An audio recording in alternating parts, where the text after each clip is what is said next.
Hello and welcome to the High School Esports Showcase, brought to you by the National Esport Collegiate Conference, Helix Esports, and Spin. Very excited to kick things off today. My name is Ethan Dolan, probably better known as Nella, and today I'm joined by the handsome man himself. The face hair is looking good. He put on a button up for y'all, so don't take this too lightly. Coach Newcomb is in the house. Yeah, Coach Nuclear Newcomb, I'm happy to be here, Ethan. And we have a day of jam-packed action for everyone at home.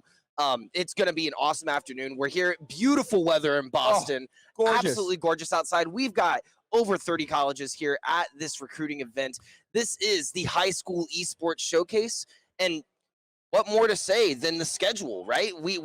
There is more to say because indeed the ROTC is sponsoring this event. There's a $1,000 prize pool for first place winners of each game. We're giving the quick ad read, and then I want to hear what is inscribed on that big brain of yours. Like I said, we want to thank the U.S. Army Cadet Command, ROTC, for powering the combine and for generously providing the prize pool for this event. The ROTC is an educational program offered at more than 900 colleges and universities across the United States, which prepares young adults to become officers in the U.S. Army. U.S. Army Cadet Command partners with universities to recruit, educate, train, and commission leaders of character for the total of Army, and partners with high schools to develop accomplished, responsible citizens who value service to their communities. Nuke, hit me with your rhythm stick. All right, so the rhythm stick. This is the beat that we're moving with today, right? Okay. So, first, we got Rocket League. That's why we're here. Hey, Rocket League kind of looks like this. We're here, we're here for the soccer. Okay. Then we're switching up the beat. Oh. And we're moving over to Rainbow Six / Overwatch. Something like this. Yeah, a little something like that. Little shakiness. Little crazy. Yeah. Ooh, No, hold on. You got to get a little serious. Okay. Unfortunately, we will not be able to be streaming Overwatch today because, you know, the big wig, the Overwatch League, it's on today. So they're streaming live, and we're here in the Helix Esports Arena, which is home to the Boston Uprising. So due to that, we will not be streaming Overwatch this afternoon. It will be all in-house. We still will be taking a recording of everything going on. We'll be putting it out afterwards. Hey, so pull up.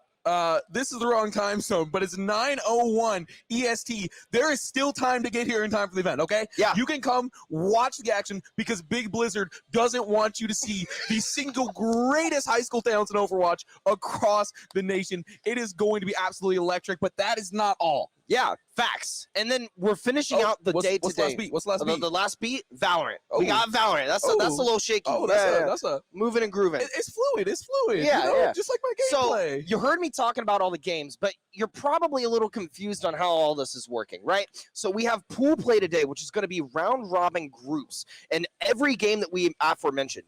And then going into tomorrow, that's going to be finals, obviously. So, and the schedule for tomorrow, beautiful thing, same exact order. Rocket League, Rainbow Six / Overwatch, Valorant. Yeah, it's going to be fantastic. As we said, this is a combine of sorts. So think about the NFL combine, all those great moments, you know, the John Ross 40-yard dash, the Calvin Johnson, Deion Sanders, will they run, won't they run, they run straight to the limo. Everything about that is going on right here. You got guys, I'm thinking about Vernon Davis and J.J. Watt. They weren't even supposed to be drafted until the second, third round. Boom, big performance, shot them right up to the first. This is what we're talking about. Usually we talk about teams who have nothing to lose. Nuke, today there is a lot on the line. We are talking about the next 4 years of these high school players' identity, their experiences, their dorm rooms. Will they attend a school that has good sororities? Fraternities? Both. You're mixing them. Hey, sororities. First year. But yes, very, very excited. There is a lot on the line. There's colleges here in-house who are scouting. They are recruiting. So we are excited to see what these young talents have to display. I have a feeling that we're going to see some fireworks.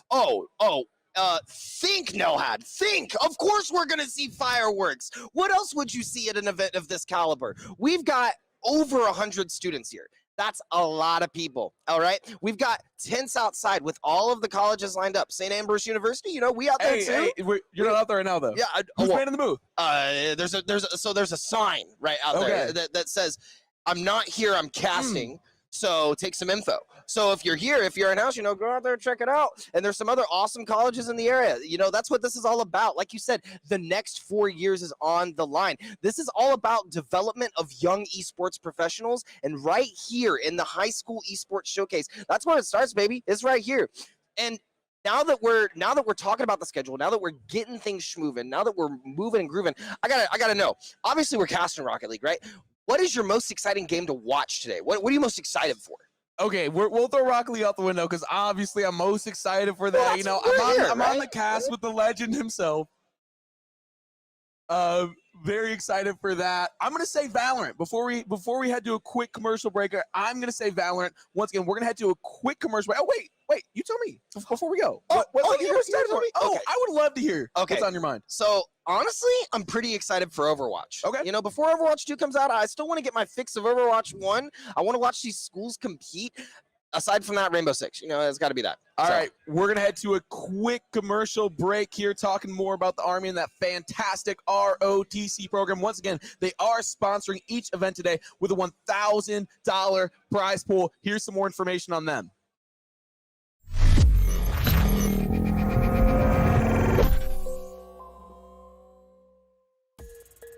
So, you're probably wondering to yourself, the U.S. Army has an esports program? Why? And how do I join? The U.S. Army Esports program is a recruiting outreach tool to help the Army connect with the fast-growing esports audience. 60% of Americans play video games daily. Video games are a way for players to connect with each other, build teamwork, and hone in problem-solving skills. Translatable skills in today's Army. Aside from recruiting, the U.S. Army Esports program is comprised of soldiers that share the same passion for video games and esports just as everyone else in the world. For some, it's a way to unwind. For others, it's a way to compete, come out on top, and show they have skills superior to others. And that is where competition comes in. While not all games are based out of Fort Knox, great opportunities still exist to compete under the U.S. Army Esports team while at large. Keep in mind, official team slots are currently open to active duty and Army Reserve soldiers only. So, now that you got the rundown, do you have what it takes? Good luck.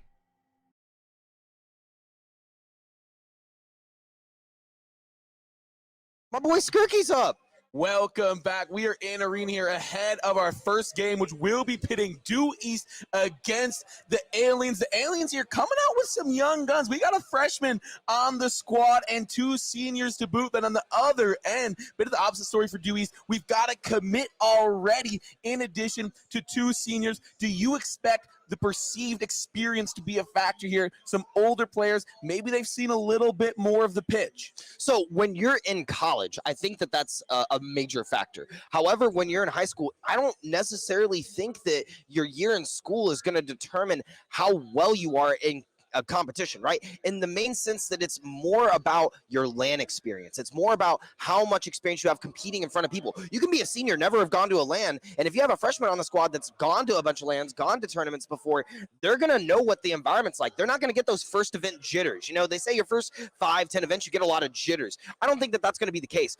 So we have Due East and the Aliens. I gotta shout out my boy Skirky on the Aliens, I believe. I saw him a couple of weeks in an online event. He was like, you know, when I see you at the recruitment event here in a couple of weeks, you got to say something. So I got to give my guy a shout out. But I'm pretty sure all of the competitors that we have in this first match are either champ or higher. Yeah. Everyone is indeed champ or higher. My eyes are on Anonymous here, I believe, playing for Due East. We will get that confirmation here. Just like, yeah, I think that's right from the roster sheet earlier today. Yeah. The only one who's committed out of every player here, everyone else has something to prove in the facts that they want to get college's eyes on here. Anonymous, they have to prove that they are worthy of their commitment. They have to prove that, yeah, you didn't make a mistake on me. I am here. I am ready to prove it against these up-and-comers. I am ready to rumble. I'm ready for the LAN. You know, you talk about first-time LANs. Hey, senior in college, first LAN right here. I got the full experience. Brushed my teeth in the bathroom here at Helix this morning. Would recommend if you do forget to do that on your way out of the hotel. But I think you're absolutely right. There's something different as being a first-time LAN person here. There's something different about the energy. There's something different about the atmosphere. It's really happening here. I mean, you look around, and it's so fantastic. Everyone is at their gaming stations. Everyone is ready to go, and it's just palpable. It is so palpable. It's a little tough to breathe, and it's not just because I have asthma. There's a little a little extra thickness in the air here, and it's definitely the competition. Anonymous, that's who my eyes are on. They've already committed. They have to prove that they are worth every dime of their potential scholarship. Yeah, and looking at the roster sheet, we have 2 seniors, we have 2 juniors, we have Anonymous who's committed, right? And then we have 1 freshman. So I'm honestly interested to see how this freshman is going to feel in the mix here, because, you know, he doesn't have the age advantage against the other ones.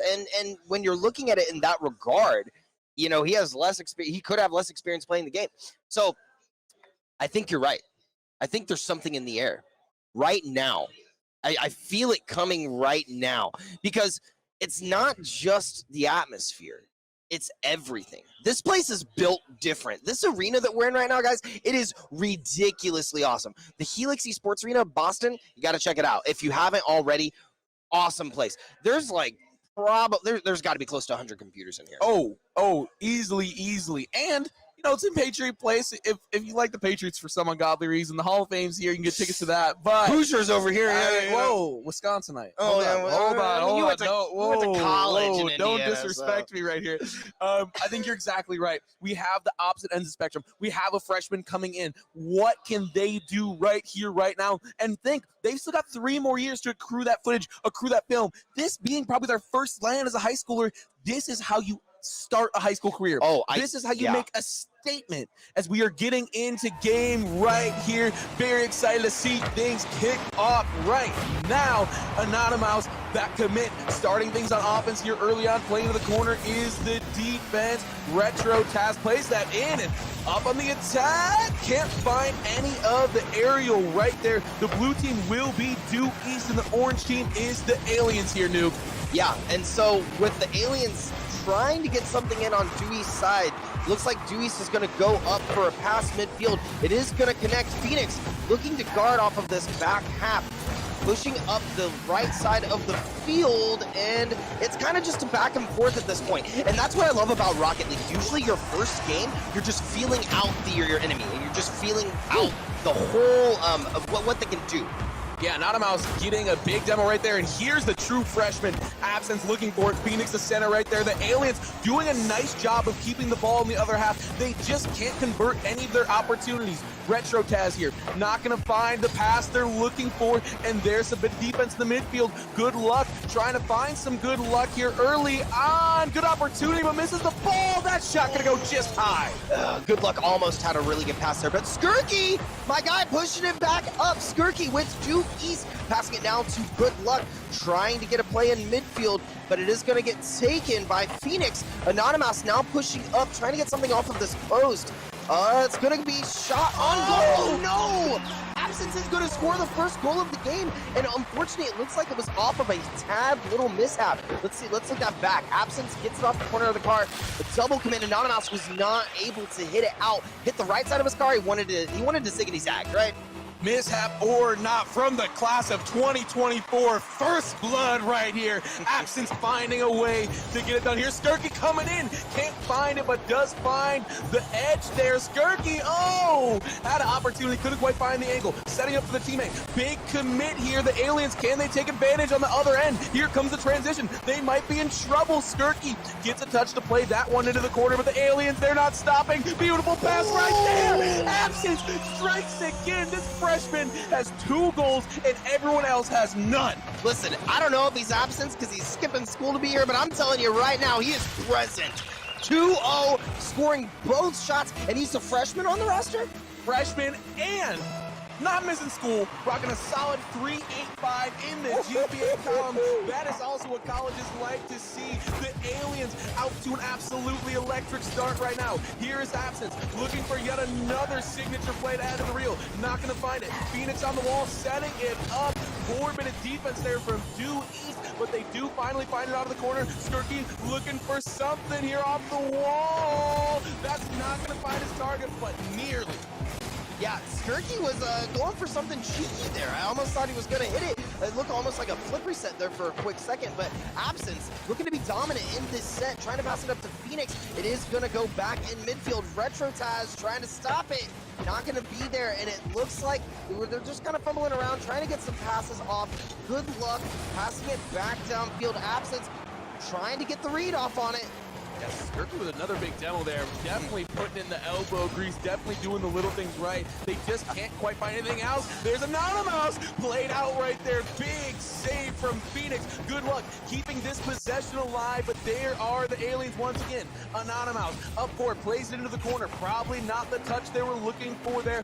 Look at the patience on defense here from the aliens. They're rotating well. They're not overcommitting in the corner. This is a sign of maturity from each and every player on the team. Oh, 100%. And it looks like they're going for their third goal of the game. No shot, though. Skirky passing it midfield to Anonymous. Anonymous trying to take it, but Absence is there, and he is in his face, stealing the ball now and possession. Retro Jazz trying to get something midfield, but it is going to go back off of their post. I want to note the aliens just tried for that pinch. That would have been absolutely disgusting. And there is Anonymous, the only commit here today in this game, finally getting on their post right now. Skirky looking for something on the post to get to midfield. And this offense is going to mean everything. But first, they got to get the defense on point. They cannot allow aliens to score here. If they do, that's going to be game one. Yeah, Anonymous looking for something here once again. Our commit looking to make an impact. Not going to find it there. The aliens keeping their foot firmly on the gas pedal with 20 seconds to go. Play off the corner. Here is some life here. Due East, that's the best clear that they've had in a while here. Phoenix trying to get it back onto the other end. Not going to happen. Good bit of play there. Due East looking for it. 10 to go. They've got to commit. We got to see some urgency here. But instead, we're going to see Phoenix put home the third goal here for the aliens. And that is going to do it with just 5 seconds on the clock. Yeah, 5 seconds, you're not going to get that 2-point deficit. However, they should push for this kickoff. You know, if they're able to get that second point in there, do it. This is a showcase, like we said. It's not just about winning, it's about showing off your skills. So if they're able to clutch something in the last second, coaches want to see that. Absolutely, a lot of mentality here. Skirky! Oh, blown up by Phoenix right there. They put in the last goal, and they're going to have the last save, and undoubtedly the last lap as the aliens find themselves victorious here in game number 1. Goodness, what a game we saw. Absence, the freshman, class of 2024, coming through. 2 goals on 3 shots. Didn't even need to play any defense because Phoenix come through with 2 saves and a goal of their own. Yeah, Due East was stuck on defense a lot in that game. But, I mean, if you look at Aliens' shots and defense as well, they were also having to get their defense on par. But Due East, they've got to pick up their shots because currently, you look at Anonymous, you look at Skirky, they have 3 and 2 respectively, right? Now look at Retro Taz. He's got 5 shots on goal. That's the culmination of all of Due East. Due East got to pick it up, get into gear.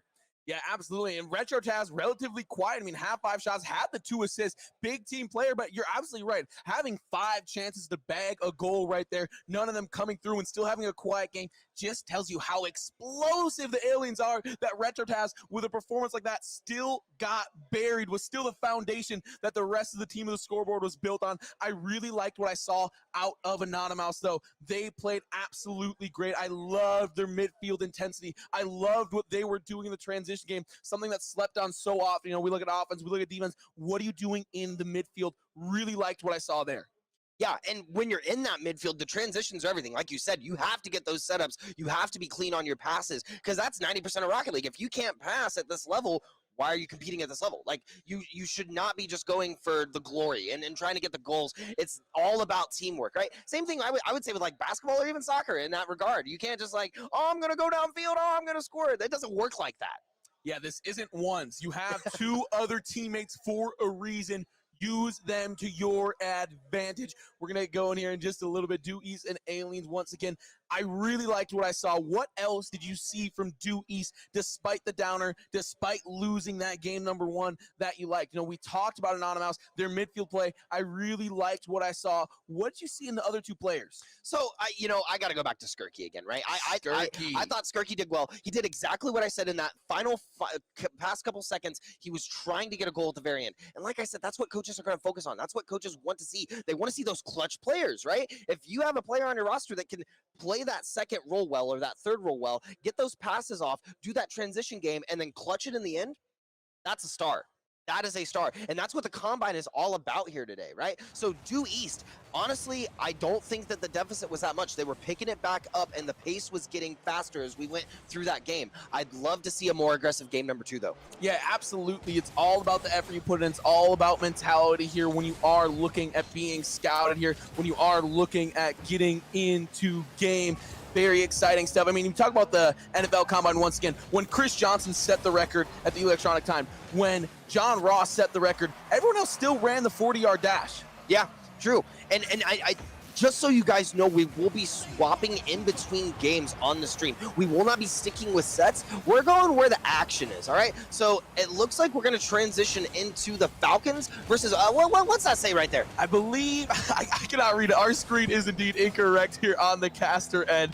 If we could get production to switch our screens right here so we can see the game on OBS. But that is the Falcons with a 1-0 lead here early on, and they are looking to do some more damage if they can clear it out of their own half. Good bit of rotations right there. They do find it clear, but on the other end, the orange team is able to get it out. Once again, as soon as we get this flip, we can get the accurate names for you here in the booth. 100, as they say. And these are, for those of you that watch Rocket League, obviously, this is a best-of-3 set. So it looks like Falcons they are already up 1-0 in this process. So, and it looks like they're being aggressive, pushing in Nico, trying to get something in midfield. It's going to pass through, and we're just seeing a lot of midfield action now. Divinity looking for something, passing to Speezy. Let's see, it's K's Esports. K's Esports is the other team, so we have the Falcon and K's Esports. 2 minutes and 42 seconds left on the clock. 1 goal for the Falcons right now. They are leading, and with having that 1-0 lead, this is going to be huge.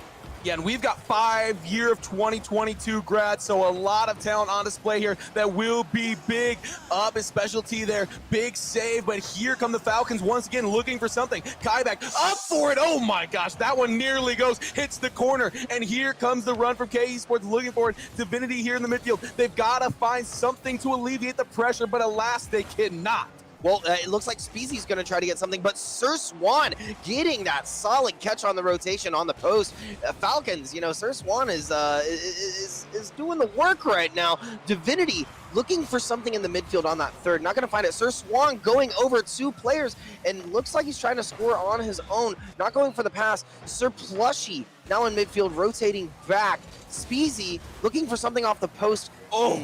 Good bit of defense right there. Speezy looking for it once again. They've got to find something in the midfield there. Oh my gosh. E2 Brute.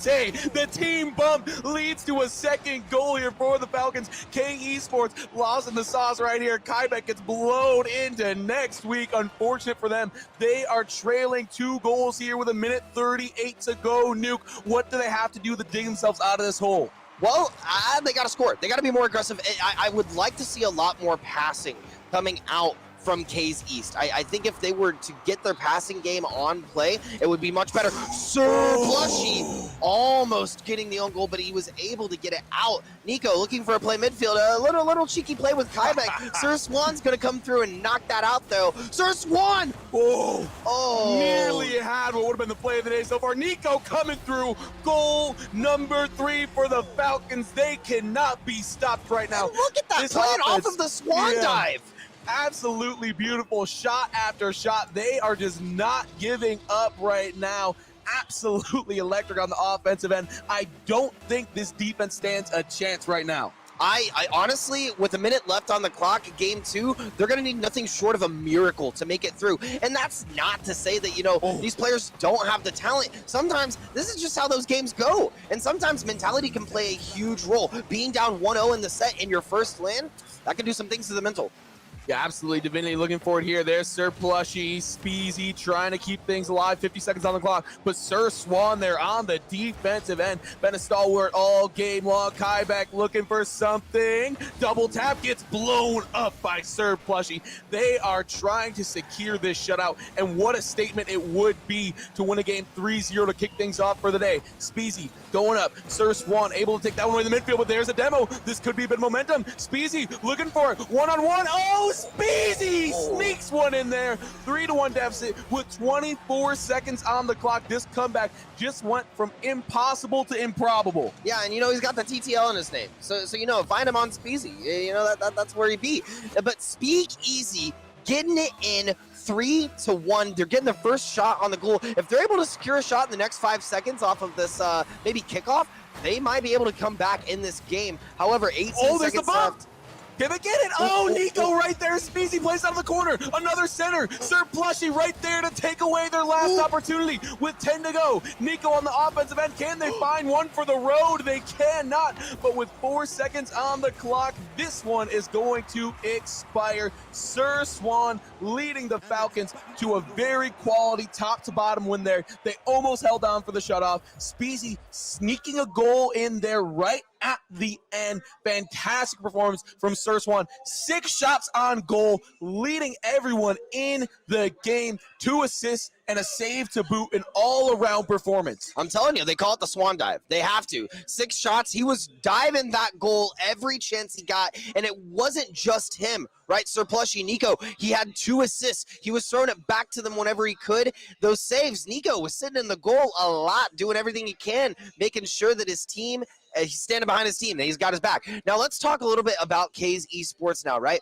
If you look at the score deficit, it really wasn't that much in terms of their individual scores, right? 348, 333, 142 to 452, 380, 297. It's not that bad. We had 1 goal scored by Speezy, and he had 3 shots on goal. Like I said, I think it comes down to aggression and the comfortability of being able to get those passing plays.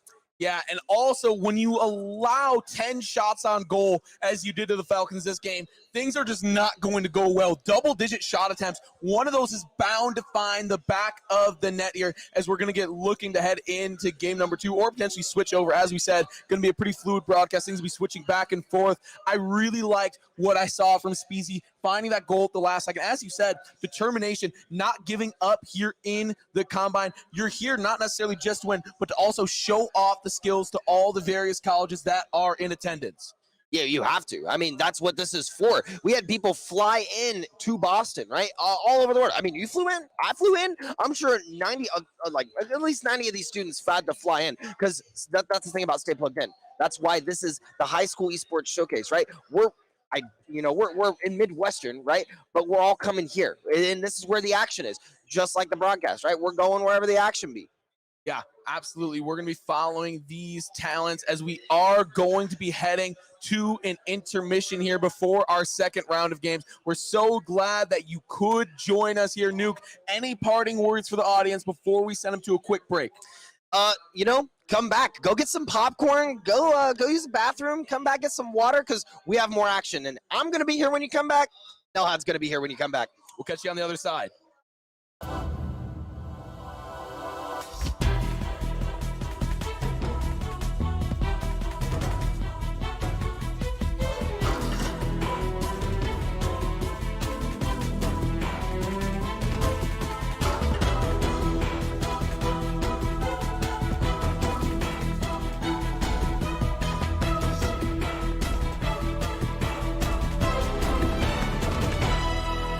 And you join us here for overtime between Due East, who's in the blue, and Aliens, who are in the orange here. Anonymous, that commit we were talking about, going to Rio Grande, looking for something here. Skirky in the midfield, not going to find it. Played back. The Aliens made a shot here. Oh, the flip, but there's the save. Anonymous proving they were worth that time put into recruiting, proving they're worth the spot, as that shot going to go wide left as well. Yeah, and Phoenix trying to get something here. Now, we failed to mention this is game 3, so that means that we saw Dewey bring it back in game 2 off stream. So they've now brought back the aggression. It's 3-3. We're in overtime, baby. And these games are ridiculously close. Yeah, good luck playing in the goal here. There's a play to center. They can't find a second touch. And just like that, Due East putting the Aliens on the back foot. They double commit there in the corner. Not going to find anything. There's the clear. Good luck. Oh, doesn't get the touch they're looking for. That could be big, but they retain possession. Anonymous looking for it, but just can't find it out of the corner. Here's your main man, Skirky, also going to get played out of the corner.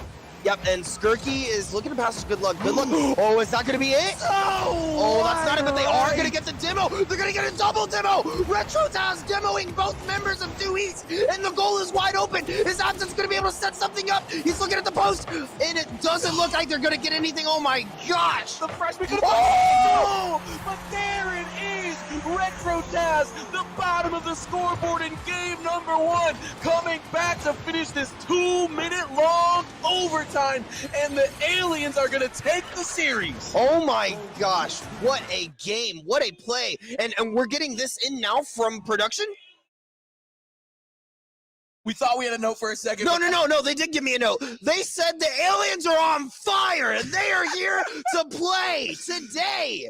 Wow, what a game, what a series. I love that we saw Due East bring it back, right? We talked about game 1. They needed to have that aggression. They needed to be on top of it. And we're looking at the roster. Skirky, on point. Good luck, on point. Anonymous, on point.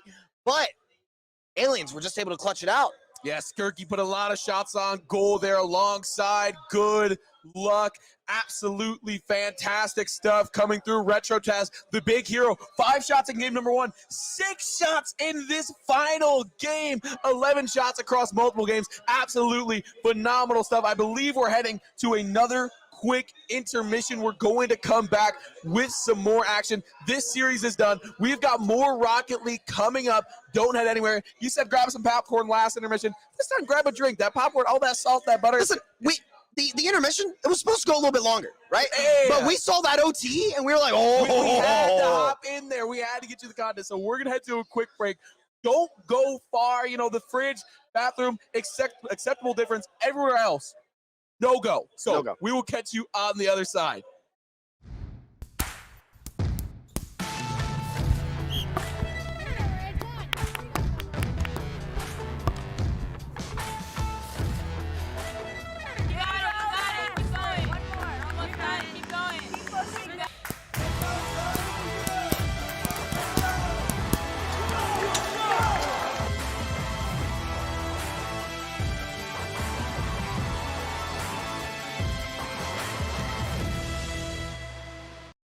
Welcome back here to the High School Esports Showcase. Ahead of us, we've got Goated, who will be on the blue side going up against Due East. We watched them drop their first match in dramatic fashion in overtime. It was close. We need a little bit more production out of Skirky, your boy. I'm looking for more offensive opportunity. They're only generating a few shots on goal. I don't think they're bad shots. There's just not enough volume. Yeah, 100%. And I'm actually sitting here as we're going in between breaks, and I get a message from Rio Grande University, the director over there, Alex Guacas, and he says, Anonymous, it says committed, that might be me. And I was like, oh, okay, let's go. So that we can bring that to you now, tell you here. Commitment news. Live. Anonymous will be playing for Rio Grande next semester in the NECC. Confirmed it right here. That's exciting. Yeah. Oh, yeah.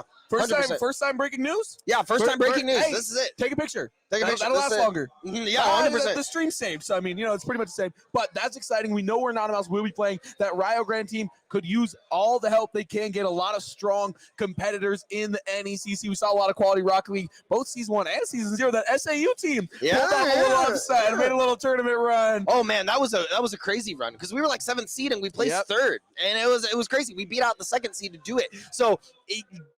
Underdog stories like that. That's what esports is all about. While we were on break 2, we were talking about the League of Legends event for NECC. The tree fell on a guy's house. He had to stop, go home. It's all and play from his grandma's house. Esports is all about the storylines, right? And storylines are made right here. Right? Absolutely. I will never forget that game. I think that still holds the record for the longest NECC game we have ever seen. Well, we've got a little bit of time. Love to talk to you about some of the people that made this beautiful event possible. Kovacs, if you want to snag some extra scholarship dollars, head over to the Kovacs station to compete against students nationwide for a chance to win your share of $7,500. Buy you a new mouse, buy you a new monitor. We all know it's something skill, it's the equipment. Yeah, obviously. While you're see with the power glove. With the power glove. But we're talking about accessories, right? We're talking about mouse, we're talking about keyboards. We're not talking about the glasses. We need to be gunner glasses, right? This thank you so much to Gunner Glasses, right? They're a sponsor and for Gunner Optics, and they provide a pair of their lightning bolt glasses to the MVP of each of the games today. So these players here today going to be taking home Gunner Optics. They're an expert in performance and enhancing blue light blacking glasses for all eyes in #1 gaming. Gunner has established itself as the preeminent force in gaming glasses and continues to expand its portfolio, providing a wide selection of styles, protective lens types, and focus options for everyone. Yeah, so more than just the scholarships at stake today, more than just the opportunity to build the real. Also at stake today is that hardware. Also at stake is the $1,000 prize. Now everyone's trying to get their hand on a little bit of money, walk out with not only the scholarship dollars, but also buy yourself something nice. Swag, yeah, get some swag. Yeah, you got. I would love for us to get to the stage, the like NFL draft and stuff. Do show up in like the goofy suits. I would love that. Hey, next year, we got to get commitment day, and we've got to have hats of the colleges. Oh, yeah, every college. Someone get on that. Wherever Patrick is, NECC, Jacob and Ryan, someone get on that. We're just going to get Patrick to do everything. Yeah. If you need water, if you're in-house, find Patrick. Find Patrick. Some snacks, find Patrick. Any information, find Patrick. You got to find what to get your mom or your dad for Father's Day coming up. Yeah. Find Patrick. Yeah, find Patrick. Very great gifter. Just does all things with NECC. But very excited to see this next game, particularly zoning in. We were talking about Due East a little bit, how they have to find a little bit more offense. How can a team bounce back after that series, after that heartbreak, losing to the freshmen? That had to hurt. That had to sting just a little bit. I know that there's some pride involved. You said it doesn't matter as much on the high school level, but let me tell you something. As someone who's a 3-sport athlete in high school, when you lose to a freshman, if they're starting, nothing makes you more peeved. You're like, dang it, dude. That kid was in 8th grade last year. I'm like a foot taller than that kid. What is going on? So I'm saying that's got to get under your skin just a little bit. It's not about how you act. It's about how you react, right? And their mental is going to mean everything coming into this game. And here we are. We have Due East versus Goated. Yeah, Goated will be in the blue, Due East in the orange, trying to find the red map. Blue can't get it to go right there. Jay Wismont trying to set something up. The defense going to play that one in the corner. Stilly looking for it. Good offense here from Goated to kick things off. And early on, much of the same for Due East. They are treading water right now, just trying to keep the ball out of their own half. Stilly, there's the center. Oh my gosh, Jay Wismont, absolute perfect place shot right there. Look at the pass. Stilly setting it up, but by 2 defenders. What a beaut. And what I love to see about Goated's team is everyone is the same rank. They're all Grand Champ 3, which is a pretty high division in Rocket League. Not to mention, when you're all in the same division of competition, it's so much easier to be on the same page. So these passing plays are doing everything. Skirky getting a fast demo on Jay Wismont, and necessary to keep it out of the goal. He was lining up for a very threatening shot. There's a big demo right there. They made an opportunity. The defense misses, but no one there to take advantage. Unfortunately, Goated will not find their second goal here. Good luck pushing the tempo. They can't find anything here. Skirky, the lone one on defense, not going to have to find it there. The rest of the team comes through. Shot, and there's Skirky off the wall. Good luck there to help clean things up. Jay Wismont can't find it there. They are still just playing defense here, Nuke. They have to find a way to get an offense. Due East, they are just hemorrhaging a time right now on the defensive end. Yeah, I mean, we're 1 minute and 30 seconds into the game, right? And we're seeing Due East already down 1-0. But if there's something that we know about Due East, it's that they can bring these games back. We've seen that.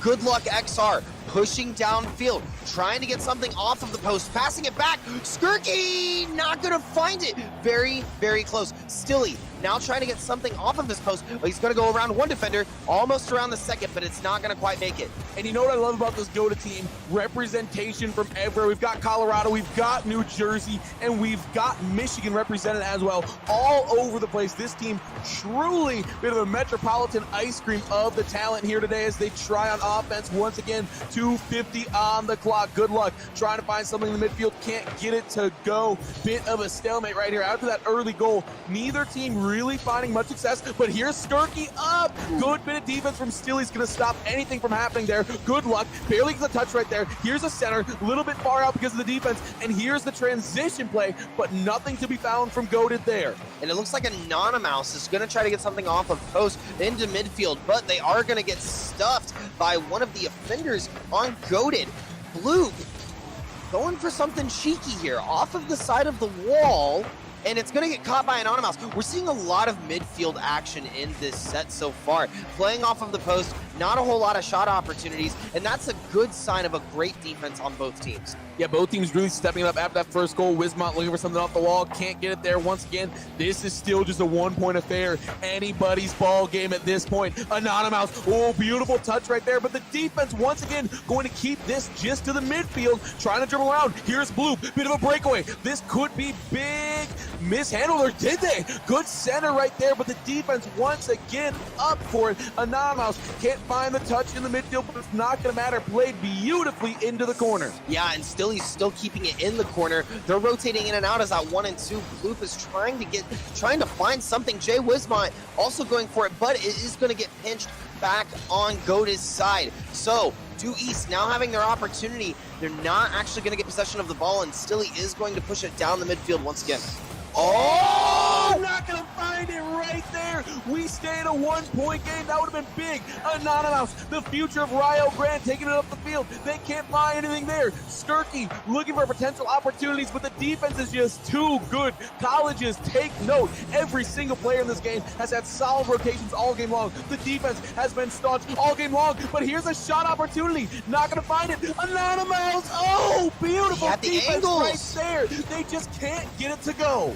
My God, we're seeing Due East pull out the protractors in this game, getting all the angles that they need, but it's not going through the barrier of Goated's defense. They're not allowing it to happen. Stilly trying to get something off the wall. Skirky trying to get a defense. He got that soft touch. He didn't want to get the hard touch because he didn't want to rebound and set something up for a goal. So really great play by Skirky. It's going down midfield.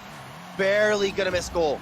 They can't find it. They can't get anything there. Skirky, the last man back. They've got to find a good touch here. 16 seconds on the clock. This one's coming to a conclusion. Whether Orange team likes it or not, Wismont looking for something due east. Can they get a little bit of offense? The defense has just tired. They've been playing all game long. Anonymous can't get it to go. 1 second on the clock, and it won't be saved. Goated takes home game number 1. Wow, and that's game 1 for you, right? Most game 1s in this type of level, they're going to feel each other out. They're not going to go for these offensive, just crazy plays. And once you get past game 1, that's where you start seeing the style come from both of the members of the teams. That's where they're starting to feel in their own skin, and they're going to start schmoving.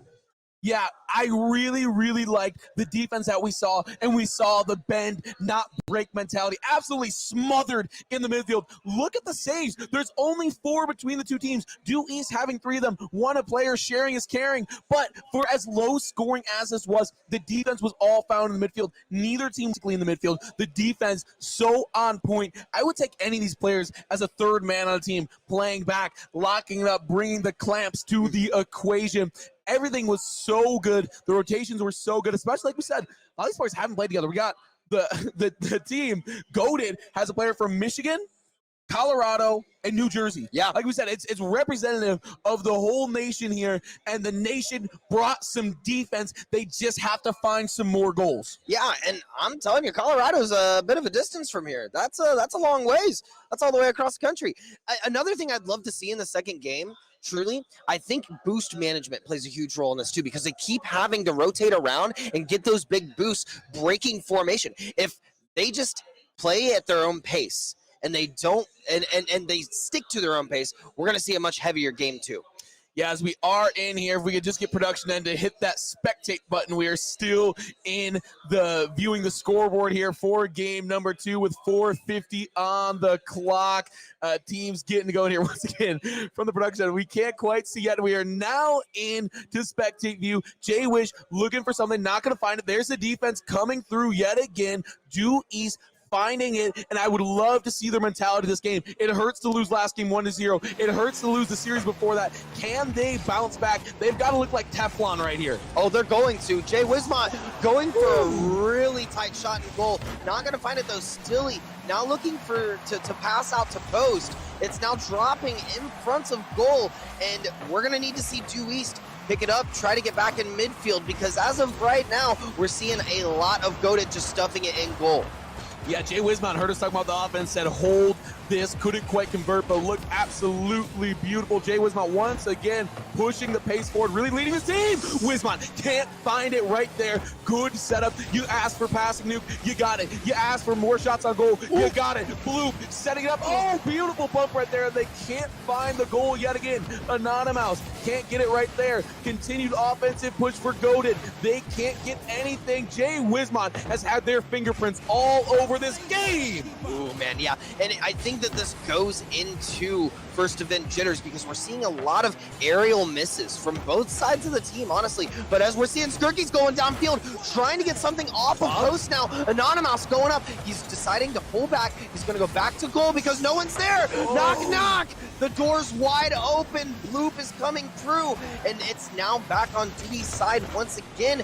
Tell me, Nelhad, what do you think Dewey has to do here to get it out? Oh my gosh, good luck is just back-to-back saves. That's what Dewey has to do. Toss good luck in the goal because nothing is getting around that brick wall. Must be majoring in masonry in a few years here. Good luck turning up. That's going to hit the crossbar. Not going to find its intended target. Stilly looking to advance the ball. Goated still has not found that first goal, but neither has Due East. Both teams improved offense this game. Oh, Wismont on the defense then blown up by Stilly Anonymous with the target on goal. Skirky looking for it, but blown up yet again. The defenses have come to play. Yep, and it is a defensive game for sure. 2 minutes, 30 seconds. It's gonna go in close. It's pitched out. Good luck. They're bouncing it off the backboard like it's a machine gun firing, and they're trying to get it out. Jay Wismont stuffing it in Dewey's goal, and Dewey is doing everything they can to keep their defense tight. Stilly finally scores, and it's Stilly in there. Oh my lord, I'm gonna have a heart attack on this cast. Stilly finally bags it, but so many saves right there, they just couldn't quite find that last pitch against the wall. Good golly, Miss Molly, they earned that goal if I have ever seen it. I think there was 5 shots on goal that led to that one. Goated finding another hard-earned goal. Skirky right there, another beautiful save. I would love to see the save totals at this game. Anonymous here has 3 of their own, already earning that save tier badge. Skirky has 4 saves of their own as well, but here's Goated once again. For all the defense they've played, for all the saves they have, they still have no points to show for it. Oh, 100%. And it's not a testament. I mean, it doesn't just test to their skill, right? Because they are playing a very hard defense. Good luck trying to get something in mid, but it's not going to find its way through. And now Anonymous looking to set himself up as the third, going around Stilly in front of goal, but he's only got 38 boost. He recognizes it very early, and now he's stuck with 1. He's got to get... Oh, Jay Wismont is going to get it in for the second goal of the game. Honestly, wasn't expecting that rotate coming out, but that's the adaptability of Rocket League. That's being able to have a good IC, and you saw him turn around, come back, and get the boost, get it in goal. 2-0, 1 minute, 26 seconds left. Jay Wismont with the big goal to match with their big brain has a 3.7 GPA coming into this one. 2-0 lead for Goated. They have come out, they have made the necessary changes, passing better. They're generating more opportunities on goal. Bloop here looking for it as well, but if you're Due East, you got to be proud of the defense. Where is the offense? Like I said, all 3 of these players look like they'd make a fantastic third man. I have not seen anything on offense that makes me say we've got some strikers here, that would make me say we've got some really quality midfielders here. Oh yeah, 100%. And the crazy thing is, Stilly and Jay Wismont, right? They already graduated. This is their chance to get into a college, and they are here to show it. They're coming out swinging hard. Yeah, this play to the corner. Good luck here. They've got to find something. Good luck. Another big save right there. Bloop on the back end. If you are Due East, you have to go, and you have to go right now. Good luck trying to find some offense. They can't get it to go. And look at this once again. Smothering midfield play. There's the center. They can't find that goal, but add it to their fantastic offensive performance so far. Skirky trying to be the hero. 17 seconds on the clock. They need it right now. There's the pass. Look beautiful. beautiful. That's going to be wide left. The save not even needed. 10 on the clock. They're going for it. Oh my gosh, Stilly gets a save right in there at the end. And another one right there. They'll clear the ball. Good luck. Nothing that can be done. A 2-0 win right there. Wow, and that was wild. What a set. And now we're moving into the next set very quickly, right? We're transitioning in and out. So currently Panthers we and have Falcons. the Panthers versus the Falcons. Falcons is in orange, Panthers is in blue. And so we're seeing Sir Swan back again. We're also in this set because we've seen the Falcons, right? We haven't seen the Panthers quite yet. So Spin C making his debut on stream today. Yeah, Nico right here on the back end. There is Knight. Speaking of big brains, averaging a 4.42 right now. I'm not even sure how that's possible. All the weighted classes here on the back end. The Panthers have a 2-1 lead. 1:42 to go. It looks like this is the first match of the day for these teams in this best of 3 series. Played down there. Spincy playing it down right there. Knight up for it. Sir Swan is here. The Falcons looking for that equalizer. They're looking for that goal to send this one to overtime potentially with just under a minute and a half to play. Yeah, and Knight looking like he took high school calculus because he's got the calculations on deck. He knows exactly what to do, get it out of the goal. Sir Swan now going for something on goal, but it's just going to go over top, and that's where you just want to go for a pass in that instance. You know, if you're not going to get the shot, set it up for someone else. Yeah, set it up indeed. Knight get a bit of defense right there. Sir Swan! What a move! But Rusty right there to take it away. Beautiful stuff right there. Spincy trying to find it. Can't get it to go. Knight on the offensive end. Trying to put the nail in the coffin with 50 seconds to go. The Falcons have to find a goal. She sets it up. Nico up for it. Going to be just over. Can't quite find the shot. Yeah, they're back in the post now too. Oh, it is going to go midfield. Oh, we almost saw it. Nico now going back on the defense, seeing that it's close. Spin C going to get it in the goal. Knight now passing something up, but Sir Plushy gonna get it out on post, pushing it back downfield. Rust is trying to get it.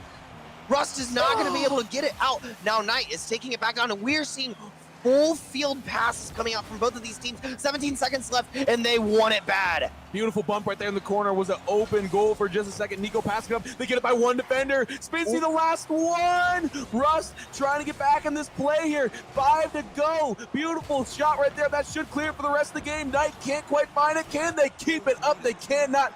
Game 1 goes to the Panthers. Yep, the Panthers are going to take that game 1. And interesting enough, you know, we're going to see 2 shots from Rusty, 6 shots from Knight, 2 shots from Spincy. They were bouncing it off the backboard. Knight, day and night, baby, he is here. He is ready to play, and I am telling you, all 6 of those shots, man, he was off that backboard. He was there every time he needed to.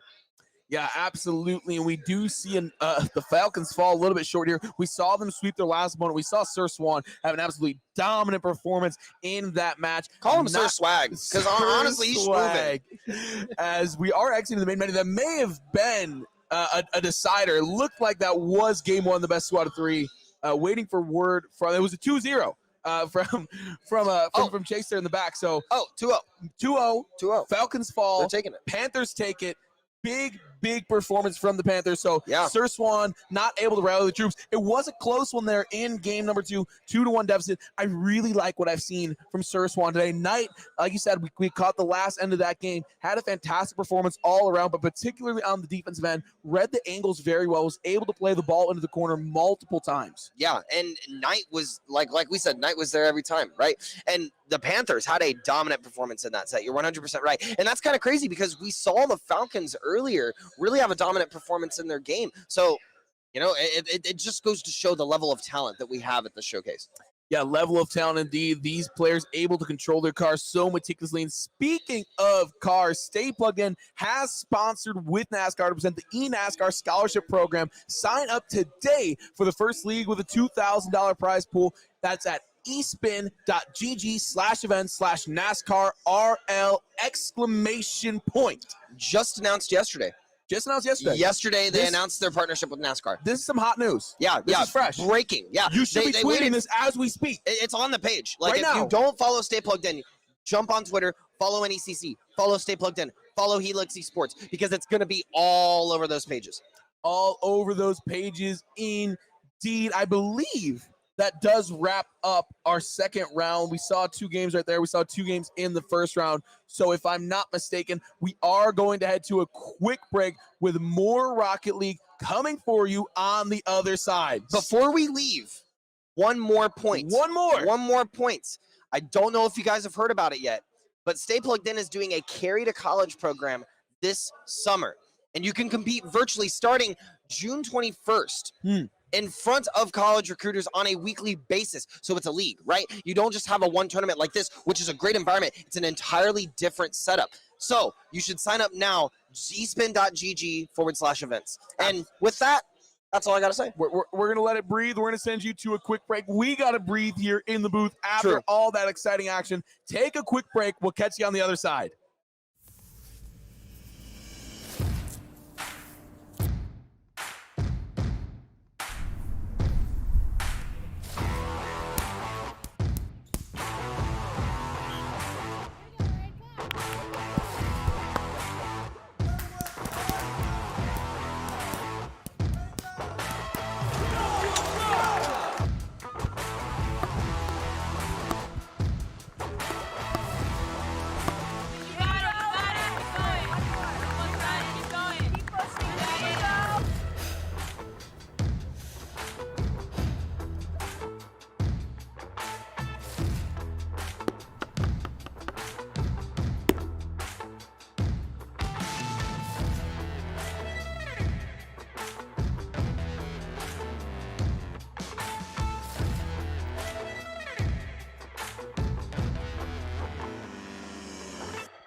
Welcome back to our third and final block of Rocket League for the day. We've got Hayes Esports going up against the Panthers, who we just saw hold the big win against a very talented Due East team. I'm excited to see what this matchup will be bringing. I want to see if Knight can keep that defense consistent across multiple matches. Oh, yeah, 100%. And I think they can. I think that it's a possibility. Hayes versus Panthers, though. We have sorry, brain fart just hits you sometimes. You're right. So going into this game, what are you interested to see, Ethan? What are you looking for? Yeah, so this game will be featuring 4 2022 grads, so 4 juniors, 1 senior in 2021, and 1 graduate already. So a lot to prove here, a lot of film to make. If I am that sole graduate, I am doing everything that I can to make sure that when you see this film, when you look back on the showcase, you say, wow, what a performance, win or lose. I'm looking to be that player, the dynamic difference maker, no matter where it is. If I'm playing the third man, if I'm in the midfield, I'm on the offensive end, wherever I am doing everything I can to make sure I'm doing the little things right. You mentioned boost management, but you know what I'm going for more? What? That big play, baby. Everyone remembers the big play. Everybody remembers the sick double tap for the win as we are getting into game here. So you're trying to see flip resets? Oh, yeah. Okay. Okay. If you got him, you better bring him. There's no better time. 100% Nelhad. And we are going to see, almost a 2-second no. The classic kickoff goal almost happened, but Kays is going to be able to defend, and Divinity going to take it downfield. Knight, the big scorer from the games before that we saw on stream, back again to bring it to the field. Yeah, there's Kai back here for K Esports looking for something in. K Esports looking good off the bat on the offensive end. Ooh, good touch by Knight right there. Bit of a stalwart on defense looking for it. Spincy is the aforementioned high school grad, so we're looking to see if Spincy can bring some highlights, can bring some sauce to the reel. We will find out. Kaibeck clearing that one out. Speezy looking for it, tapped up. They may have an opportunity here. That center goes a little bit far, not the touch that they were probably looking for. Here's Kaibeck off the wall, looking to keep things alive. That one played into the corner, but right now, K Esports keeping the offense alive and well. Yeah, and they're doing everything they can to keep pushing that offense. Oh, almost a own goal from Kaibeck, but he was able to pass it to the side. That's why you want to see those touches. Rusty now pushing upfield, looking for a defensive play, but Knight trying to take it out of Divinity's hands. Divinity putting it in the post. Kaibeck looking for a play off of the post, and he's passing it in midfield. Spincy was almost there, barely missed it. Yeah, and that would have been that highlight play that we're looking for Spincy, our grad. All of K's Esports are year of 2022, so they've got a little bit of time to build that reel, a little bit of time to get some film. Speezy not going to find it right there, but the offense stays up. Big demo right there. They may have a chance, but they lose possession in the process. Here's Knight trying to find something on the offensive end. Well, we're going to go. Speezy, big opportunity here. Can't quite guide the ball in, and here is Knight on the side. Yep, and Knight is gonna back off on that third. We're gonna see him go up and try to get a defensive play. He is gonna miss that aerial, that aerial pass. Divinity now going down midfield. Knight is there once again. Man, I'm telling you, is this guy the darkness? Because every time I turn around, he's there. It's like in the shadow. There he is, the Knight. Yeah, it's looking like Knight touching everything right now. Big save right there from Knight. Oh my goodness, showing the defensive chops. Divinity looking for something right there. Can't get it to go, but Kays keeps it alive. Kaiback up for this one, and they will finally convert. Kaiback getting the scoring going here in game number 1. Yeah, and look at that touch. He saw the play off of the backboard, and I don't know what was going through the heads of Kays at that moment, but it had to have been Absolutely. All 3 of these Case players do hail from Illinois, so if you are Lincoln Land Community College, you got your eyes on the local prospects right here. Kaiback looking for another one. Oh my gosh, blink and you'll miss it. Kaiback back-to-back goals right there. Big things are happening. 2:20 to go. Plenty of time to come back, but just explosive stuff. Yeah, and that goal was, I mean, he didn't get any passes off of that. That was straight off of kickoff, took it off the side wall, and then pushed it in. So 2-0 now leading the pack. K's Esports pushing it through, and we are seeing Panthers struggle a little bit with this matchup. Oh, struggle indeed, but there is Russ coming through in the nick of time. A 2021 grad looking to pad the reel a little bit. Beautiful pass right there. Russ getting it done. We've got a 1-point affair. As I said before, blink and you'll miss it. 3 goals in rapid succession. Oh yeah, 100%. And Panthers now showing that they have the pace to bring it back. Rusty, great goal on his side. Would love to see more. We're going to see a repeat of what Kaiback did earlier. And the 2 goals in the row, I don't know. Rusty setting something up in midfield. He looks like he's backing off, going to go for the third. Spincy instead going to push through and try to get something off of the post. All 3 members of Panthers in the corner. Oh, what a bump right there. Up. Oh, Knight can't find it though. Yeah, awkward positioning. Divinity on the breakaway. What can be found here? Divinity looking for the pass. That's gorgeous. The defense misses it, but nobody's home to take advantage on the offensive end. Unfortunately, there's Knight. Divinity takes it away. Still up here. K's Esports 2 goals to 1. Kaiback with the hat trick. No cap. No cap, and that's the caster's curse. It's like 2-1, and there's the 3rd goal. Kaiback scoring all 3 goals this game too. This guy's a monster. Yeah, a monster indeed. If you haven't already talked to Kaiback colleges out in the booth area, you will want to get your eyes on this prospect right here, doing everything right now. And just like that, K's Esports on the attack once again. Spincy looking for something out of the corner. Can't find it. Only 40 boosts to their name, but they will move things up here. Divinity trying to get back in the defense. Then there's Kaiback showing that they have the defense as well, trying to play this out. Bit of a pinch right there from K's with just a minute to go. And with that minute left, we're going to need to see K's or Panthers pick up the pace against K's right now. It is 3-1, and Knight gonna have to get some conversions off of these great passes that we're seeing from him to Rusty. Yeah, Knight has looked good all game long. They just can't quite find the back of the net. Here is Knight once again. Has the dribble. There's the shot, but taken away from Kaiback. Oh my goodness, Kaiback has been absolutely everywhere all at once. Spincy looking for it. Can't get his go. Half a minute on the clock. This one is dwindling down. 25 on the clock, Nuke. And Rusty looks like he's going to try to take something midfield. Divinity not going to find anything, but Kaiback, he's coming up. And that touch saved them because Kaiback had his sights locked on that goal. Target acquired, 9 seconds left, 3-1, and this looks like it's going to be a game 1. Yeah, looks like it indeed. Oh. Jay putting in the work, Divinity dribbling in, the ball will hit the floor, ending game number 1. Hayes Esports wins off the back of a monstrous Kaiback performance. 3 goals, only needing 3 shots to do it. Efficiency. Yeah, efficiency at its best. And Kaiback showing that if he gets the ball and if he's in a position, he's not missing.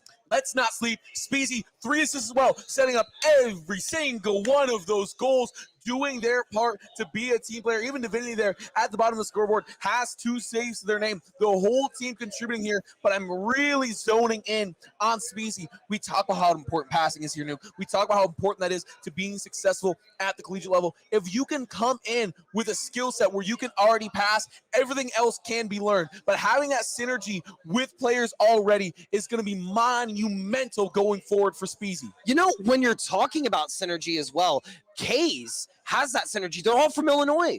They're a stone away from each other. But if you go down and if you look at the Panthers, right, they're all across the U.S. I know you mentioned it earlier. North Carolina, Mississippi, Virginia. It's not like, I mean, they can jump online and play, right? But it's not like one of those meetups where you can sit up and actually meet, get that synergy down. And I know for a fact, K's has been ready. They've been playing with each other, and we're going to go into game 2. Yeah, we're going to go into game 2 indeed. You know, there's just something to be said about all coming from the same state. You know, if you're in Illinois, they're probably like, hey, if you hit the Tacos del Norte in Lake County, yeah. And they're probably like, oh, heck yeah, I've hit the Tacos del Norte in Lake County. Of course, it's fan-freaking-tastic. Quick Tacos del Norte plug, I'm not going to lie. Best tacos I probably ever had. As we are into game number 2 here, the Panthers trailing 1-0. Kaiba with an absolute monstrous game 1, looking to get it going here again in game number 2. Oh, 100%. And Speezy trying to get something off of this post. He looks like he's going to push it down. Divinity's there. Oh, but Kaiback is going to come through. And this is the kind of awkwardness at the beginning of the game. You don't have your rotations down quite yet. You're not in that momentum. And Rocket League is a very momentum-based game. Yeah, absolutely. So much momentum, so much mental. It's all about the energy you carry. Spancy plays it down. Divinity gets stuffed by Knight. Good bit of defense right there. And Knight says, I'll do the dirty work after. Sweeping it out, getting the clear. Here's Rusty on the push. They can't find their goal. They continue their shot, but there's the defense from Kaiba. And we were just talking about synergy. The synergy between Knight and Rusty there was wild. Turned around for the pass on goal, and it just barely did not make it due to the defense of K's. Yeah, Hayes playing phenomenal so far. They played great in game number 1, but all of a sudden the Panthers have come through with a little something extra here in game number 2. I like how they're playing. Knight up with this one. Oh my gosh, it doesn't go. That would have been absolutely beautiful right there, but they can't quite find the target. Oh my gosh, and Speezy looking to get a play mid. 0 boost. I was talking about it earlier. That boost management is everything, and we are now looking at K's with a minimum. Okay, so we had 60, we had 20, we had 0. They've got to work on that boost management in the midfielder. They're going to get caught off guard because I'm telling you right now, Panthers are on the prowl. Knight is an inch away from scoring 2 goals in that whole sequence. If Knight can just figure that out, can just tune that up a little bit, they'll get it. Divinity stuffed again by who else but Knight. What is this defense? What is this defense? That he was coming across the field, booking it there. Rusty looking for a play midfield off of Divinity here. Gonna get it off of the backboard. Spincy is there. The demo is there. Knight set it up, and they weren't able to secure it. Spincy now looking to get something off of this post because they have to make a play here. 2 minutes and 50 seconds left. It's 2 minutes, no scores. We gotta see something on this clock. Spincy, the recent grad, can't find that signature play, but they do on the back end. A little bit delayed, but they finally found the one they have been looking for. They finally find a hole in the defense and sneak it by. Phenomenal stuff right there. The Panthers strike first blood in game number 2. That was a sneak. It almost looked like he was going for the boost. He was like, oh, I'm just going to tap it in. Oh, tap. And the kickoff is going to go off. Really just kind of a neutral possession right now. But we are going to see Rusty take it up. Knight looking for a passing play, and we know that he's got the big brain to do it, but we are going to see Specy take it back downfield, looking for a shot on goal, but Spincy is going to be there. Knight getting the defense in goal, and now Rusty passing it back in the midfield. I think that's 3 saves for Knight. Absolutely beautiful stuff. Divinity on the other end, going to try to clear this one. Can't do so successfully. Knight puts a shot on goal right there. This is a heavyweight fight right now between Knight and Kybek. Game 1 versus game 2. Big dichotomy there. Shot on goal. Not going to find anything. Knight on the other end. The touch. Oh, going to be a little bit wide. Yep, and Rusty looking to take this possession midfield for the Panthers. He is going to find it, playing off of post. 4 boosts left. He doesn't have much, and he has to rely on his teammates to get up there. Knight now in there with 11 boosts. I'm telling you, they're spending their boost going across the field. They need to be spending it with the dribbling and the passing. But the defensive plays are crazy. Jumping on top of him. AC 130 inbound. Kybek getting the demo. Kybek, that was just disrespectful. Goodness, but it doesn't matter. They don't find anything off that. Divinity trying to clear this ball out of the corner. Oh, good shot right there, but taken away. That could have been the equalizer, but instead they still trail 1 with 1:13 to go. K's looking for it, can't find it there. And it was a bit of a double touch there from Divinity and Kybek. Oh, stopping it in the mid-goal is Speezy. Divinity's there too, trying to get it out. It is going to go over to the post. Divinity trying to get it out of their goal. Knight getting the pinch off of Divinity and scoring the 2nd time in the series. Give me that right in your face. Divinity trying to clear this one. Knight says, I will take that, and the goal to boot. A 2-0 lead built of the effort of Knight, not just on the defensive end, but on the offensive as well. And the energy that we're seeing from these teams is immaculate. 50 seconds left, and we have to see something come back from Case. And as I say that, I'm sorry, knock, knock. Anyone home? Speezy's here, and he's kicking open the door. I don't know about kicking open the door, but the window is open. Speezy has their eyes on the window. They're saying, that ledge doesn't look too far. It's looking like a 1-goal lead to me. Speezy, a name that was relatively quiet in last game despite K's big performance. They are trying to crawl back into this one. We're going to see if the Panthers can hold them off with just over half a minute to go. And I think Panthers might be able to, but I don't know. That was a strong play from Case, and if they can get their pacing down here, if they can get a good pass, that's all it's going to take. Yeah, they've got a clear. Divinity trying here. 25 seconds on the clock. Playing this one into the corner. Do the Panthers have what it takes to hold on? There's the demo! Rusty! And what will probably be the final nail in the coffin for Case. A Rusty nail at that one. So check this out. Watch, the demo happened. He couldn't see the ball. Kybek, the demo blocked the vision of the ball. That was a tactical demo coming out, and it's going to secure Game 2, almost 3-1 now, and they needed this bad because they were down.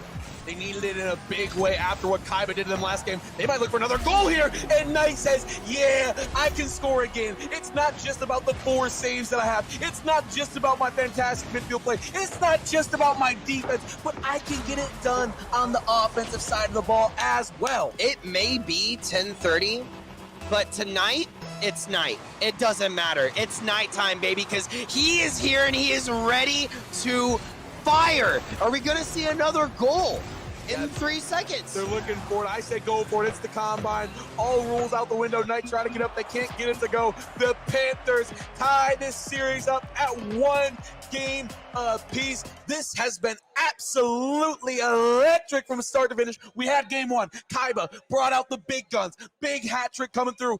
Game 2, Knight, 3 saves, 4 shots on goal, converting half of them. What a great ratio. I love what I've seen from Knight. They can do it in every stage of the game. Oh, yeah, 100%. And we saw everything from demos to solid passes to plays off the wall to being a solid third and waiting for that rotation. Knight was there the whole time. The whole time. And like you said, just like when night falls, that darkness covers everything. Knight has been on every part of the field in every play. There's been a few times where it looks like Kays is going to get an easy goal on the breakaway off the crack back of the defense, but who is there but Knight? Yeah. almost like he's wearing some shining armor because he's there. The cavalry has arrived. And, you know, let's talk about Rusty and Spency too, because they did a lot of assists in that game for Knight. You know, 2 to each, 1 goal for each. And Rusty, you know, his name may be Rusty, but it's looking pretty clean so far. Very clean indeed. Love what I'm seeing from all of them. On the other side here, for the Panthers, or excuse me, for Case, they're going to have to find that magic. They're going to rekindle what they had in game 1. Kaibeck was an absolute beast. I love what I saw to Spency and Species. Did a sub? What you mean? We're good. We're good. Yeah. They're Speezy and Spency. Yeah. Speezy and Spency there. Little switch out. Rusty looking for it on the defensive end. This could be a potential shot to kick things off, but Kaibeck's going to say no to that one early on, but we're already seeing Rusty get in that offensive action. Knight with a solid clear in the midfield. And Speezy is going to try to get something. He said, I'm going to let Divinity take it. That's a really weird rotation for me. Knight with the movement, getting in midfield. No boost, but he is going to steal the boost on K's side. Yeah, Kaibeck trying to get back on defense here. Divinity, a good clear right there. Knight up for this one, the hero of game number 2. Going to put a shot on goal, but there is Speezy to take it away. Knight rotating over. Here is Spency looking for it, setting it up. That could be something. Rusty, they can't quite find it. Kaibeck, who else for K's? Oh, yeah. I mean, Knight's here. Oh, the flip reset. Oh, and I mean, it wasn't exactly, you know, in the right area. We'll count it. But yeah, we'll count it. We'll count it. It just didn't hit it. Yeah, clip it. Spency up in the midfield for this one. Not quite as fancy as what Knight was attempting. Here is Divinity looking for something, but cleared out right there. Kaibeck taking it away. Good center right there. Kaibeck with some beautiful play in the center. Divinity pass off the wall. Can they find the follow through? They cannot. Good bit of defense from the Panthers. Yeah, and Divinity booking it back downfield, trying to get possession again, and going back to return that back over to the offense, right? Rusty going to be there to stop it, though, pushing it back on K's side. And now it's, you know, we're seeing a lot of midfield plays so far. It's going off of the post, and they're just looking for something. Now it is going to go off the backboard. Speezy was almost there, but it is going to be taken away by Spency. Yeah, Spency with a beautiful play right there. Knight trying to get some defense going. Gets a little bit of help. Everyone needs it from time to time. 3 minutes to go in this game. No goals just yet, but Speezy nearly sneaks one in. Can't quite find it. Kaibeck can't get it to go. Center's right there. Trying to keep the offensive alive. Here is K's cross field pass. Knight, that's an open goal right there. Ooh. And taking advantage is none other than Kaibeck. Yeah, Kaibeck was there. So we saw those passes in the midfield, but there wasn't enough momentum and force with the pass to push it across. And we saw K's take advantage of that. They said, hey, look, free platter. We're going for it. Yeah, and I also only saw 2 Panther players from the defensive end there. Something a little bit wrong in the rotation. I'd have to look at the film to see what exactly happened. But regardless, they're on the attack here. They're trying to equalize this game. There's a center right there. Beautiful waterfall. Can't get it to go. Kaibeck leading the offensive charge on the crackback. Looking for something there. Beautiful center. They might try to take it themselves. They cannot quite find it. Maybe an opportunity here for Knight. Oh, beautiful shot. Divinity up for it. Able to play that one in the corner. Demo on the back end from Kaibeck should get them some breathing room. A beautiful bump right there to boot. Yep, and Speezy gonna try to get something mid. Oh, Knight going over his head though. He said, what are you doing? Get that out of here. Swatted it back in the goal, and they're gonna get their first goal of game 3. An absolute laser beam. Knight comes out of nowhere to snag this goal once again. Knight, Kaibeck, Knight. These 2 are going at it right now. Swinging, slugging, honestly, in game. And this is where friendships are made. I really hope that they pay attention to what schools sign each of these players so they know looking into the next year, oh, they're going to be playing on X team, right, in this conference, in the NECC. We got to keep a lookout out for Knight, right? So we're pushing back downfield. Knight did just get the demo on Kaibeck. Real recognizing real. Rusty pushing it back off of the post. Divinity trying to find something to convert here. and Kyback notably are both class of 2022, so maybe even a little team up, a little Brooklyn Nets action, bring KD and Harden in on the squad. We will see Rusty playing that one out of the corner, a minute 30 on the clock. This one is going to go down to the wire. Rusty can't find it, but here is Knight. The defense, they don't find a touch they want, but no one is there to take advantage. Yeah, you know, he got the passes off. The rotation seemed a bit slow, and that may be why the boost is being used so much. Maybe they're just trying to be everywhere at once, and getting across field can be rough if you're trying to get there very quickly. So the boost management, that may be a reason why. Rusty looking for a play downfield. Divinity is going to get the demo back on Knight, and Speezy looking for a play off of post, but it is going to get blocked. Beautiful defense here, 58 seconds on the clock. We might have overtime in a match-deciding game number 3. We will see. Dangerous play there. Knight can't quite find the angle. Spinsy, they are spinning out of control. Can't find that one right there. 43 seconds to go. There's Knight on the defense end. They have been absolutely everywhere. Sporting the G2 paint job may be an indicator of where they end up. Kyback looking for something taken away once again by Knight. And 30 seconds left on the clock. 1-1. This is anyone's game. This could be everything, because this is going to determine your seed going into tomorrow. So Spinsy pushing it back downfield for the Panthers, and Knight going for the goal, but it's going to get blocked by the Divinity. Not this time. Knight can't find it. 10 seconds to go. Rusty setting it up, but there's Speezy looking for it on the other end. Here is Knight. Last chance to dance in regulation. Can't find it. 1 second on the clock, and they can't keep it up. We've got overtime. Overtime indeed. Here we are.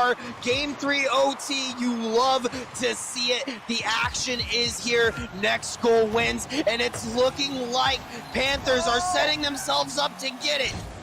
Yeah, here's K Esports. They've got to clear this one here. Kyback on the back end. Can they find something? Divinity. Could this be a center off of the corner? Can't quite get it to go. Here's Kyback. Oh, Kyback, a rare miss right there. And that could be disastrous. But Speezy, the third man back, able to get that one right there. Playing it out of the corner there. Kyback, good bit of defense.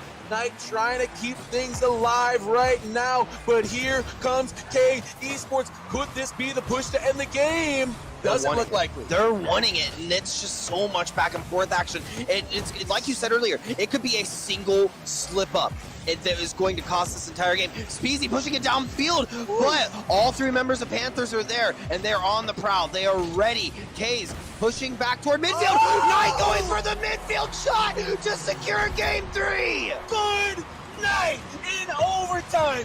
Game number 3.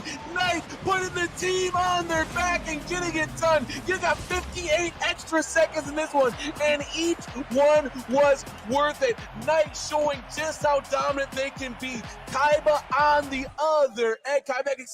On the other end. Also getting it done in the offensive end.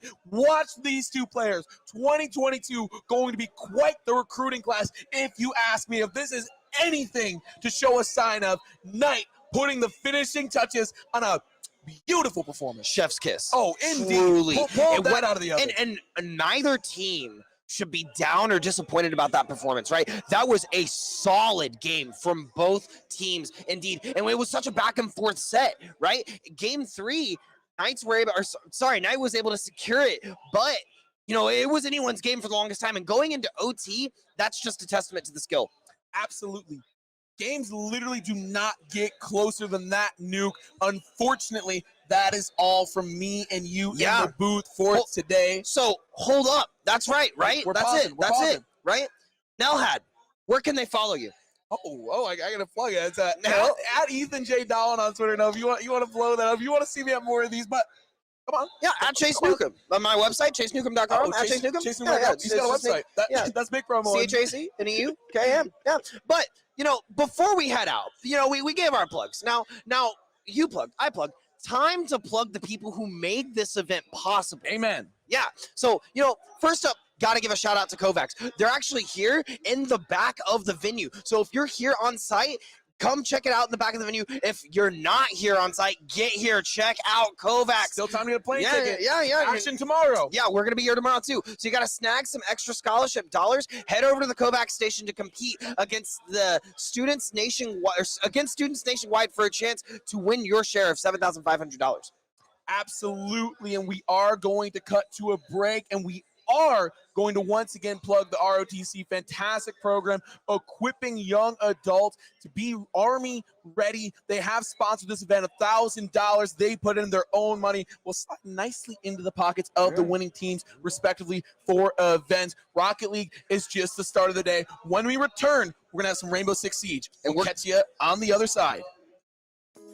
The flexibility to balance my job as a financial consultant and my Army career is why I chose to serve my country part-time. My name is Natalia, and I'm a soldier in the U.S. Army Reserve. Hello, everybody, and welcome back to the High School Esports Showcase, brought to you by Stay Plugged In, the NECC, and Helix Esports. My name is Booker. I'm joined by the ever-astute Wealku himself, and we're on the mic on a LAN. This is exciting. Yeah, I'm excited to be here. Thank you, Stay Plugged In, for having us. But before we jump into this matchup, let's get a word from one of our sponsors here. It's going to be the Army ROTC. And we want to thank our sponsor, U.S. Army Cadet Command, ROTC, for providing the prize pool for this event. ROTC is the largest source of officers and generals for the U.S. Army, and is the largest grantor of college scholarships in the United States. Thank you. Hey, shout out to the Army, right? Yeah. We're going to be seeing some good games today, indeed. Slammers versus Shenanigans. We have some rosters up that we're going to be showing you guys as well of these teams. This is a high school event, by the way, so if you are a recruiter looking to bring on some very star-studded players, this is the place to be at. All right, so some Shenanigans. I don't know a whole bunch about the team, I'm going to be perfectly honest with you, but I do know some of the other teams that are here to play. Yeah. Project Neo being one of the biggest ones.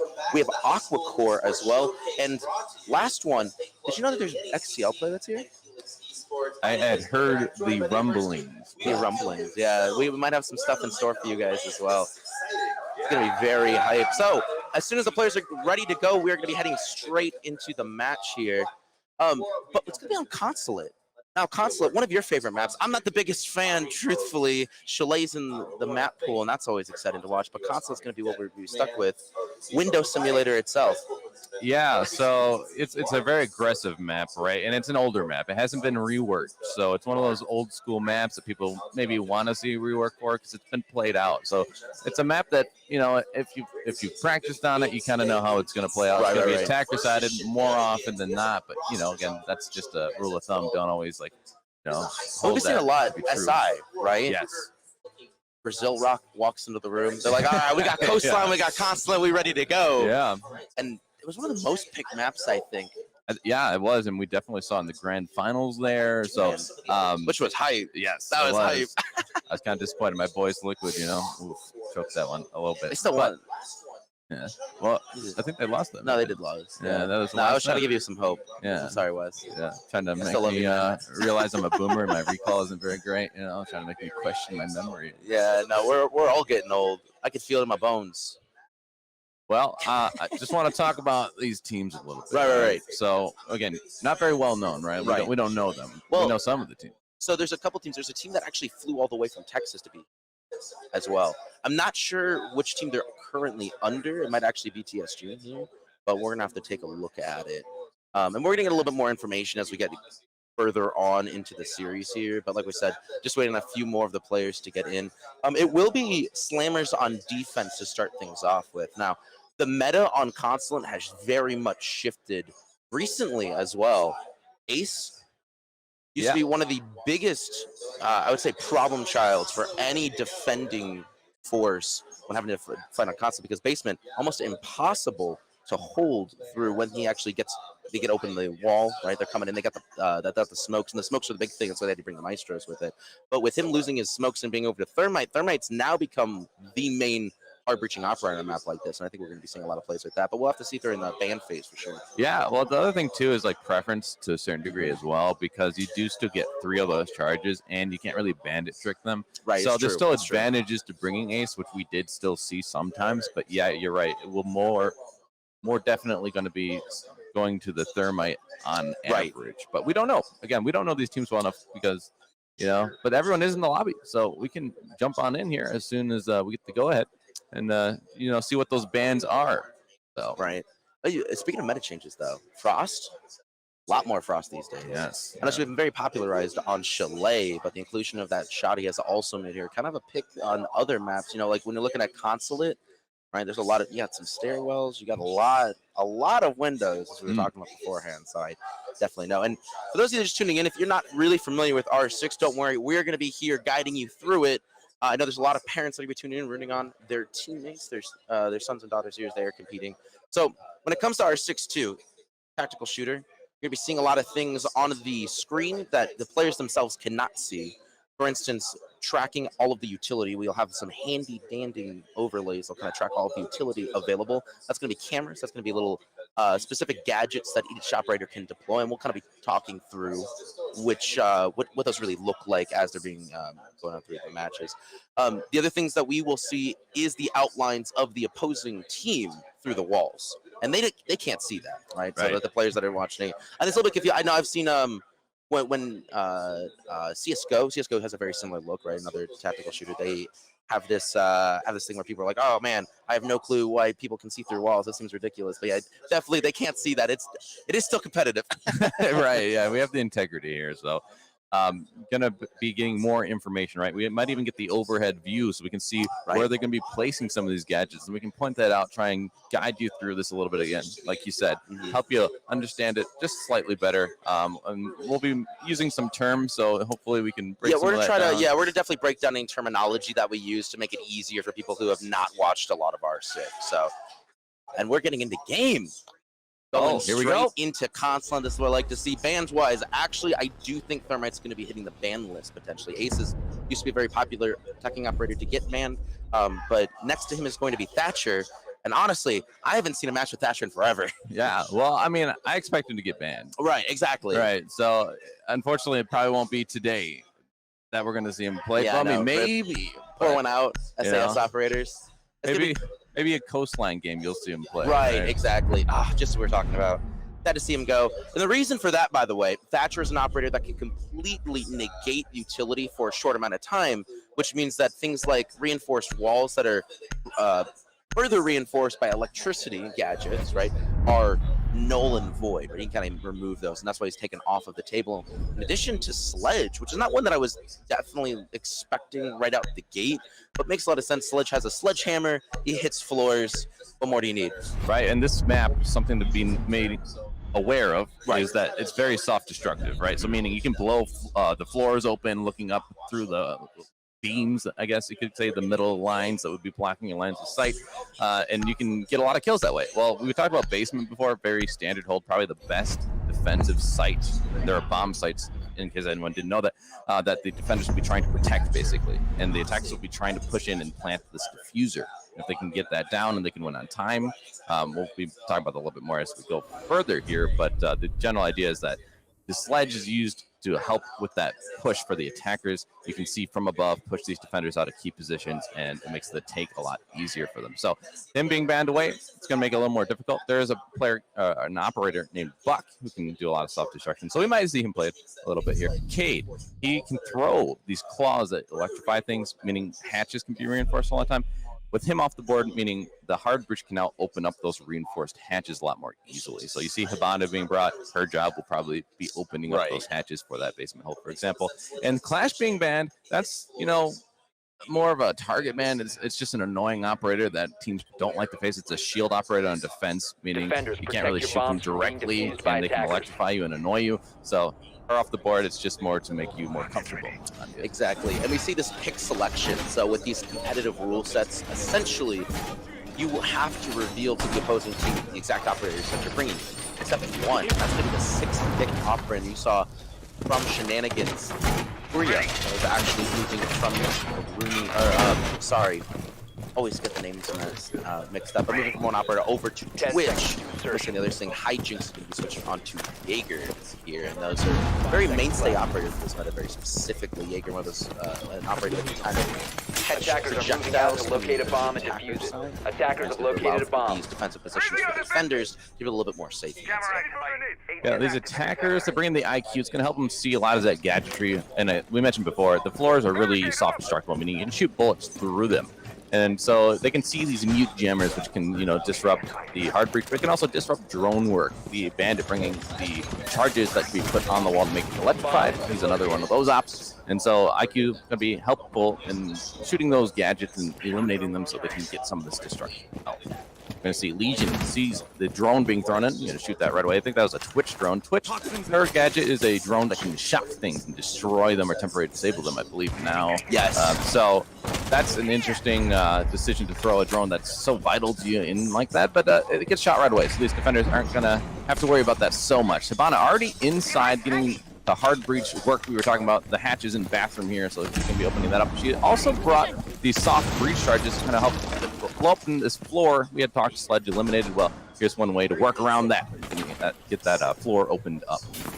Yeah, and this is more of a turtle strategy synonymous with these basement holds, this cafeteria garage hold. A lot of the defenders are going to be staying on site as much as they can and trying to be just holding these angles. You see Grit here, over Gahiti holding, but he's not going to get the first frag as that comes to Smiles. Macaroni taken down. That's a Legion off the table. No more Legion traps are going to be deployed for the rest of the game. Yeah, 5v4 now, so these attackers going to have that man advantage, and they have plenty of time. Look at this destruction coming through only halfway through the round, so you're going to be having a lot of wiggle room when it comes to getting the execute down. We're going to see a push through yellow stairs here. Zofia just constantly staying there and getting a second kill on the round onto Hijinks. So that's going to be Smiles trying to carry his team forward here into this round, try and get the first round won for them. Two-man advantage now, but Yeah, and he's just really throwing himself down the stairs here. No one can contest the Zofia of Smiles, and he's going to try to fight the last three defenders, and it really doesn't look like the rest of his team's doing much besides giving him information. He just won another fight. That was actually Splatter, grabs up the kill. Mopar Grit's going to be falling, and that's yet another kill for Smiles straight through the wall. Gonzo taken down. It's all the way down to Mez PS. The defuse being played by Splatter.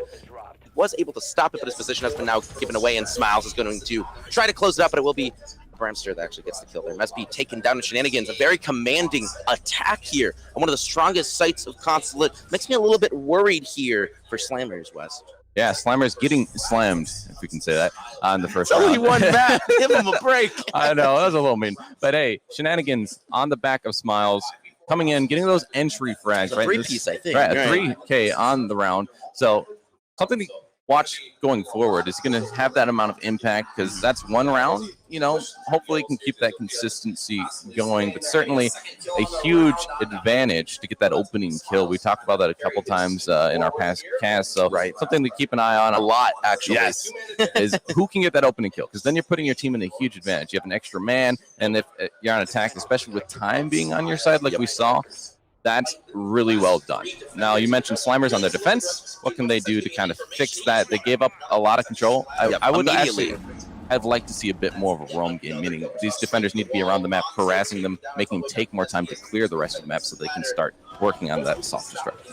Yeah, something of note, by the way, we are currently in the prep phase. This is both important for the defenders, but more important for the attackers, I would almost say. So this is about 30 seconds that the defenders can take to set up the site, right? So you see them reinforcing walls, these soft walls they were shooting, the attackers were shooting through previously, can be reinforced up to make sure that it prevents sight lines. But for the attacker side, they are droning. And we can see that only one drone has been taken down by Slammers to try to deny some information from Shenanigans, but this also means that 4 other drones are currently sitting in the building providing information to the attackers, and this is where the strength of a team like Shenanigans really comes through, because we saw how commanding they were previously, and a lot of that comes from their ability to get the information that they need. Good drone work, Wes. It's the name of the game. Right. Speaking of drone work, they only have one drone eliminated, so that's something you want to keep an eye on when you're watching these teams as well. How well are they protecting that utility? A nice peek out from Mopar is going to get it down onto Jigbone. Doesn't secure the kill quite yet, and so might be able to get helped up. It depends if a teammate is going to be able to help them up in the nick of time. They are going to bleed out, so they do need a teammate to help them up, else they will die.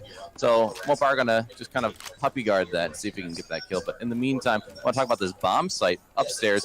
Worst site statistically for defenders. Really? Yeah, so it's actually really hard to defend the site. Interesting to see them going here, but maybe that's the change they need. Mopar actually going to get a kill on the Smile, so he didn't get that kill into Jigbone earlier, but makes up for it here, eliminating that really important entry fragger from the first round. Now he will have no impact on this round.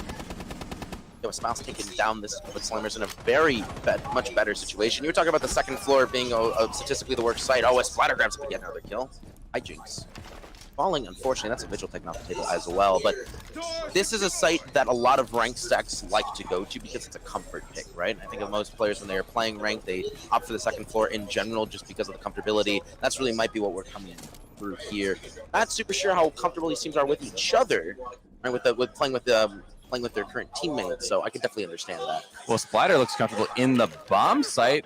Interesting. Did he His fall? teammate just falls and no. is downed outside. That's the diffuser downed as well. Splitter, though, going to get that kill onto Macaroni. Macaroni did get a kill into Jigbone, though, so it is still an even man count. It's going to help his teammate up, and they're going to be able to jump inside the bomb site here, but unfortunately, they didn't utilize that control that they had previously had. Mopar getting that kill onto Splitter, but a down onto Mopar himself. So unless he gets helped up, this is a 2v2. Voya going to get that kill onto Mesp. So it is essentially a 1v2 as the plant is going down. Gonzo over here going to have to make something happen. He's not going to help his teammate up, and he's going to die. Abramster is going to be sealing the deal on that round. They did end up winning it, even though they lost that open. Yeah, that was 2 kills by Abramster, just closing it out. And yeah, this is, while we talk about the importance of opening frags from the teams, sometimes it's just not enough. And this is definitely shown here as Smiles, even though we taken out early, this team was able to get a victory. All right, going into round 3, console meeting, running it back here, Wes. You know how we feel about that one, though. Yeah, repeating the same bomb site was, we'll just talk about it quick. Right, let's go into it. Right.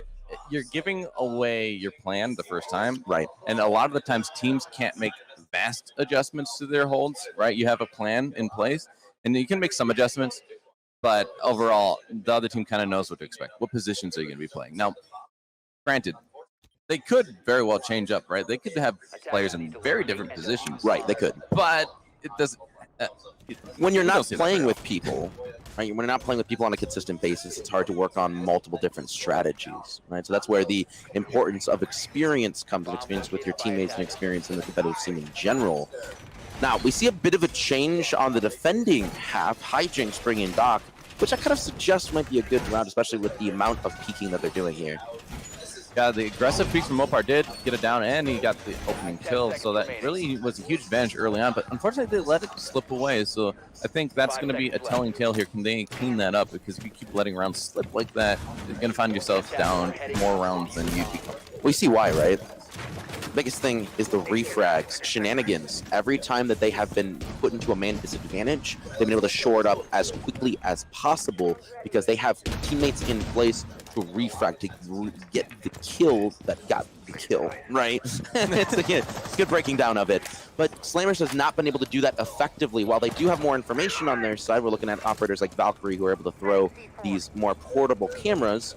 They have not been using the information as effectively as they might need to make sure that they can get those refrags as needed.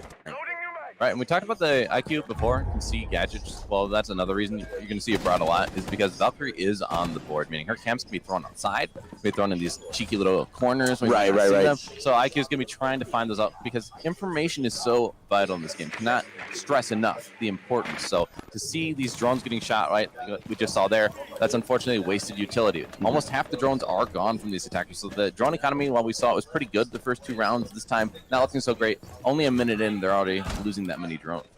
And Slammers has been taking steps to mitigate shenanigans advantages here.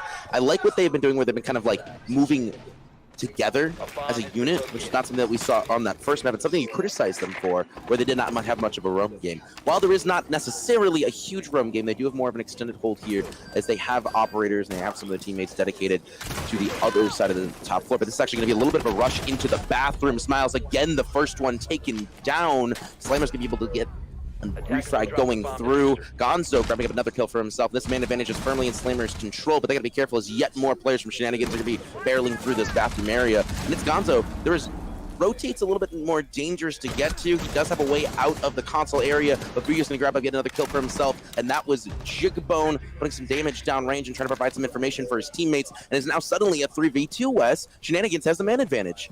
Yeah, Jigbone, they're all hanging out on the top of yellow here, and the push early on didn't work out. Gonzo going to kill on to Jigbone, making it closer. Now Hijinks also going to take out Emergencer, actually. So now a 2v1, what was an advantage for the attackers, is no longer there, but Boya making a kill on to Gonzo, trying to make it a little bit closer. 1v1, the gunfight comes up, but Hijinks is going to win it. Slimers get their first round of defense won. Put themselves on the board, and I'm sure the boys are very happy to hear that. That came through. I think most of it had to do with the push that Shenanigans opted for. That rush through bathroom, something that we don't typically see, but when you have those soft walls there, it turns bathroom into a kill site, right? More of like a hornet's nest, right? Really hard to really push through there. And Slimers were able to take advantage of that and grabs a win from themselves. But we're actually going to go back downstairs, cafeteria, garage. Might just be a two-site series here, Wes. Yeah, they're going to be running it back. We talked about this site. This is statistically the best site. They lost it that first round. Really, Smiles getting those opening kills helped a lot, though, for the attackers. And so we'll see. What do they do? I mentioned the roam game before. Hopefully they can bring that. You need to buy more time, right? They can't be getting the floor open up with half a round left. Exactly. And you already have the hatches open, and then they're already on yellow, having the control there. So there's just a lot of things that were missing from that defense. They didn't buy enough time. They weren't aggressive enough. They gave up a lot of key power positions too early. They lost the opening engagement. So things like that. If they can clean it up, this should be a pretty winnable bomb site. Yeah, I definitely think so. Something I want to bring up as well, Wes, and this is something that a lot of players have never ran into. We're on LAN. It's completely different than online, right? And that comes down to online, you can just swing things, right? Now, don't get me wrong. Smiles has been able to successfully swing angles beforehand, but when you hold angles, it is definitively in the holder's advantage instead of peeker's advantage, which is typically see online at times, because there is no latency for when someone's model is going to be within your sights. So lane is really going to be benefiting the players that sit down, hold angles, and are really just able to set up refrags as much as possible, which we've been able to see Shenanigans do very successfully, like I said before. Now, seeing some operators being brought, I want to make mention of the dock. Not someone often brought. You see sometimes upstairs they're brought because they can help hold the yellow stairs, which I didn't see them do on their defense. But you could, and the reason is they usually try and nade you out in that position. Dock able to help your teammate get helped and also over-heal you so you can take the damage without getting down, things like that. Here, though, not so useful. So it's more of a comfort pick. You mentioned comfortability with the bomb sites, but it's also comfortability with the operators. Now, Jackal, another one being brought. He can see these footsteps. He can scan it and ping the location of the defender. Now, it depends on what color that footprint is. It's going to allow him to have more pings the brighter the color is. Right, and like the recency of when someone had stepped in that area, right? So the attack from Shenanigan has put them already in the basement with more of these reinforcements through the walls. Oh no, then he gives them information, and they can't have any lines of sight there as Jigbone grabs up yet another opening frag from Shenanigans, quickly followed up by Smiles. Look at a 5v3. There's still a minute and a half left on the board, Wes. Yet another kill just falls through. He's able to drone in. Jigbone grabs another one for himself. He doesn't need any teammates here, leaving Macaroni all by his lonesome to fight up against Jigbone, but you cannot. That's a 3-piece for him, and yet another round here, 1 for the Shenanigans roster. Yeah, once the first kill came in, it just started pour, and all the kills coming in favor, basically, of Shenanigans. Now, 1 kill for Macaroni. He made it not a flawless round on the side of Shenanigans, but a near flawless round. That execute really well done. The criticism I would have there, right? And you have some criticism sometimes. Oh, yeah. Wes. This is my bread and butter. Right. Slimers didn't have any, again, no real roam game, but also no one was even really watching that backside. We saw the Jackal just walk down the stairs. They just reinforced the doors and thought, good enough. It wasn't. It was not good enough at all. And this is the problem that some teams run into, is that when you are clearing up lines of sight, you need to make sure that those lines of sight cannot just be opened up and just bite you in the butt. And that's kind of what we saw there, unfortunately. And this is the problem when you come to the garage site as a whole. While it is the strongest, you have to hold all these angles. You have to have this information. And either somebody was not on cams, right? They had a Valkyrie, right? They had an Echo. Someone was not on the cams providing the information, or maybe it was just a late call out by the teams.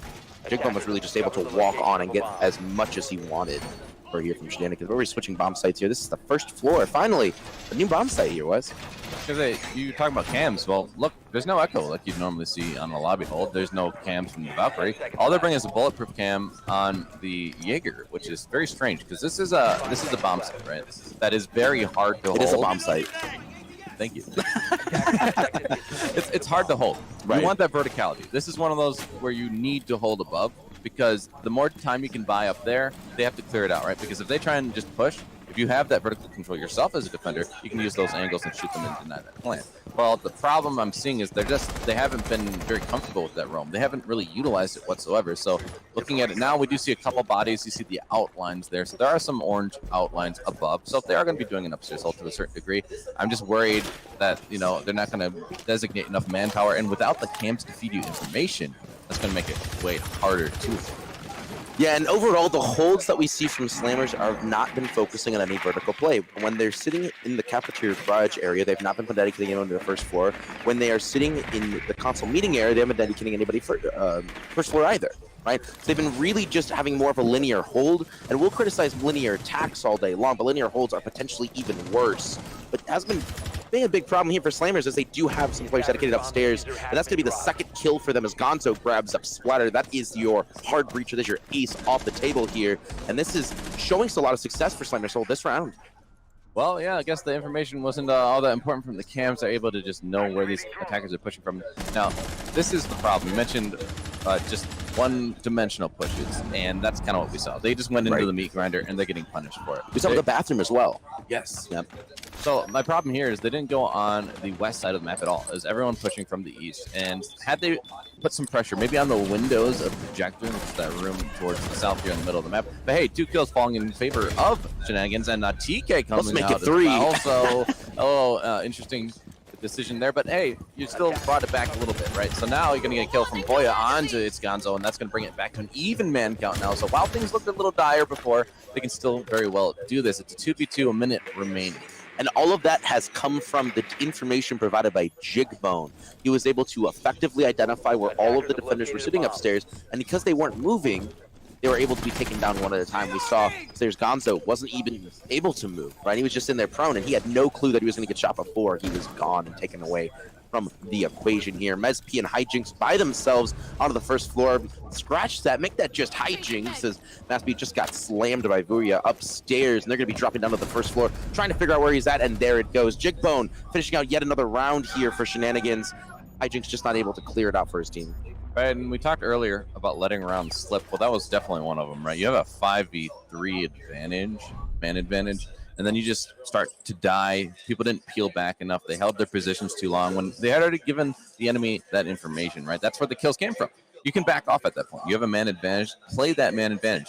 They didn't. They took ones, they lost ones, and then Shenanigans is able to just ride that momentum through to the end of the round. Now they're up 4-1 on attack on Consulate. Not super surprising, but it is still worrisome because those rounds could have been won by the defense. Yeah, this is going to be the second to last round before the switch.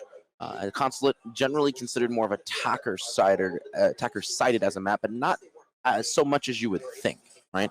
4-1 right now, you're getting a little bit of dire straits here if you are Slammers. Really need to be focusing on that round switch as well to see, can Slammers do the same thing that Shenanigans has been doing here? Those executes, right? Well, I would say less executes, more winning their fights, right? Right, winning the ones. That's Yes, what they're really winning good the at. ones. That's what we've seen. The other thing to keep in mind is they've been clutch. So they have, especially Jigbone, coming in the later rounds, been able to bring it home for his team, get those last remaining kills, and just help them out a lot.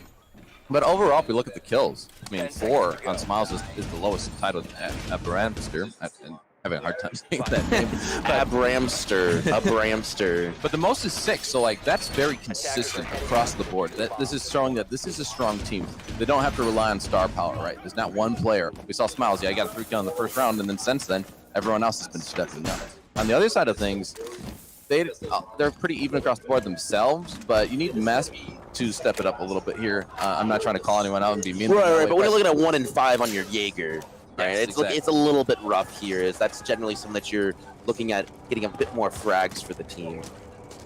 Well, maybe on this roll he will have more success. I have on this faith. bomb site. They did win this bomb site, Right. so if it's going to happen, this is the time right now. I do see the extension over here by Macaroni into admin, and I like that, right? Not giving up that side of the map. We saw that was a struggle in basement. They gave up the same side of the map, the east side, and then they lost control too fast, and then it just snowballed.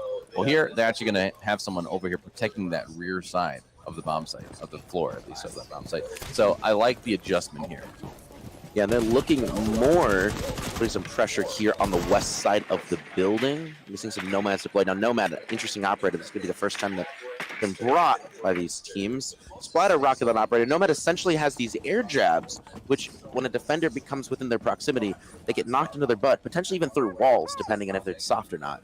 What that operator is going to be able to do is to provide flank coverage. So as these attackers or as these defenders are going to try to rotate to potentially get some kills from a flank here, they are not able to, as they're knocked on their butt and they're kind of left helpless for a few seconds here, letting the attackers get any execution that they want. Getting Splatter here, upside down repel, and it's a dangerous game, and he loses it, unfortunately. Mopar getting another opening kill. Has been pretty consistent at that for his team, and so that's going to help them have a little bit more of an advantage here. A lot of time burned by the attackers, right? They didn't really push much, but Bremster going to get a refrag onto him in pretty quick succession. You said crossfire? And these angles being held, you're mentioning the crossfire is really dangerous coming up from Shenanigans. It's going to help them try and get this plant down, but so far, they still haven't been able to get it into the bomb site. Yeah, the crossfires that were set up there by Shenanigans just were amazing. There was nowhere for Mopar to go, and now we've led this into a man advantage here. Mass trying to do something for his team, trying to, we were talking about him making a name for himself here. This is really where it's at, and it's kind of on him to stem the bleeding here as yet another player in his team falls down. But Bramster is actually down currently. Jigbone grabs up yet another player. Gonzo just having a rough time fighting that Jackal. They can't plant in that corner. It's technically not part of the bomb site. So you see Booyah had to drop that diffuser. It's the same button to plant. So that just explains that. But it's a 2v2 essentially with the Bramster down. He's not being helped up because he's on the other side. In enemy territory, Macaroni going to get killed onto Jigbone. So now Booyah going to have to defend this diffuser by himself. A 1v2 here. And these two defenders pushing in, trying to pinch him. He's going to get killed onto one of them. Macaroni off the board. And finding the second one, he clutches it out. A 1vx situation, essentially. And he wins it. And Booyah, crazy player. Built different, I'd have to say. At least right here. There is not many players, I would say, that can sit there and win 1v2s when you're getting swung on by both angles, right? There is not many players that can do that. And this comes down to a kind of a miscommunication by the Slammers roster, right? Because they didn't coordinate their swing. They let him take the 1v1 fights and kind of let him make it winnable for himself, right? Taking two 1v1s, not the easiest thing, mind you, but when you present that, they get the option that you swing them at the exact same time. You count down 1, 2, 3, we're both going to swing them, puts them into a rough spot. But it looked like that the players that were trying to retake their site had no clue that where his positioning was. That is definitely a problem. Right, and the problem too is he's in the default position behind the desk where you normally would plant. That's a default plant spot. So you'd expect the plant just went down. He's probably there. Now, I do want to give credit though. They did look like they were trying to push together, but the timing isn't always on point, right? And unfortunately, he was able to use that desk to take ones, right? He can lean one way. He's being blocked from the other angle, so he played it smart. I want to give credit to him. No, definitely. Very smart. For playing it out and winning. But hey, switch sides now. We talked about that. The first 6 rounds is one side, and now you switch to the other side. So Shenanigans going to have their first round of defense, and they're going to the strongest bomb set we mentioned, the basement hole. Right, and now that we have finally switched sides, Shenanigans kind of shows what they're made of on the defensive half, and it really down to Slammers who show up. They are going to be bringing the Nomad and kind of bringing more of this Thermite, which I was talking about beforehand. Definitely an operator. Got buffed recently, able to open up these huge holes into the garage.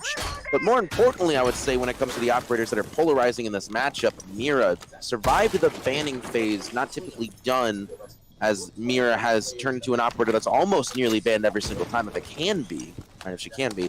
What she does, she puts these one-sided mirrors in place, and that's going to let the defenders know when they need to properly swing. But another operator that they have not seen up until this point that's not being brought is a Rooney. And her studio gates are crazy good for being able to divide up a map and prevent the attackers from getting free space. Well, the other thing to keep in mind, Jigbone getting the opening kill on the Macaroni, for sure one thing to keep in mind here. But refrag by Gonzo onto Booyah is going to keep it an even man count. But the mirrors, I just want to bring up, it's kind of like that Panopticon, I think is the term, 1984. Right. If you have that mirror there looking, it's like Big Brother's always watching you. You don't know if someone's actually there or not, so you have to respect it. You can't just push in and just assume no one's there. Now, drone work could help you identify if someone's there or not. But again, that's not always the easiest thing. Mess playing kill on the splatter though, so it's already going to make these attackers have a little bit of an advantage here. A lot of damage also done to Bramster. Yeah, the information comes through that the defenders have backed off a bit, and that really quick movement by Moper was able to catch Bramster in route back to the bomb site. Now suddenly, Jigbone is all by himself as Smiles was not able to retreat back. There is an escape route in the bathroom, I think. They actually opened up that hatch, so he's able to get back to site, mostly safely if need be, but he has to be careful because Yellow is a potential problem here, as Slammers currently have control of it. Jigbo's not really able to contest right now, as he's trying to hold back, wait a second, to use his C4 when the plant starts being put down. I just can kill onto Smiles. He was just trying to harass them, buy more time for his teammate, hopefully get a kill, right? Because you're in a man disadvantage, you gotta do what you can. But unfortunately, he's the one who's taken out. And 1v4 now. Jigbone, he's been pretty successful in this matchup. A nice headshot on the mess, but the refrag by Hijinks is going to get another round for Slammers. They're not done yet. They're going to show us they can do it on attack. Yeah, and that really comes down to their communication, operator choice even. We saw how they really blocked the attackers, or blocked the defenders from repositioning properly, and really their style of execution very quickly. We didn't talk about it during it, but Thermite got open that wall, that big garage door area, incredibly quickly into the round, and it really prevented the defenders from shenanigans to kind of rotate around inside their site, because now suddenly there's this huge hole that you have to respect in the similar way that you have to respect a mirror, right? When these sight lines are created, it's scary. You can't just move back and forth. So that's just going to allow Slammers to really turn that map control into a round win at the end of the day. But we're going to be moving over to an archives. Tell us, first time this bomb site's actually going to be seen here, Wes. Yeah, this is one of the weirdest bomb sites in all of Siege because it's 2 bombs on different floors, right? So we have one in Tellers, which is on first floor, and then in basement right below is archives. So very odd. You Very don't see odd. that almost always. They're on the same floor right next to each other, essentially 2 different rooms adjacent to each other. Here, it's not the case. So what do? Well, you almost always bring a pulse when the splatter is playing. And then you bring a bunch of C4s, which every single defender here, 5 different C4s. Oh my so they're just gosh. going to try and blow up these attackers trying to push into the floor above. And that's typically what's going to happen. These attackers are going to try and get vertical control, and they'll try and flesh out some of these players in the basement hold, and hopefully get the kill on the pulse, for example, so he can't feed the information. Just to speak about pulse for those who might not know, he has this cardiac scanner, and what that does is you can basically see this little circle that's red, and if he sees that, that's the player's heartbeat. So he can feed information to his friends and say, hey, there's a player here. And we talked about how destructible the floors are on this map. Almost all of them. There's some exceptions to that, but almost all of them are destructible. Well, C4 from below will kill you right to the floor. Very much so. You can kind of see how they have opened up holes here so they can further prevent any plants that try to get put down. This fighter's actually rocking the shotgun, which you don't typically see here from both players. It's sometimes popular, depends on the player. But he's going to be using most of his bullets to just open up the floor. Something along the lineup of shenanigans that's being brought here. If you notice that it's very focused on information gathering and information denial. You have Mozzie here, which you saw earlier, kind of shooting these little pests, and what those do is they get control of drones. And when he controls the drones, the Slammers have nothing that they can do about it, right? So they completely lose their drone to him. Furious bringing in Mute, that's going to be denying a lot of space. That's kind of shuts down drones work as well. We already see the effectiveness of it as Slammers. They just lost a player, and that probably has to do with 3 drones already be taken off the table here, Wes. Yeah, drone economy not going well. That's also the hard breach, though. Now, if you look at Capital, you can see the utility right next to his little gun symbol with the 231 bullets in his hand. Well, that is a hard breach. So there is technically like a backup, but it only makes this little square. It's usually useful for opening a hatch that's reinforced. It's not going to open up a big wall or hole in the wall like we saw on the garage that Thermite made. So now Thermite off the board going to really limit what options they can do with the hard destruction, but also just losing the man early. And a lot of time wasted as well because of the drones getting shot. They're running out of time here on this attacker slam. That's a minute 20 left on the clock, and yet another kill coming through. This time, Hijinks finds one, and Macaroni finds another one, and Slammers now finds themselves on a man advantage. Macaroni realizes that he's being watched here, and he's going to try to plant, but we already see the C4 thrown from below, and he knows now that that was a bit of a mistake. Splatter able to get a kill for himself, and the man count has been evened up, but the diffuser's grabbed up underneath his eyes. He didn't realize that it's just gone, and now another plant's going to be coming through here. Mesp trying to get it down before the C4 gets thrown, but the C4 was just thrown, but Dot taking them out. He's on a sliver of HP, but thankfully able to survive, and suddenly now, the plan that Shenanigans have set up, it's falling around them. Yeah, they kind of failed to execute on that defense. They didn't have the C4 placed properly. Mess getting a kill on the splatter. Smiles, though, will get a refrag on Hijinks. It's still a 2v2. Now, the thing on this is the diffuser is down, so they have to have 7.5 seconds to defuse the diffuser, if you will. Smile's going to get down. Voya getting a kill on the Mess, though, so it's essentially a 1v1 now. Voya, and it's Gonzo. Now, Gonzo has the advantage here. They have to push him. Did help his teammate up. Smiles will be eliminated, though, so it's still that 1v1 we have just seen. He doesn't have the time, though, even if he gets the kill. Unfortunately, not enough time to get the defuse. That will be a round one just by time for Slammers on Tech. Yeah, and very unfortunate from Shenanigans. This is the problem when you're fully commit to one strategy, right? And their strategy was, we're going to hold downstairs, we're going to C4 every single planter that tries to find a safe spot. And unfortunately, the second that they were able to get the plant down, everything falls away. And they were not prepped. They were not in position for a plan B. That is a problem sometimes. Teams have this issue where they don't really practice the retakes a lot of the time, right? We don't really think about, hey, how do we retake this site once the worst case scenario happens? And this is what happens when you don't have a secondary plan for it.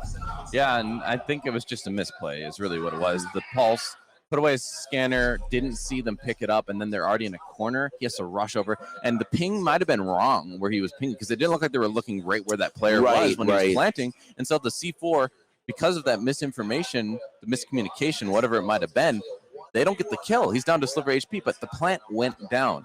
All of a sudden, these defenders now have to push and act like attackers trying to retake this bomb site, while the attackers can sit back and just defend the diffuser now. So, and time is on their side in that situation. Exactly. So that's hard for those defenders. Could have been one.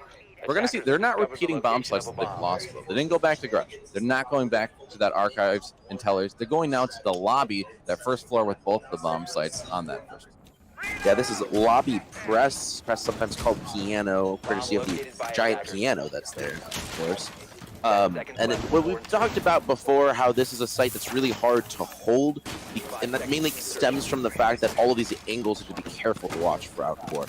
Those angles get opened up from outside, these long angles, and open up on these windows. So you see where Smiles is running right now, in these windows that are boarded up right currently, but are going to get opened up in the future. Suddenly Smiles would be stuck in this position because he wouldn't really have a way to retreat out of it. And that is the problem with this site as a whole, and this is why players have to opt to hold upstairs, because as long as you're holding upstairs, you can kind of prevent the attackers from entering the building at the very least.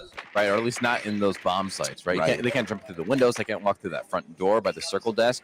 They would have to come in through like yellow stairs, and even then, if you're holding above, you can still have that holes so you can look down and see them if they're trying to plant. Again, we can talk about information, right? Information is huge in this game. We have the Mozzie yet again. He can capture those drones and use them for himself, so he gets control of the attacker drones when he captures them. We see a black eye camera thrown outside. Mopar, though, going to get kill on the splatter, open things up, so things are looking good for Slammers. They're trying to carry this momentum. They were down 5-1 at the split. They've already won 2 in a row on attack, so very much an attacker side of the console like we had talked about. Mopar getting another kill. Mess going to take out Jigbone as well, and while this is a 2v5 and a 2v4 now, Booyah trying to get this back into action on his team. Bramster also going to get a kill on the Hijinks, so things are not lost yet. A 2v3 now. Plenty of time. Bramster getting another one on the Mopar. 2v2. These defenders trying to pull it back. Yeah, it doesn't look like they are willing to give it out easy. Macaroni's going to be getting the planter uncontested, however. Suddenly, Shenanigans needs to retake their site yet again, and they had problems with that previously. It's even worse in this spot because of the long angles that Macaroni and Gonzo can hold. I'm not actually sure where Gonzo's positioning. It looks like on the other side of the map.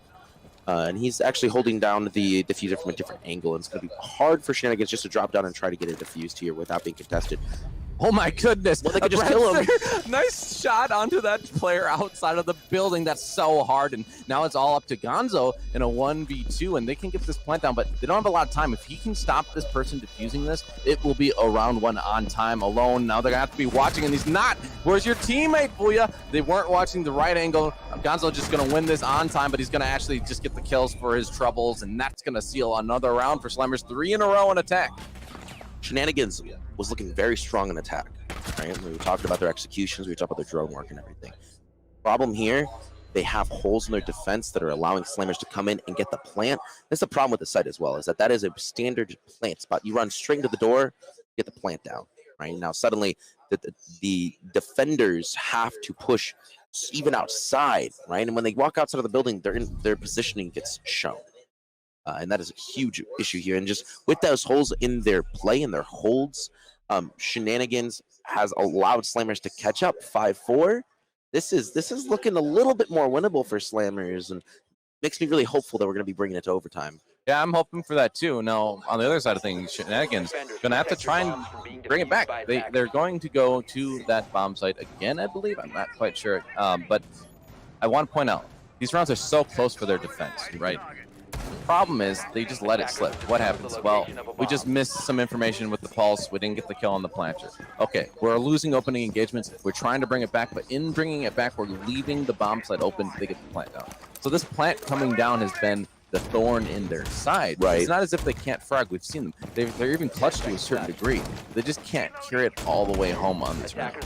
Yeah, and really just bringing it home is the name of the game here. You can't just let rounds slip so easily from your grasp. We're going to see a little bit of adjustments here on the attacker side. I do like the inclusion of Capita. We did see him last time, but his utility that he brings, very strong for denying space and protecting a diffuser even more here from Slammer. Shenanigans trying to bring a Frost as well. We talk about Frost in the kind of the banning phase, right? About how Frost has become very strong in this meta. She has this ability where she can put these bear traps down that are a little bit harder to see, right? I mean, when you're not looking down at your feet all the time. And that's going to completely down one of the attackers if they are not careful, needing to be brought back up by one of their buddies here.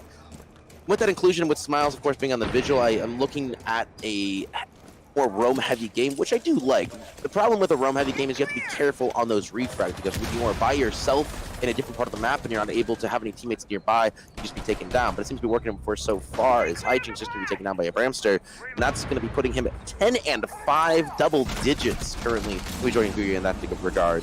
Oh, Jigbone just narrowly missing out on a kill on the player on the repel connector. Macaroni getting a kill on the Splatter. Splatter has been dying a lot for his team early in rounds, and that's unfortunate. Bramster, though, getting a kill on the Mopar, so they are going to maintain that man advantage, but these attackers trying to do the same kind of push that we saw last time. Push through the front door, try and get the plant in, but the coverage is still there. They don't have the man advantage they had last time, but these players have to kind of roam around the map, try and get kills to bring it back and leave site uncontested.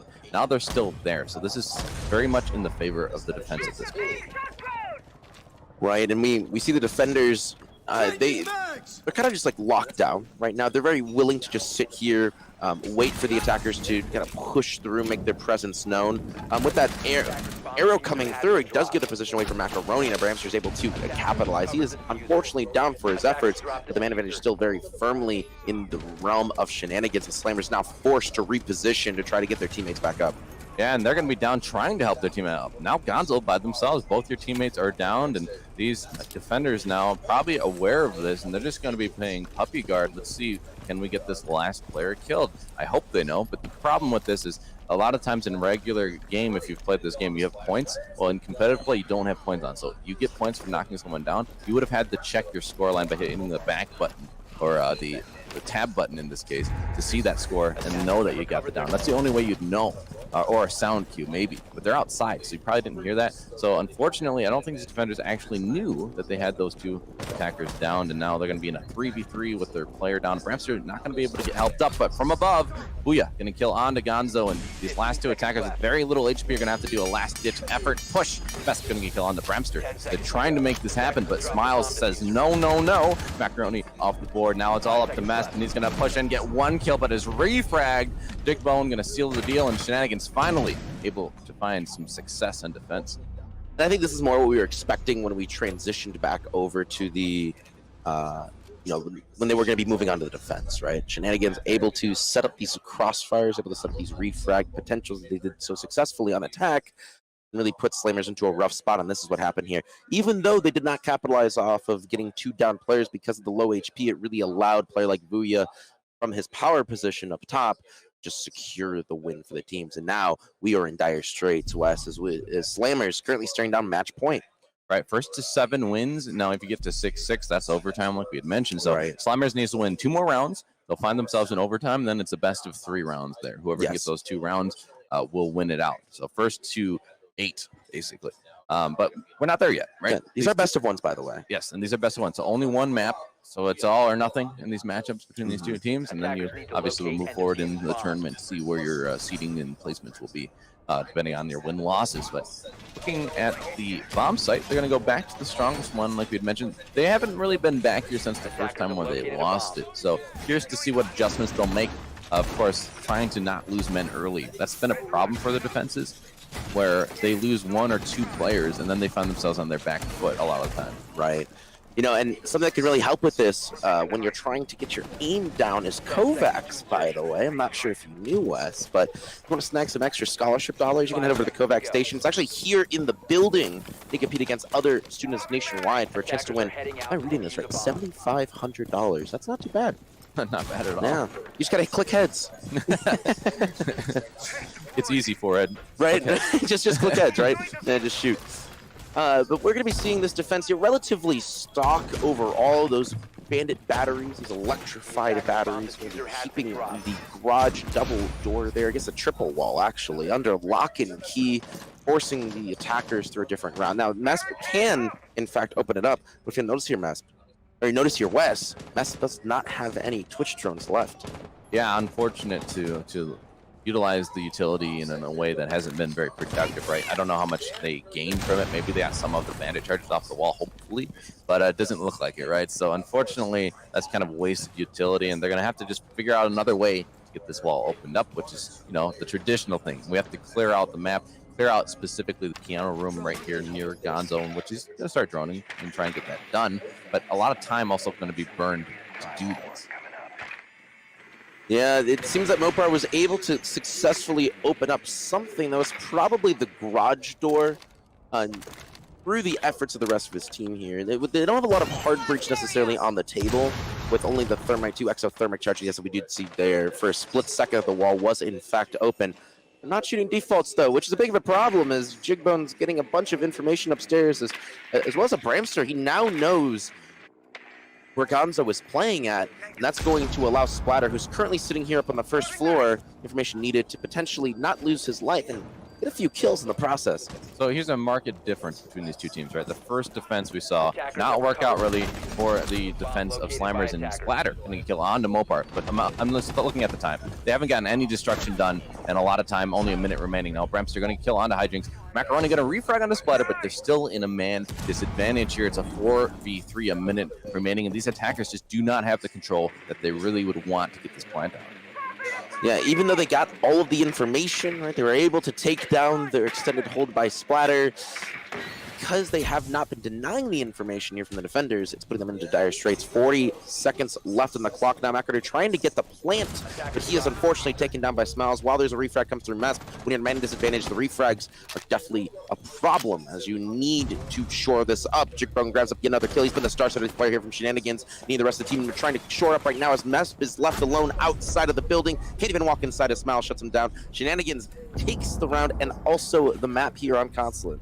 Yeah, they're going to win 7-4. So while it looked a little troublesome on their defenses initially, they seal it up at the end, and they get that W. So congratulations, Shenanigans, on winning this matchup against Slammers. Really good job from Slammers, though. They didn't let the 5-1 get to them. They were able to win some of those rounds, try and make it more competitive, a little bit closer of a matchup. So I want to congratulate both teams. But in the end, you know, the W is what feels good. So Shenanigans probably feeling good right now. Feels a bit good, right? It always feels good to get those wins, especially on land. This is your first land. Like I said, a lot of people, lands are very popular right now. It might be a reason for that. But now that we're getting back into the land scene, being able to have that competitive experience brought on, especially by places such as Stay Plugged In offering this experience, is going to allow the players a bit more in getting into the competitive scene. So, great match overall. We have a few more teams going on. I'm sure we'll be let known what other matchups are finishing up. This was not a quick one. Slammers almost got that comeback through. But we do have a couple more things to talk about here, specifically a couple ads. I know you had a few. I know you had a few in your pocket there, Wes. Yes. So some other events going on. So right. Let's talk about Do tell. So eNASCAR scholarship program. So I just want to let you know about this. It's Stay Plugged In has partnered with NASCAR to present the eNASCAR scholarship program. Sign up today for the first league with a $2,000 prize pool. ESPIN.gg/events, all caps, /NASCAR RL capitalized. So, All capitalized? yes. Let's go. That is espin.gg, by the way. It's always helpful. Let's get another event, by the way. Going to be popping up as well. Arlington. You guys have not checked that out. Maybe the next LAN actually ran by Stay Plugged In. We might be there, we might not. Not sure, Wes. We'll have to see. Yeah. You want to do another drive? Let's be September 9th through the 12th. You can sign up at espin.gg/event/Arlington. We'll try to find a spot there. There's a lot of very competitive recruiting happening at events like these. I think that there's 24 colleges that are here to recruit. And so if you want to get your name out there, if you want to get your name into the space, these events are just for you. We're going to be cutting through, looks like a quick break really quick. We're going to get a little bit of word from our sponsors from the Army. I think that we have something really nice to show you guys there.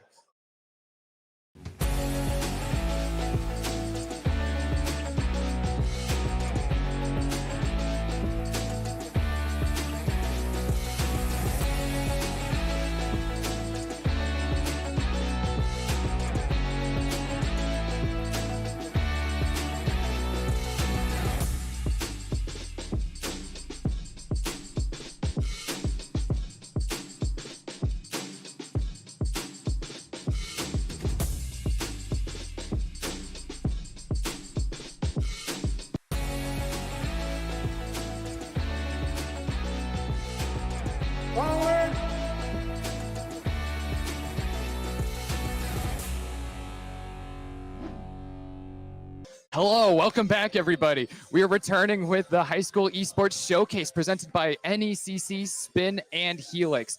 I'm Treasury, and I will be accompanied by the irresistible letter H today on this cast. We're so excited to be here. It's phenomenal to be back at LAN events. It's been so long. Corona has really kicked our butts all across esports. So it's so nice to be back here, seeing gamers do what they love. Man, it's just so nice. I cannot overstate that a bit. Just gamers doing what they love, that being gaming, hence the name gamers. But it is very exciting to be back at a LAN event, especially one of this size and at such an impressive venue as the Helix Esports. Yeah. Helix Esports. They're getting you with that tongue twister. Yeah, they're getting me with that tongue twister because Helix Esports does not necessarily roll off the tongue as well as you'd think on that first try. But I would you like to take a thank to our sponsors? Do you want me to do it? Oh, yeah, we would love to. So much gratitude goes out to the U.S. Army Cadet Command, ROTC. They provide the prize pool for this event. ROTC is the largest source of officers and generals for the U.S. Army and is the largest grantor of college scholarships in the United States. That's a great opportunity, and we love that they present that to all these players, including all of these high school players who are moving on to college going in the forward. That's going to be really big for them. So we're actually going to be able to get into game here pretty soon. We have that match coming up with map bans already going on. We already do have those map bans going on as we speak. However, I believe we actually are already going on to Clubhouse for one of our maps. And then for the banning on operators, we are currently going on to a Blackbeard, an Ash, and a Clash already. Clash being, as you probably already heard from the previous round, if you had tuned into that, is much more of probably a target ban or a ban out of, they're very annoying. They don't really want to deal with that kind of scenario, much more of a meat drone rather than a physical drone. And another ban that I am seeing is Blackbeard. Blackbeard being very good at getting the peaks and having that extra millisecond that they might need in order to get the kills that they need to be able to win the rounds. Yeah, a lot of times it comes down to operators that you can't shoot at directly, just being really hard to deal with, especially at a level where you're not really sure what your opponents are actually going to be bringing, what they're going to be doing. And Clash and Blackbeard absolutely do that, along with Mira, which was the final ban that we saw on defense. She presents those one-way mirrors that prevent attackers from seeing her or shooting at her, even through reinforced walls. So it's a really strong operator across the board in all of the meta, so it makes a lot of sense to see her banned out. Now, a ban that we aren't seeing today that we saw in the last round, and you see typically in a lot of competitive play, is in the hands of Thatcher, our favorite British boy with the EMP grenades. We will be seeing a lot of pushes coming through on reinforced walls. Attackers need to locate and defuse Thatcher bombs. is able to deny walls, or at least deny wall denial.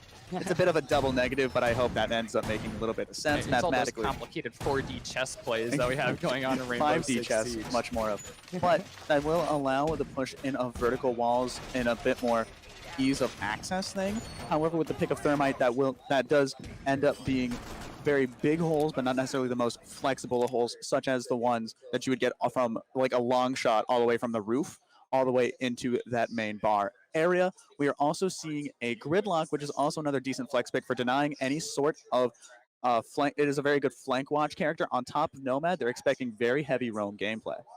Yeah, that's going to be so much denial there. On the other side, we're seeing a real focus towards denying grenades from the defense. Bayshore doesn't want to be having to deal with those coming out from Sledge being played by It's Gonzo. Those are going to be the only frags brought, and that's not too exceptionally out of the norm.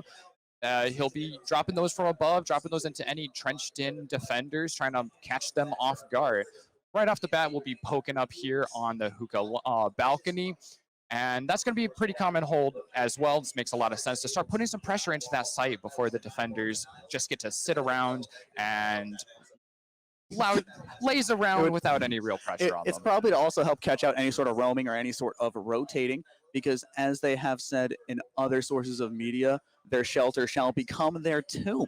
As they are trying to rotate and they're trying to get to the positions they need to where the main push is happening, they will Hijinks will be able to catch out any sort of rotate along with the hands of Mess in our hands of our Thatcher as he's holding that main window. They're going for a main push going through Sunshine Bar as they're going up to Cool Vibes, checking their corners, doing their crossing their I's, dotting their T's, making sure that none of that roam game that they are ever so terrified of shows their heads. Hijinks missing a whole lot of shots over on Cool Vibes, getting out barely with his life, while Lemon gets the first blood onto Macaroni. That is our gridlock down. That is a little bit of our flank watch missing, which is probably going to be very important in case there is a very heavy roam in the hands of our Jaeger. Lemon being our roamer, taking out the roam clear. Lemon was able to get away with that scot-free. He's going to keep up that roam, looking for the opportunity to get another flank and get another kill. He has a bit of damage on him at this point, which is going to make it a little bit harder. But the numbers advantage is swiftly tipping towards Bayshore Esports. And then we're going to be seeing Lemon get another kill onto Hijinks. He's just 2 for 2 so far against the roamer game, against that roamer watch, and which, ironically enough, he is the roamer himself. We are down to a minute left, and it is just our Thatcher. Thatcher can't really push by himself very effectively due to the fact that he doesn't have a whole lot outside of breaching charges and the EMP grenades. In a 1v5 situation, Mess has a very strong hill to climb up, and then we are going to be seeing Tupa take down Mess all the way from Cool Vibes, long arming it all the way into Sunshine Bar, which is probably a good amount of callouts coming in on the side of Bayshore. Yeah, it's great to see that control of the SMG-11 from Tupapa Felipe, and we love seeing SMG-11 kills all the time. It's one of the deceptively strongest guns in the game. It's got so much recoil and little damage per shot, but in the game, that's all about landing those skillful headshots. Tupapa Felipe really showed us a masterclass on that as his team won flawlessly, not losing a single one of their players. And now we are going to be going on the defensive side, unless one of them ends up getting 6 picked out. We are seeing both a Legion, a Frost, and a Maestro going through, allowing for quite a lot of just, I'm going to call it a laissez-faire strategy on their defensive holds, because you'll be able to put the frost traps underneath the windows, and that will instantly down a player that is absolutely unaware of those frost traps. But we also have the Legions to be able to call out any sort of players that are roaming around, getting caught out, and also, on top of that, poisoning them and immobilizing them while they try to take out that needle of their ankle. Yeah, it looks like these defenders are going to head on to their second objective in the first floor kitchen, not the basement. That's a little bit of slip there. But the first floor, really solid objective. It's got a lot of walls surrounding it. Those are important because it makes it hard for the attackers to actually get into a solid line of sight. It's all about control of lines of sight. So it's going to spend a lot of the time in the first half of this round seeing Slammers try and find an opportunity to actually get eyes on those anchors, the players who stay in the objective, and prevent the bomb being diffused. And then they are already fully set up. We have gone into our main round. Lemon still reinforcing, placing a few of their ADSs as they are going to get heavily pushed in. We have Hijinks and R0 in the hands of Mopar already being pushed up into service. They're going for a very aggressive swing, trying to catch out anyone who is holding on to that defensive shield or that deployable shield over by B site out in service. They're trying to get through all sorts of angles. However, I feel like one of the most important angles they need to be trying to take is we need to get It's Gonzo back onto that top floor, because that top floor will allow that vertical advantage that they desperately need in order to get a successful push pulled off. And then we have Macaroni going all around with their drone, catching out any sort of traps and pixelated, taking down Mopar for the first blood of the round.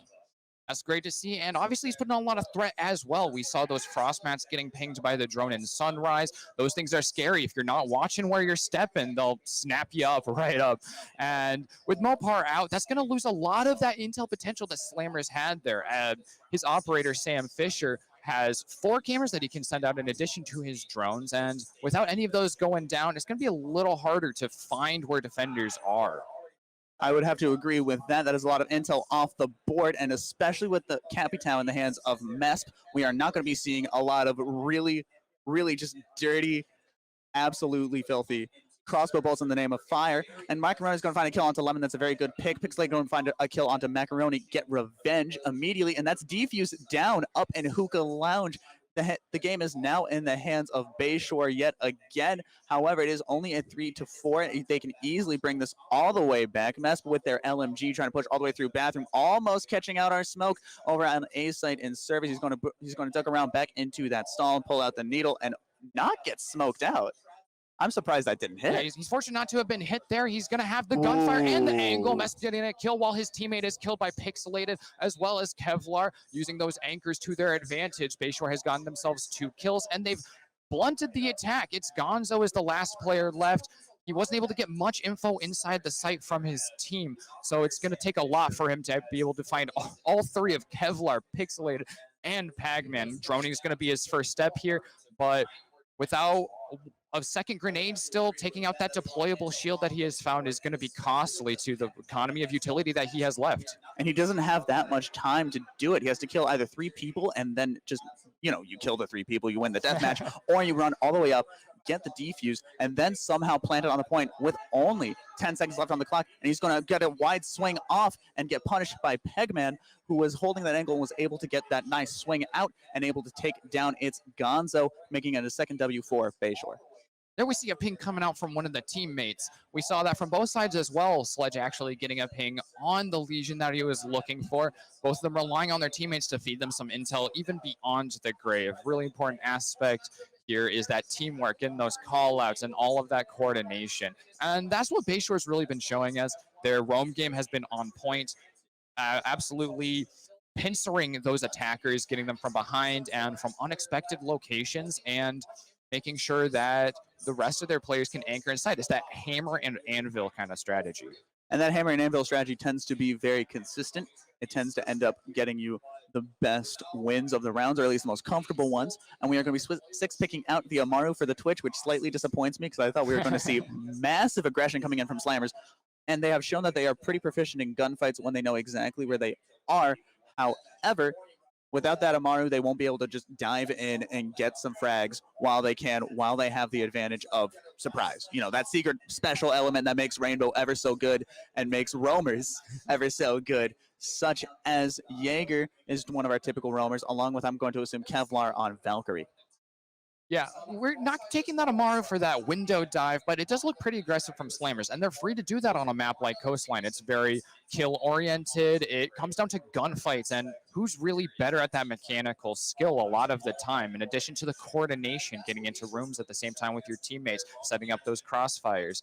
But as far as the aggression goes, Mesp is still playing Twitch, an operator that's most significant in the meta right now for her FAMAS rifle. Two-Pop Felipe on the other side of the map lands a kill for himself. He can send himself right back to site. He can hang out here in theaters.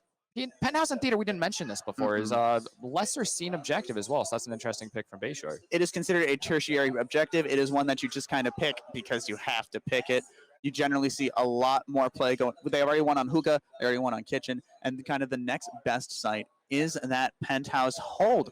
And then we are going to be, and then that is Two-Pop taking down the Ace. And the Ace is going to be very important for the pushing power of Slammers because they no longer have that hard breach to be able to, as I mentioned earlier, make their shelter their tomb, so they aren't able to get the sight lines that they need to be able to shoot the people that they need to shoot and get pushed in, and that's going to be especially inconvenient, especially with the use of a Ying. Mopar is far away from his team by the looks of it. He is going for a very aggressive push in, trying to get some wide swinging headshots. Notice someone on the end of the hallway and gets them. There it is. That is Lemon down for the count. Any more Wamai discs are denied. Twitch, I thought, almost just fell off the roof. Oh no, Marpar Oh. walking right into that line of sight, being held by Kevlar with that beautiful phase MPX. Well, always love to see that drip. And the attackers are again down one player, but that's where they started this round with that early kill going off on Hijinks, who unfortunately was that first pick this round. And I would have to agree with that. We are hitting our minute 20. It is a 4-2-3, an advantage of Bayshore. Gonzo getting caught in a bit of a gunfight and going down, but he's not quite out yet. He can still be revived, and I spoke a little bit too soon. A bit of case of Caster's Curse. Kevlar able to find another kill on that heavy roam. Pixelated getting caught into a gunfight as well. Getting tagged up, but not downed. And again, I spoke too soon. I just keep thinking that they're going to make it out of these gunfights alive, but they just end up not doing so. It is just Macaroni and Mesp against the world, a 2-3 scenario. Very easy for them to catch up, and they are already in a good start as Mesp finds kill onto Pegman. As we're hitting our last 40 seconds of the map, they still have Kevlar and Tupop, two very strong fraggers, and Tupop takes down Mesp, and we're seeing Macaroni take down Tupop. It is just down to Macaroni and Kevlar. Both of them have been very good at fragging, but Kevlar is 5-0 at the moment. So Macaroni has to be very careful and try to get that cheeky swing out, but there's a lot of information because I don't know if they have been clearing out all of their utility, because that's going to end up being very important in the hands of, it's going to be in a very important sight line. Macaroni, we have Kevlar just holding this. He realizes that he doesn't need to move at all. Macaroni knows where he's at. He's going to start planting, and Kevlar is going to end up rushing, I'm assuming, and we're going to be seeing a gunfight going up. Macaroni not going to be able to find any sort of rotate, going for a wide swing, and he does not find it, unfortunately. Wow. Kevlar is able to bait out Macaroni and just put him into a literal corner. Yeah, that's that mano-a-mano 1v1. Kevlar hasn't lost a gunfight yet. No. That's 6-0 now, clutching it up for his team and showing that he's a strong player worthy of this attention that he's getting on the cam now. I mean, I think it comes from that cloud on that phase MPX. You can't deny it. It is the MPX. As you talked about the SMG-11 earlier, it shoots literal BBs. It does no damage if you hit the body, but if you hit the head, any headshot is a dead shot, as I like to say, because rhyming is cool. But it does have that high, rate of fire that ends up giving it the massive advantage of getting those headshots. And I'd also like to alert the crowd a little bit early. Right after this round, we are going to be switching over to another match that is happening simultaneously of Neo versus Infamous, and that's the one that's on Clubhouse. Yeah, there we go. Coming back to that. But this map Coastline, again, great for these frags, and Kevlar, an operator or a player who's playing so kill-oriented, he's using this intel given by his Valkyrie black eye cams in order to keep tabs on the attackers at all time. He can come from such unexpected angles because he knows where the attackers are going to be before they know where he is. That's that advantage of him being on defense and the great strength of bringing a Valkyrie to a roster. And then we have Lemon 2 for 2 against the drones. But to go back to Kevlar and those cams, Kevlar has been planting those in really cheeky spots. They put one underneath the DJ table over in that main lounge, and we have Lemons reinforcing up that Sunshine, a very typical push coming in through the attacking side, and using those Banshee traps. What those do is when you are in the radius, it slows you down and plays a base boost, alerting you that a player is there, so you are able to find the people that you need to be able to win. They are back on a hookah lounge. Macaroni just spraying down the door, not able to kill the door in the end of it, getting called out by that default cam. But that did give a bit of a scare tactic, so to speak. So they now realize that there is someone watching that angle, and I don't know if anyone on the defending team of Bayshore would want to try to challenge Macaroni. This beginning part of the round is going to be vital. We've seen Bayshore get the opening frag, that first kill of the round, I think in every single one of these rounds so far. So that's really vital. It's something that is a big tell on how a round might go, because having to spend most of the round in a 4v5 just hurts so much. Since the game's so based on teamwork, you need to make sure that you have as many people to support you and give you that intel as possible.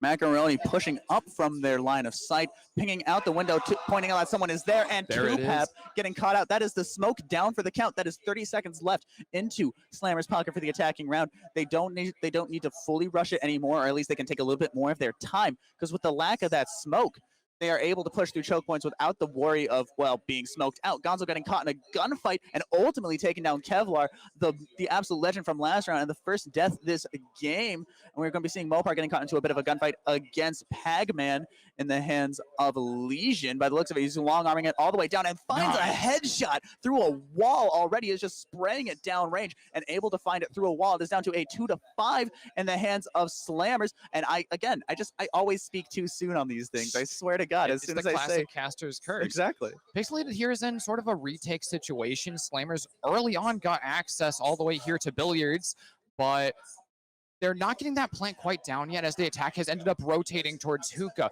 Now at this point, watching that hole and getting a kill where his own teammate was killed. He has a big hill to climb here to bring it back for his team. There's still 3 attackers left with the bomb going down. Macaroni successfully planting. He's going to do a lot for them. It's like the attackers are now the ones on defense, and Pixelated has that clock to keep him in check. He already did that fake out with the impact grenade, trying to catch out anyone trying to go through that rotate. He's just waiting and biding his time, hoping that someone is dumb enough to be able to push up. Pixelated then just swings. It's Gonzo holding on to that angle over in elbow by the vase. Pixelated slowly pushing up as he has only 20 seconds left on the clock to be able to kill 2 people and get that defuse, because we currently have Macaroni hanging onto that hookah balcony down the stairs, and Mesp is able to find the final kill onto Pixelated as he is trying to push slowly up, and that is just an advantage that was in the hands of Slammers that I didn't really figure out that Bayshore would be able to pick it up. And we are going to be going to our second game, our tertiary game, so to speak, of Neo versus Infamous. Tertiary is probably the wrong word to use, but you know what I mean. It would be secondary, I think, in this situation. But it's nice to see that round come back there for Slammers. I think with a showing like that, they absolutely have shown us that they have the ability to keep this going and keep that series alive. And here we're seeing 1-2. Project Neo down around over, or underneath, I guess, Infamous at this point.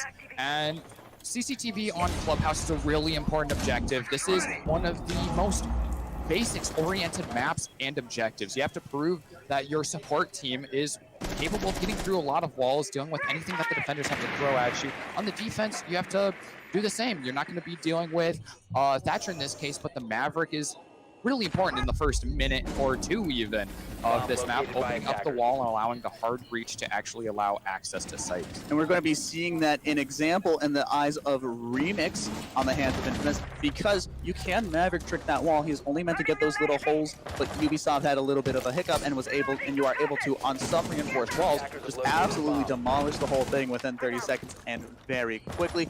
And then we currently have Cafe trying to push through, Sunshaka going all the way into Master Bedroom, into Construction, trying to get any sort of angles or trying to catch out any sort of roamers by the looks of it, if not just meet up with their own team yet again. It is a 5-4 advantage in the hands of Project Neo. They will be able to take us to the finish line, but they do still have to play carefully because Infamous is able to still pull it back, and they still have Grievous on the line, who is currently 6-2, clearly being one of their star fraggers on the team, or at least being able to win their gunfights, as he sits all the way down in Garage, trying to catch out anyone, doing their job, trying to clear it out. Yeah, Project Neo's in a great position right now. They have all of the pressure on the site that they want with a minute left on the clock. They have construction control, they have the line of sight open through the wall, and they've even got one of the defenders down. They are going to lose Baby Coffee right now, unfortunately, but it's a 4v4 and very nice looking for them going into these last 40 seconds at this point. It's going to come down to these opening frags, those are really going to spell the difference here. And Lakal proving again that he can get a second kill in this round, holding up as an important anchor for his team. That's the Aldo for you. And we're seeing Mammy Josh absolutely turn it back around, getting those 2 refrags and also getting killed by Lakal with that same LMG. So it is back down to a 2-2 as we have fully evened it out. They have the soft breach of Zofia without any more soft breaches, and the plant is already going down in the hands of Sunshaka.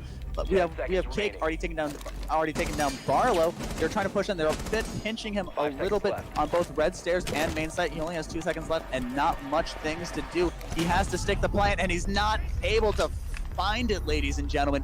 Cake gets the hard swing out. They got him cornered out in cash room. And at the end of the day, it does end up in another W in the hands of Infamous.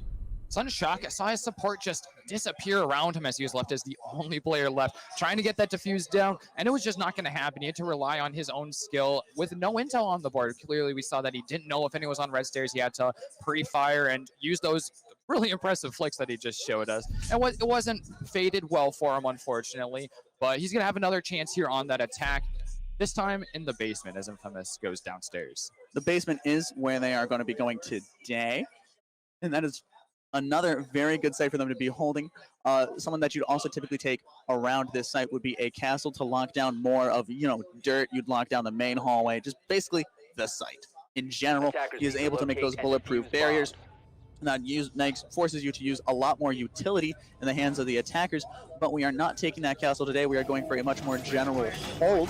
We are getting a Mira and a Mute, making it very difficult for the attackers to try to push up, because normally you would be able to have the Maverick push up, Maverick the wall a little bit so you could shoot the Mute Jammer and then blow it up using the Ace in the hands of Cousin and Sunshaka.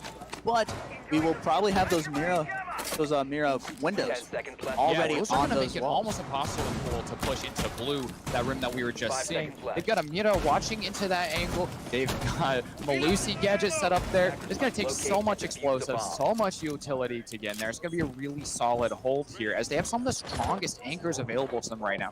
There's not much of a really heavy roam right now from the rest of the players. Remix as the player holding outside of objective more along with Grievous, but overall very site-oriented right now from Infamous. They did not reinforce CCTV walls, so Mammy Joshi is already going to be able to push all the way through that top floor and start working their way down to the basement with the actual side set to clear out the roamers, because they need to figure out if anyone's going to try to flank them and get those cheeky kills from the sidelines, rather than trying to end up getting, in that direct firefight where they will probably end up losing their lives in the first place. It is just a lot less risk, and it is very easily avoided if they do clear out those third floors. First, Lakal holding down blue. By the looks of it, Baby Coffee going to be droning out. Mammy Joshi getting caught out in a gunfight, allegedly in that upstairs area that I was just talking about, but they are not quite down yet, and this time they were able to get all the way away because they have Sunshaka in their backup, and that was a C4 hole blown up.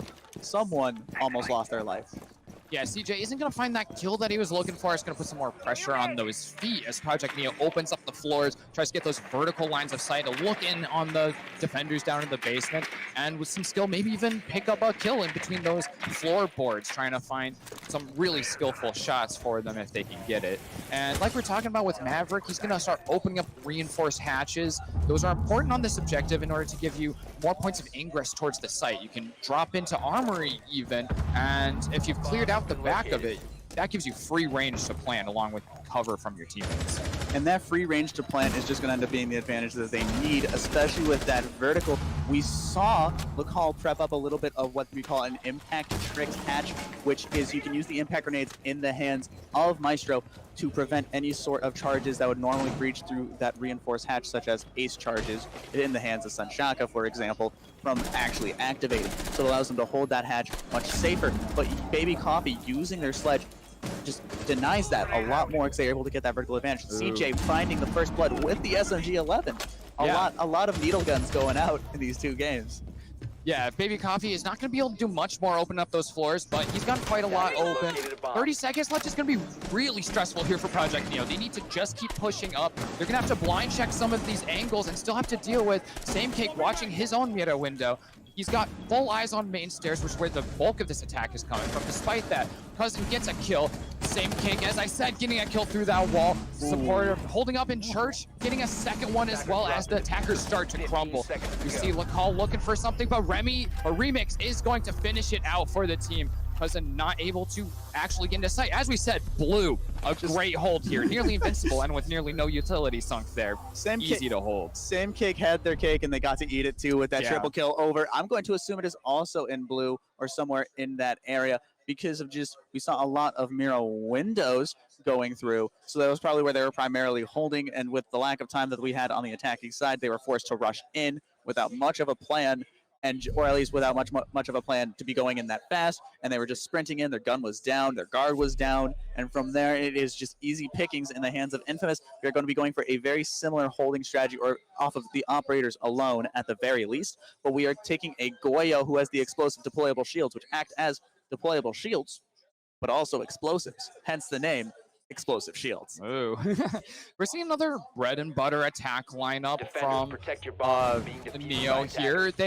They're not deviating much from what they know is good. These are your top tier operators. Thatcher is almost a permaban. He's got EMP grenades, which lets you get into those, the reinforced walls. But when he's not available, Maverick is your next best man. Ash, Zofia, and Sledge, the best explosive and soft breaching characters in the game, along with Ace. And he's the newest addition to the hard breaching lineup. He's got the AK-12, a great gun, and those 3 throwable hard breaching devices. Endlessly useful. You don't have to risk your life to try and open up that wall. But also in that counter pick, we have Sam Cake now on a Rooney. Yet again with a BB gun in the hands of a Glock with a stock, the PP Roni. But using those Rooney gates, you are able to deny a lot of projectiles, and you are forcing the attackers to make the choice of, do I sacrifice a drone? Do I sacrifice a grenade or a flashbang? Or do I sacrifice part of my gadget? Or do I just tank it like a boss and run all the way through and just you know, not care? And then on top of that, we have Remix on our Jaeger, who was able to deny even more projectiles. So I feel like they were expecting a very projectile-heavy idea in the hands of Ash and Zofia, and they're trying to deny as much of that as possible. Poppy Barlow already pushing all the way through into Garage, picking up their drone, saving any more information, and throwing it right back down, trying to make sure to catch out any more people where they might not be Here's where expected. we're going to be seeing these next fights coming up. Cash Room in the top of Red Stairs. Heavy investment of utility from Infamous. This grenade below using the intel could be really big. If this is cooked just correctly, we're going to see that large outline. Ooh, take a lot of damage to Grievous and Remix. Just a little bit coming back on Baby Coffee. But that is great to see. It's going to make it so much easier for his teammates to pick up those kills. Lakal on the other side, hiding out in the basement, 2 floors away from sight. He's going to get a kill on Mami Joshi using the intel that his own teammates have gotten for him.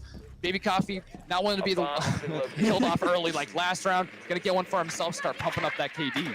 And we are seeing a great use of information on both teams, which is very important for Rainbow Six, because it's communication, it's teamwork, it's gunfights. But I feel like the people who are caught just absolutely unaware are the ones where you are like, that's where they are. And we saw that in the hands of Baby Coffee. He was just cooking that grenade, hawked it, and just almost got Remix. Yeah, he was beautiful. so Damage on 2 close. players, so close, even potentially to a double kill. And then speaking of Baby Coffee, he does get taken down by Lakal, and we also saw Sunchuck get taken down. We are seeing Cousin taking down Remix. On top of that, it is a 2-3 in our last minute, a 2-2 in our last minute, as we are seeing Poppy Barlow taking down Grievous. And they are stuck a little bit in Cash Room because of that Goyo trap. They're pushing very aggressively through. Poppy Barlow is going to take the decision, bite the bullet, or bite the laser gate, so to speak, as they use the impact grenade on that gate. And from there, they should be able to push in a little bit easier unless they get caught out by any sort of angles that the defending side may have. Poppy Barlow using that good old-fashioned meat drone as they are peeking all the way into Jim, but not finding any purchase with any more bullets. At this point, it's 2v2, 30 seconds left. It's tight for Poppy Barlow and Cousin. Left with just Cousin. Same Cake is feeling good about this. He had a great round last round. He's 7-1 right now. Finally landing those bullets, missing a few. But Same Cake coming out on top yet again. Having a great day of it right now. That was just, yeah, just look, just, he went That's all the the way pea through shooter the you're armor. talking Yeah, about. that's the pea shooter, and that is a perfect example on what that pea shooter is specifically good for. It just doesn't do any damage to the body. That was almost a whole clip into the torso of our attacker, and then it leg just damage just ain't it. leg damage just ain't it, and that was they weren't able to land that headshot. But we are switching sides. Project Neo is now on defense with Infamous on attack. We will see if the tables will turn. And with Project Neo on the defense, it typically does end up turning at least a little bit, unless it is very obvious that someone on the old attacking side is very, very good at fragging. Remix switching out Ace for a Capital, going for a much more lockdown strategy, but they still have their thermite in the hands of Grievous, so they are able to still push through that main CCTV wall. Yeah, like you said, defense is a lot stronger. There's some great sites to hold on Clubhouse. You love to defend on Clubhouse. That's some of the easiest and most relaxed situations you can be in. Infamous doing great with that. 5-1 is a great first half to the round for them, and I think that's going to speak a little more to their play, even more than the site, definitely. I mean, 5-1 is a great split. Project Neo, they're going to need to use that boost and anything else they can think of in order to push up and ahead and beat out Infamous, who've just been ahead of them so far. They really are. They have a bit of a hill to climb, but I have complete faith in them climbing that hill, especially on this defending round, because it is typically sided into a defensive manner. You know, they have to come to them. All the time is being wasted on Infamous's account. They are responsible for trying to make sure they get in within that time limit. So if we see Project Neo holding the same angles that we saw Infamous hold, I feel like they will be able to very easily bring it all the way back, or at least even it out a little bit. garage has already been fully blown up. They are not going for a CCTV push, which is the typical, or at least not right now. We have the Maverick already prepping up, and they have already Swiss cheesed that wall, which while it looks like it might be useless because of that reinforced wall, you can hear a little bit better, actually. It's a lot less matter to go through. It's also going to make it a little more of a pain for CJ to do his job. There's an uneven surface. His blowtorch is going to interact with it a little bit differently. It's those high-level, detail-oriented strategies that really bring you up and above. Just trying to stop your opponents from doing their smallest, most important bread and butter things. CJ, though, is quite successful with that on the other side of the map. Baby Coffee not quite successful with that run out, looking to get a cheeky kill on a player on the other side of the map and help out his players defending garage. That sound we just heard was a bar breaking, and meaning that the Maverick trick is secure and successful. They've opened up that wall. It's no longer a hard reinforced wall, so it's going to make it a lot easier to lock down things like right here where Mamijashi is. He's right on a window behind him. He's going to get a kill, but he's got a lot of people looking at him right now, and the R4C is going to sing out successfully for Lakal. The refrags are going out, and the guns may sing their symphony of bullets, and it is down to it is an even 4-4. I was about to say there's an advantage on one team or the other, but there isn't. I just said it's an even 4-4. However, Mamijashi was the smoke. That is a lot of time into Infamous's pockets, so they can start taking their time a little bit more as they have a minute left. They can start formulating a little bit more of a plan than going in all ham-fisted and hoping they can get the frags that they need to win the round. There's some great guns sitting here on this defense right now. All these operators are great in the clutch scenario, especially with this minute winding down. It's going to get explosive here really quickly as the attackers just have to get this plant down. They have to get some site priority over the defenders, is what they have not found over the course of this round.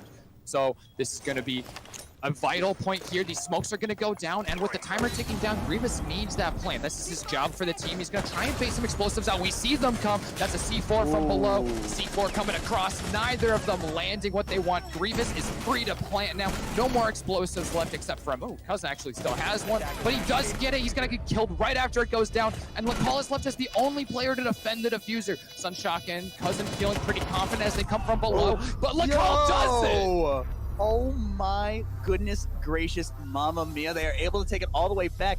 They had the advantage. They had the plant taken, but the defensive team was able to already push all the way up and get all the way into the diffuser. But Lakal was able to get the 2 frags that he needed to be able to win. Now we are going to be switching back to the other match over on Coastline. We're going back to Spain, all the way from Germany. We're getting those frequent flying miles today. Treasury. Doing a lot of traveling. Doing a lot of traveling. The two of us already traveled quite a bit. We spent 20 hours in the car to get here for this event, the High School Esports Showcase.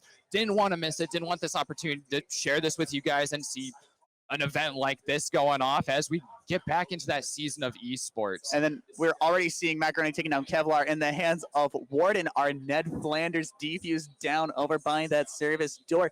Ned Flanders being very good at making sure that he can see through that smoke, because if he stands completely still, be able to find a pixelated, finding a kill onto Hijinks, probably our designated roamer getting caught out over by TV Lounge, and that is exactly where he was found out, which is very ironic because Vigil's gadget was the exact gadget to make sure that you are not seen.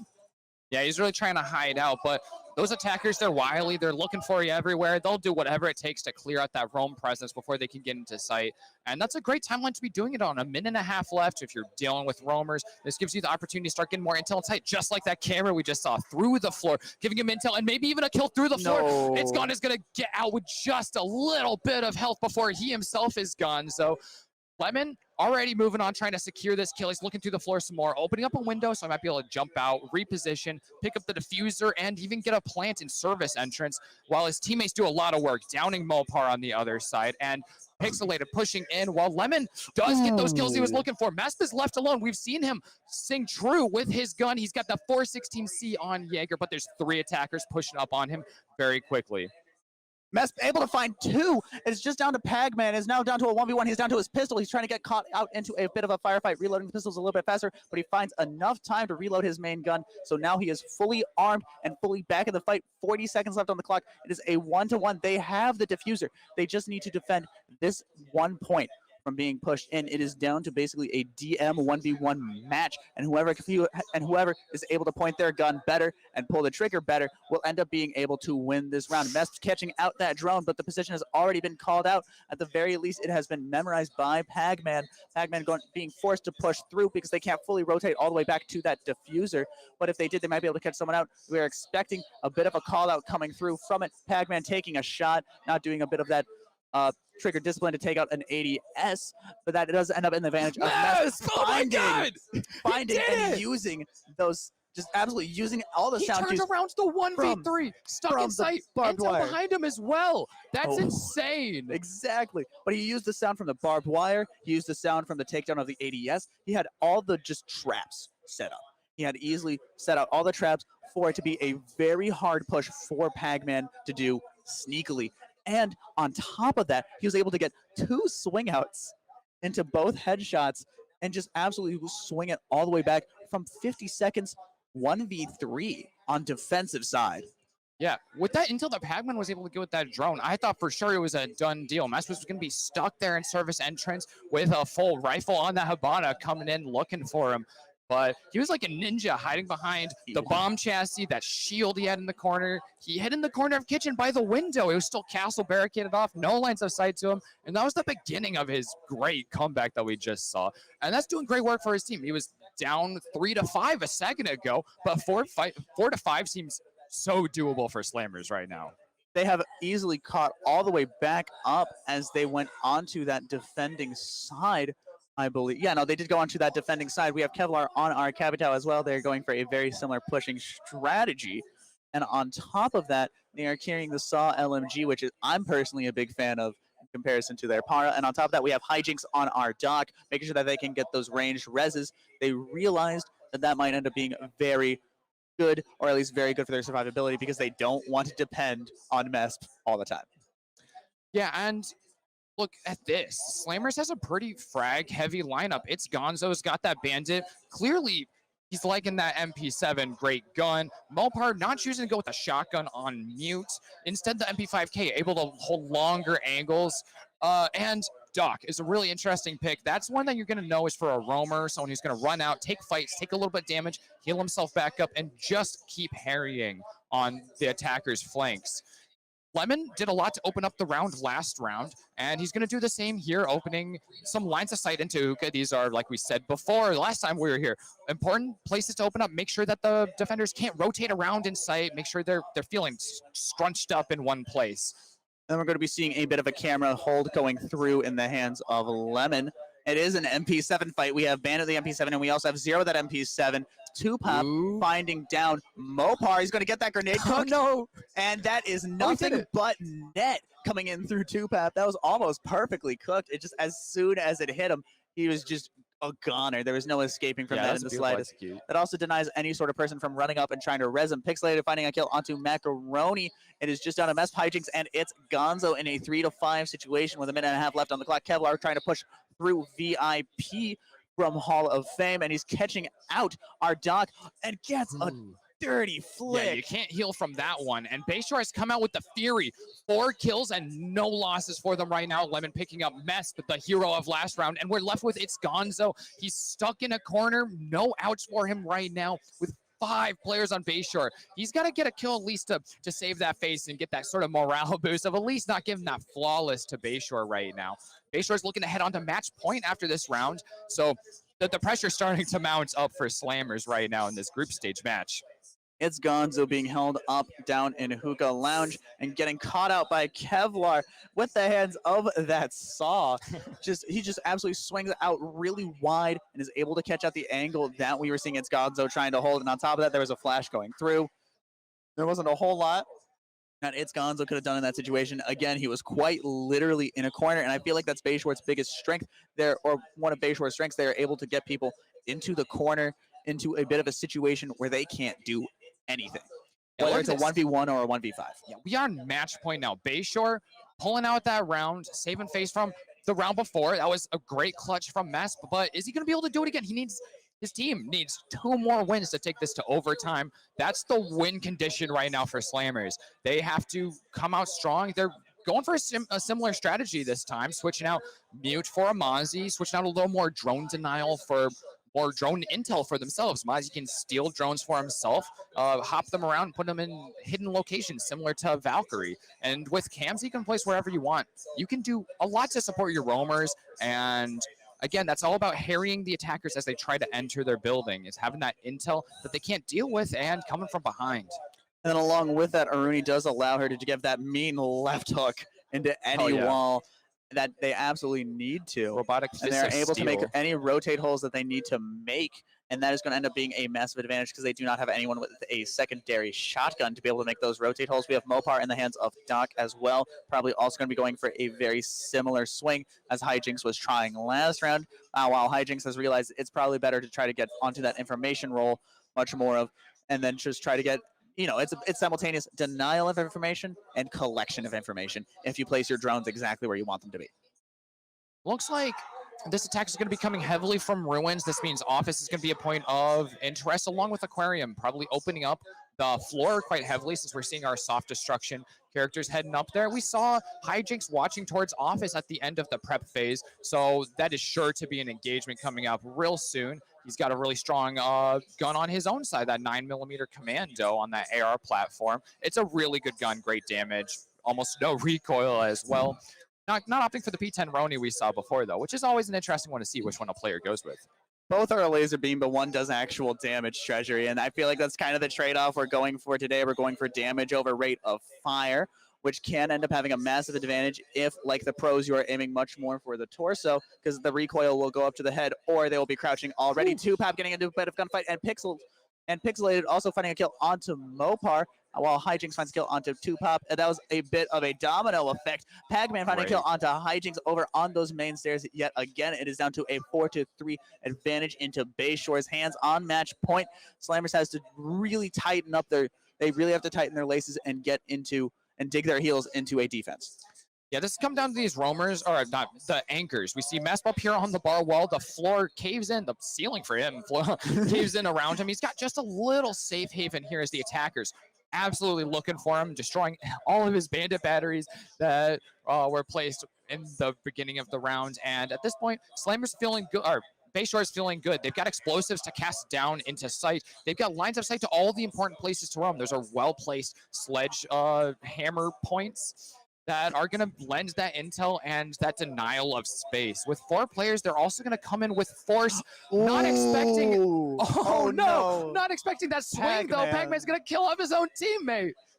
But it was in good faith. They were trying to get Macaroni. Macaroni did a wide swing to try to kill someone and ends up not killing them. Pac-Man able to get a team kill. Pixlay getting 2 headshots over in office on first floor. It is down to Mest. We have seen Mest clutch rounds very similar to this before. Pac-Man is already planting the bomb, though, so I feel like that Mest does have a very hard hill to be climbing at all. And Kevlar finally able to finish the round into a victory for Bayshore Esports.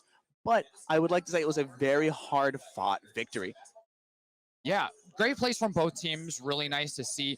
That 1v3 just was not fated to go off again for Masp. He did great the first time, and it just was not fated to be.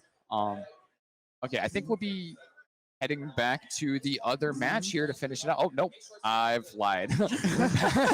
You know what? That's the caster's curse. That's the caster's curse. We think we're going to do one thing. We think they're going to do one thing. They always prove us wrong. Yeah, they always prove us wrong. The Rainbow Six Gods always prove us incorrect. I would also like to thank another one of our sponsors for doing this match. I'd like to thank Gunner Glasses. The Gunner Optics is providing their Lightning Bolt brand glasses to the MVP of all of our games today. Gunner Optics is the expert in performance-enhancing blue light blocking glasses for all eyes and is the #1 in gaming. Gunner has established itself as a prominent force in gaming glasses and continues to expand their portfolio, providing a wide selection of styles, protective lens types, and focus options for everyone. Protect your eyes. You'll have them for life. You don't get new ones. Or just eat your carrots. But those Gunner glasses do make you need to eat a lot less carrots. And I believe we are going to be going into our main break, Treasury. I have been as you have described me, the irresistible letter H. Yeah, I'm Treasury. You can find me at RealZaxOnly, Real RealZachZahnle on Twitter, and of course, And then- letter H. And then if you liked looking at my mug for this entire time, you can find me at just letter H, not like just the letter H, like the 3 words at just letter H. Gotta make it as confusing as possible. Mm-hmm. But thank you so much for joining us. We'll be back with some more esports here in a moment. Oh, you'll be seeing The Last of Us 4 today, though. Thank you so much for joining us, and goodbye.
Well, welcome everybody here. An absolute showcase here for Helix.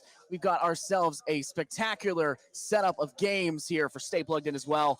Partnered as well in ECC. That's where we're from. You may know us from there and a couple other things across the board. But my name is Infernosis, joined here by the wonderful fellow. We'll call each other by our first names. My friend here, John. My name's Scott, just so you know the difference. We're really excited to get into this one, and we have some very, very nice people to thank for it.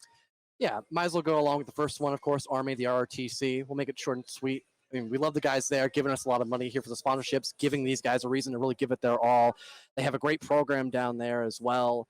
So we mentioned the prize pool, of course, the event for ROTC. It's a large source for officers and also the generals for the U.S. Army, and is the largest grantor of college scholarships in the United States. So if you're thinking about taking that extra step, highly recommend you give them a look. I can almost guarantee you will enjoy it if you want to commit to that.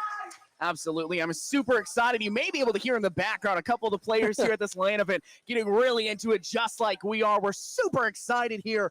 Take a look at my notes here. As far as I'm aware, this is Knights versus Newborn. That's our first game here for Valorant of the Night. Is super excited. I guess you could say I'm ecstatic, so to say. And I'm literally looking forward to what they can bring to the table. We don't yet know necessarily what map we're starting on for sure. Right now, we have it under Haven. Not too sure if it's going to stick with that. But as of this current moment, we're just sitting, waiting, and ready for these guys to get underway.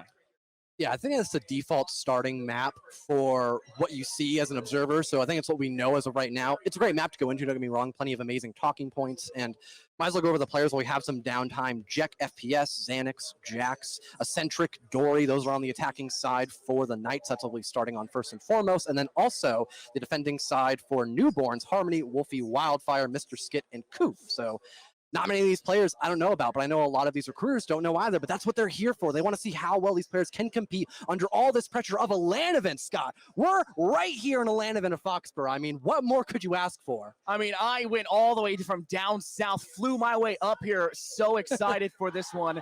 An absolute amazing time to come forward. And I was so excited for all of this. I was like, even if I don't get to cast and be able to help support as much as I wanted to do, it's still just so much fun to be here and watch these teams. We sat on the bleachers just over there not 30 minutes ago watching the R6 matches. We've seen players we know from T3, T2, R6 playing here today and having spectacular matches. Yes, Cal, of course, C-Foles we know as well. I mean, there's so many players here. It's too many to list. Players that we've worked with personally that have also tried to bring their way into leagues and production and working on things like that. Honestly here, John, it has been a spectacular time and enjoying it absolutely so much. We're just waiting on one player. They're having a couple technical difficulty problems. We'll get them right into it and be ready to jump in. Yeah, we had everyone in originally, but I think there were some minor just technical errors earlier on, so they're just making sure that's completely taken care of earlier, and especially on LAN, it's a lot easier to get rid of those issues, so we won't have to waiting that much longer. We do, of course, apologize for the minor delay, but only minor, of course, not a major delay, but yeah, I'm excited for Valorant. Really fast-paced, maybe not to some other games, of course, but I know our bread and butter game of R6, this is so much quicker. It cuts the time directly in half, so there's plenty of stuff to be hype about. All the kills coming out, abilities as well from all different agents you can pick from. And the one great thing about Valorant, pretty much every single agent is well viable, so that allows for all of this just creativity coming out by the players, which is also something you can look at as a recruiter. Absolutely. This is your time to spot, your time to find out. And players out there, you're watching right now, this is your time to scout out your competition. I used to do martial arts growing up when I was younger. I'd sit and watch people practice and warm up because I wanted to see how they would react, what they're working on, what they're going for, because I wanted to digest that information as much as possible to deep dive and just absolutely crack their mentality at the very least to give myself that clinical edge. And right now, I think this is your time to do that. We may be up on the big screen for you guys, right? You're obviously seeing us here, and we have a giant set of projectors here that you can see as well. Wish you were here if you're not. And of course, you can't really see the players, but you will in just a few short moments, and you'll have the, I guess, pleasure to be able to enjoy some really nice Valorant. Always a pleasure, especially when this is not our original game, and still having some minor difficulties on the player thing, sadly. Might have lied to you guys a little bit. You know, it happens. I'm not always entirely truthful, but I can assure you whenever the match does in fact start up, it will be an amazing match to watch and just digest overall. But we might go into a break because we're not entirely sure when the player will be fully done, so we might have to go into another slight intermission, then return for you guys, but I can assure it mustn't take that long, shall it? No, I don't think so. I don't think it's going to take that long, honestly. I think they just need a slight bit of an update, a little bit of a problem come through. We may take a short little break to get into that, go back to the intermission screen. You've gotten to listen to my voice and John's voice, and you don't get to yet see the gameplay, but I'm really excited. You mentioned that almost every single agent here is actually viable right now, and I think that is kind of the case. Even Yoru, who's kind of had a bit of a downfall, especially in his release, just was really underwhelming. Even after their rework-ish, was still a little, but I mean, has been seen. We've actually seen them in recent times being played. I've been walking around the event and I've been seeing Yoru being played by players that are just free playing around and having a good time. Still a great fragger nonetheless, of course, but yeah, like we said, we will go into the actual break, and then we'll see you all in just a little while. Pistols out of Frenzy finds for Frosty on an absolute rampage at this point in time. Welcome back, everybody. An unfortunate time period. It's going to be Aliens versus Panthers right now. Panthers on the attack and Aliens on the defense, and it looks to be that this defensive-sided presence with Frosty at the helm of 4K with the Frenzy going on an absolute rampage. They'll find themselves success off the back of one gun. That'll manage to have them improve their economy much more. When you win that first pistol round, it honestly brings you in such a great position. You normally tend to win those first two rounds, but then if the opposing team ends up saving up well, then they can end up full buying on round number 3. They can actually be quite a force to be reckoned with moving forward, but might as well go along the lineup as well. Phoenix, 2 Astras as well. We don't get to see her all around the park whatsoever, but she's one of the best agents in the game currently. She can really be used, if done properly, just a force to be reckoned with. Yeah, having those nebulas or smokes be so effective, lasting so long, and the fact you can pick them back up. Oh my goodness, Astra is a force to be reckoned with, like you had talked about, but it looks to be a B-sided push coming out right now. Spike's actually down at this point in time. An interesting space, a flash does come through, but Cypher finds the kill, and seconds there on a refrag down to Woke. Second now, finding Cypher, and they rush up with the bot trying to get it with a shorty, gets one, but it'll be Tempest who finds the kill instead. Hijinks refrags right back, and now in a bad timing, a 2v3 flash going down to B-side. Wavy is attempting to get one, but cannot get it, as it's going to be cleaned up and defused once again. Amazing start as well. I mean, Aliens, my mistake, the defending squad, doing an amazing job so far, completely retaking that site quite effectively. It's been looking good for them so far, and they've completely denied it. I'm pretty positive that the Panthers ended up semi-buying, so they can't even full buy. Some of them have been able to, some Vandals and Phantoms coming across the board, but I'm not too sure everyone can. So the more the merrier, I suppose, so far for Aliens. They've been able to deny basically every single instantaneous take occurring by the Panthers. You've absolutely got to do just that. When you're splitting like this and you're seeing the Panthers play so aggressively, you're seeing them step forward like this and plant, and every single round getting it down quickly, and then just the phenomenal ability to retake that in that short amount of time frame from Aliens just is setting a new pace. Yeah. Already though, looks to be kind of a A-sided take occurring so far for Panthers. I mean, C and B, they're able to get that bomb down, but not managed to find some success. But luckily, Zeth and Tempest find the 2 entries now 5-on-3. This could be their first round win for the taking. They have complete coverage of that bomb site. When no one's there, they're all in towards a lobby, just waiting with a perfect opportunity to strike. And I don't really blame them. They have the numbers game so far. A minute left to play with right now. Everything is in their ball game right now. They just have to perform that execute. Now, a minute left on the clock. They'll finally do just that. Pre-fire is coming around, but those nebulous smokes are there just for perfect coverage. Pre-fire, though, amazing shot by Zeth. Now in a 5-on-2 post-plant situation. This could finally be the round loss for Aliens that I was just discussing earlier. That full buy being a total nuisance so far for Aliens, as Panthers are just mopping the floor with them right now. Could be a flawless round here, John. An absolute banger of one as well. A 2v5 in play, almost no chance. You'll probably end up seeing this defensive side decide to save these last 2 weapons. Keep a little bit of an economy still in their pocket. Gux rotating back through mid, not wanting to play with it too much, going through courtyard. Of course, you got Hijinks going the other direction. They're rotating back through as well, but they're trying to flank back around the direction. There's attacking teams going on the prowl. One dead, as Gawk is able to find out one, but it's all going to be a consolation kill. About to be fragged out themselves. They're hunting, finds a second, goes for the third. No way! Can't get the fourth, and it'll be cleaned up. But it does not matter. They stopped and ripped 3 guns out of the hands of that side. Yeah, look on the bright side. That economy just in shambles now. That was a full buy round occurring by the Panthers, and losing 3 people by 1 man alone of Guk is honestly just upsetting. I mean, they still have plenty of money as they've been doing well kill-wise and take-wise, so they'll go for that full buy still. So it'll be a pretty even matchup for this 4th round where, honestly, anything could occur, to be honest. Absolutely. I'm actually a little bit worried here, John. We've seen such a flip-flop so far. Yeah. And that's pretty normal for Valorant starting off, you know. You're able to win the first 2 rounds. You'll probably lose the 3rd because they're able to full buy. But ultimately, I mean, it's just a lot of aggression coming through. Running back is in effect. Frosties will not find enough impact. Does manage to damage 1 player out, but not enough to kill. And the first death will in fact be as Zeth finds second. Z on Z violence, and it's that Blade Storm that does it. They've got control now of a short and seemingly a long, but 1 player sitting on a site. Your opposing Cypher will make it a little bit difficult as they're now sitting in hell, waiting for an opportunity, managing to tag a little bit of damage off top. Hijinks is looking to contest another last one there.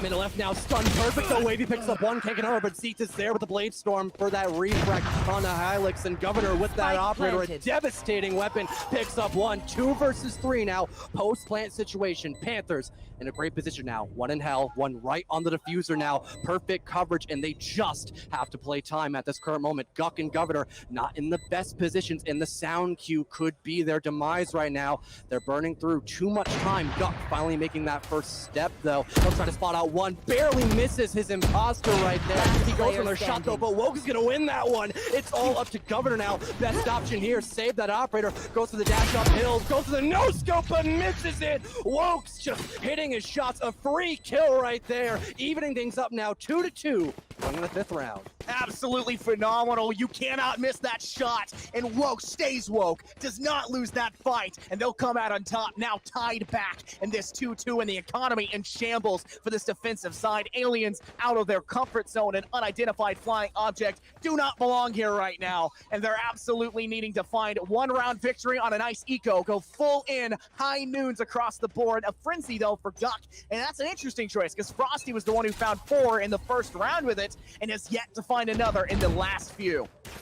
Minute 30 now, though, and unlike last round, we're going to sort of a seaside push, run it back to occur by a Wavy, and that's a great ultimate for both utility and just finding those frags, gathering as much intel as possible, and now that will allow Panthers get that plant down almost immediately, not wasting any time whatsoever. The kill may have not come out by a Wavy, but it doesn't matter because now they just have to play keep away once more, similar towards last round and the round before that in a 5-on-5, but because it's that 5-on-5, things are pretty evened on up now. Hunter's Fury, though, coming on out, that could be crucial. He spots one with the info, but can't get another. Looks for it though. He'll get it on the 3rd shot. There goes Volker, but a great kill. But no, the response. Woke picks up 3, and now Noble, having the ace in this position, tries to find the clutch. He'll get darted out by Cypher. Looks for a shot towards C. Long goes for the reload, and that's where Woke strikes a 4K. 3 round wins in a row for Panthers. Unstoppable right now. Absolutely. You lost one. You see the Hunter's Fury go out, and it's not enough to save the day.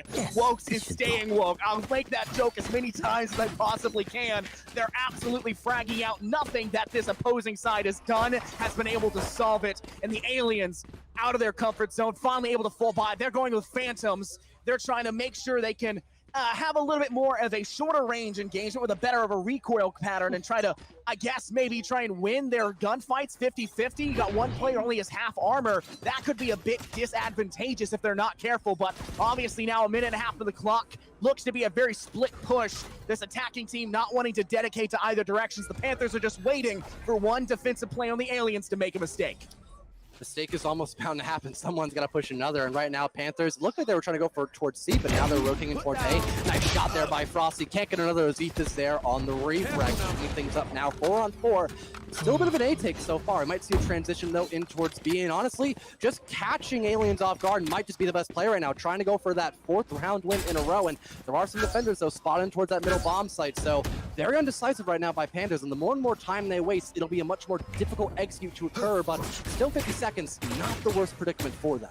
They are heading towards this C side. You can see Wavy coming in through Garage, looking for an opportunity. You do see Nebulous going down, looking for a little bit of an opportunity. Guck's on site. It'll be Hijinks who finds CV. It's a bad position now. They're going to try and get one on top of Pipes. Does not matter. Guck finds the kill on a Wavy. Now a 4v2. This might be the time where we do actually see a shutdown of this Panther side as they're not able to contest. Wokes finds second. Guck finds Wokes. And it finally ends off as Hijinks wants none of Tempest. And defenders will finally make the comeback, and aliens will win a round to tie it back at 3-3. Amazing recovering round, not losing that many players as well, so they can kind of substantialize their economy. And the same thing can be said for Panthers. They won those previous 2 rounds, and that was their only upset. Even things on out now, so still pretty much 2 full buys. But Zeeth is a little bit low on that income right now. Not even able to buy a full set of armor. He might end up changing out that weapon instead, but still pretty decent stuff for them both so far. I'm surprised that things are so evened up 50-on-50, but I mean, hey, what can you expect? It's the best of the best right now for the high school level. Absolutely, and you can see once again, despite having only lost a few people in that round, they're still looking to try and hold on to their weapons. A very aggressive stance does come through. Wavy finds Frost as they step through towards this A site. They're coming long. Finds Governor. Wavy finds another in a second. 2 players left standing now for the aliens, and it doesn't seem like their team's going to be left standing for much longer. Guck, and of course, your player, I believe Hijinks in the last 2 standing. I may be a little bit incorrect about that, but Guck has the high ground, Heaven in control. But this astral form, this astral wall here, cutting off the map in half, makes it nigh impossible to go. It dissipates audio. You can't bang it. Hijinks is stuck inside the defender spawn. Gets spotted out, recon bolt off, and it looks to be Wokes is looking to clean up. Nice double crossfire coming out, one on top of Heaven Stairs and one to his immediate left as well. Pre-fire comes out, though, Z, beautiful shot, and Wokes almost cleans it up, but Guck will shut him out, and down for the count of 2K for him, but it won't be a third. Tempest is finally there to end that reign of terror, and Panthers will take back that lead 4-3 now. So much hope I was giving towards aliens, but it was just stolen right from their hands once more. Ripped away, and unfortunately, like I was saying at the beginning, before action was able to drop off like we saw, this defensive side of Aliens, they needed to win that round. Their economy is so bad right now. Once again, another eco they have to save. I mean, ghosts, sheriffs, whatever you need, you gotta have it and pray that you can at least get 3 kills at the minimum. You've got to start ripping away some of that economy for your opposing side. If you can't, you're gonna snowball your way out. High-level teams don't face this problem. They'll take a few round L's to get that money back. But right now, from what I've been seeing, Aliens just doesn't know what to do with their money. CT with a Blade Storm, shut down by Hijinks, and now tied back at a 4v4, the minute and 20 left. That Blade Storm totally devastating now. Some daggers being thrown out, but he misses some of them. Governor getting shut out by Cypher, and now things are not all that horrible for Panthers in this 3-on-2 situation. Still able to deny most of this plant being occurring. We're actually in the plant now going down. As a matter of fact, I looked around on the wrong way, but they're waiting in towards A. They're going to go for that rotation, and Tempest is basically just here to die, waste as much time as possible. He shoots at the recon dart, but the right click will do the trick in the hands of Noble. Now 2-on-2, but Spike now being down. Things looking much better for Panthers in this position, but now that things are even on up, Aliens could just simply go for that retake, but that lack of information as well, that could greatly give Panthers the upper hand. They just have to play passively, not really give away their location, and just try to aim on those shots. Woke does that perfectly. Beautiful marksmanship on towards Frosty. Now Noble brought up in a 1v2, having to get that 3K and defuse. Not much time to do so either. He'll work up in towards heaven. The smoke via Astra will finally go away at just the right time, but not much time left on his side at all. We're heading in towards 000, and he doesn't have that much time left. And Cypher wrapping him up right before the explosion occurs. 5-3 for Panthers, as an amazing rotation guaranteed them that 5th round for themselves. Man, if I was the side of Aliens, I would have just saved there, John. Save those 2 the rifles. best option. I mean, you honestly, you can buy this next round. We see that here, and they're now finally switching up. We've got Vandals and Phantoms across the board, switching up your rifle choices, and they're able to get full armor. But having 2 rifles is better than having no rifles and then having to pay for those rifles. They're already struggling enough consistently with the fact that they just can't handle the economy right now, and any sort of boost to your economy is going to help you out. It's like a stimulus check at this point, right? 2 rifles saves the day. A nice early shot actually nakes out Wavy. They'll wave goodbye as Guk's able to clean up the kill, and that will guarantee a man advantage. Hunter finds a kill. It's going to go against Tempest. Second completes it, and now a 5v3 in play. This Alien side have started off strong and have to finish it. Necessary round for Aliens because their economy was just so horrendous moving up in towards this round with that full buy. They committed, and so far it's paying off perfectly, having that 2-man advantage, only having to burn out about a minute now. They're anticipating the C-long pink, Guk going for the jump peak, just not trying to overexpose himself, but trying to gather as much information as physically possible.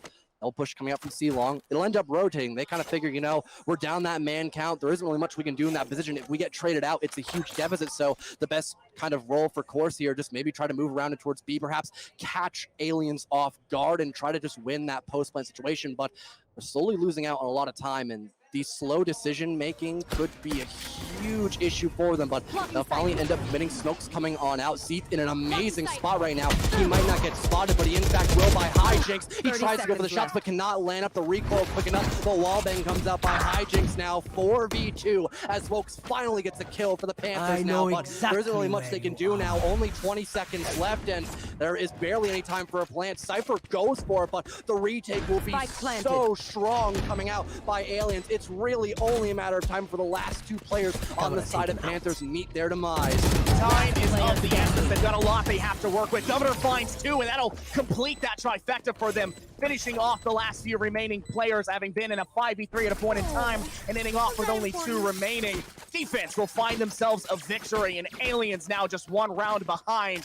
They started off so well there, and they were finally able to continue a little bit of a reign, but their economy still very poor. They're having to buy across the board, little to no extra pocket change. They're going to be able to have full rifle gaming, as we like to call it. We have yet to see an operator, I believe. I may be incorrect about that, but I don't. Only once. Only once? I mean, it's not really found that much impact. But I do want to talk about the tailwinds we just saw as the attacking sides take these step forward. I mean, a great job of getting the high ground up, drafting up top on B sites, and then dashing away into the safety net of their own smokes that they had placed. I mean, what a great play. Not winning the round, but I guess luckily surviving a little bit longer. Wokes finds Governor in. You want to fight it? Finds Frosty, and now a 3v5 is in play. Defense needs to watch out. Panthers having that luxury to lose that past round, but now they'll come alive once more on the 10th one. Wokes going in for that plant now in the 5 versus 3. Great position now. Shock darts come out, but Noble will eventually get one. I thought it wasn't bound to happen, but he'll prove me wrong once more now. The post-plant situation looking a little bit worse for wear for Panthers, but they are still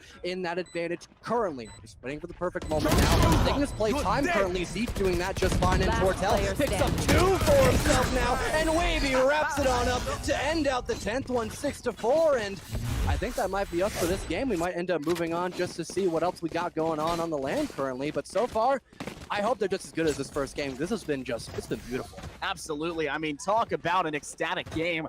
They've done such a good job so far. Obviously, Panthers have done exactly what their team name suggests. They pounced on every opportunity for a play. They've absolutely thrashed. They've hunted their opposition, and Aliens have been trying to just keep up. Maybe this just isn't their side. Maybe it's not what they're looking for. Who knows at this point in time?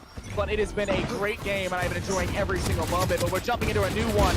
A very difficult situation to try and figure out what exactly is going to be happening. First, Eccentric here. I think this is the game we were supposed to be doing originally, Newborn versus the Knights. And Xanax is able to find a kill onto Wolfie. It is round 7, I believe, or in the process of round 7. Dory is playing an interesting position. They're playing it out, and they're going to be able to now have a 4v4 in play on this C site. Great position as well now, that post plant.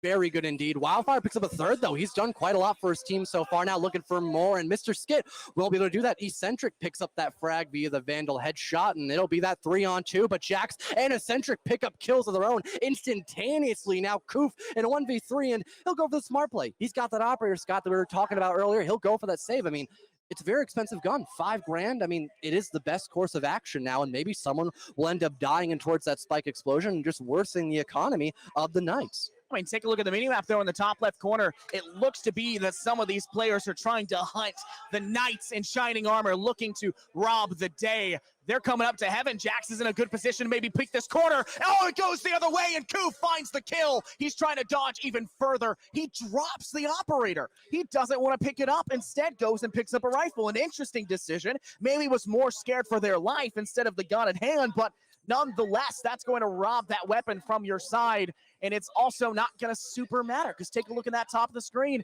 We've got another player picking up an operator. It's going to go on your Jet player Skit. So we still have a sniper, and it's on my favorite operator. Put it on our agent, I should say. And it's a great map as well. It's a great way to deny seat long. It's literally a straight line. So with that operator in play, you're going to highly doubt that that push will in fact occur. And Knights is proving that pretty effectively. They'll go in towards A, long and short the exact same time. Killjoy ultimate comes on out. That could force some players in a bit of an obtuse position, just trying to allow the execute to in fact occur. But it's on the defensive side, or actually attacker side. But speaking of Skit, on the actual defender side, he'll pick up one. Not a second though. Check. An amazing refrag. There goes your operator off the board. A very difficult gun to try to actually counteract, and now that operator is in fact gone, C could be a possible execute. Right now though, Knights still a little undecisive. They're not entirely sure as to where they want to go, but like I've said time and time again, they've got more than enough of that time to actually go for that push. They've got time. They've got the manpower. It is a 4v4. It's even across. Looks to be an A-sided push. 2 players coming up that A ramp, 1 coming up short, and you got 1 player in heaven. These smokes are continuing to go out. A player has dropped. Wildfire finds 1. That was the run it back that came through. It found massive impact. Plant seemingly now going down. They do in fact finish it. Jack gets the kill now into Wolfie. It's a 3v3, and despite all of the valid attempts to defend that, it does not seem to work. An unfortunate timing. Harmony finds Jack.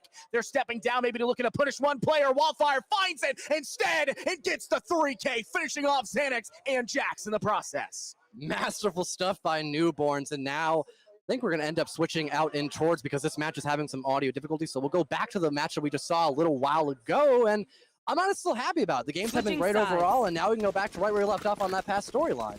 Absolutely. I mean, we've been seeing it time and time again. We can finally see a little bit more action too. I'm honestly unsure if our feed ever actually switched in the first place. Not yet. Yeah, interesting across the board. All in due process. I'll figure it out in the process, but we'll have to see, get that switched over. Casters currently are still seeing the old game, so we can't exactly tell you the impact that's going through at this moment in time. From the tiny screen that I am seeing is, I believe, what, 6-4? Yeah, and we're about to see the buy phase coming to an end, and it's the end of the first half. They're going into pistols right now. It's 8-4. Okay, well, apparently we need to get our eyes checked right now. That's a little awkward, but pistol rounds being very crucial as well to kind of make or break that half moving on forward. And hopefully we get this error fixed in all due time, because we greatly apologize that you guys cannot see any of the action.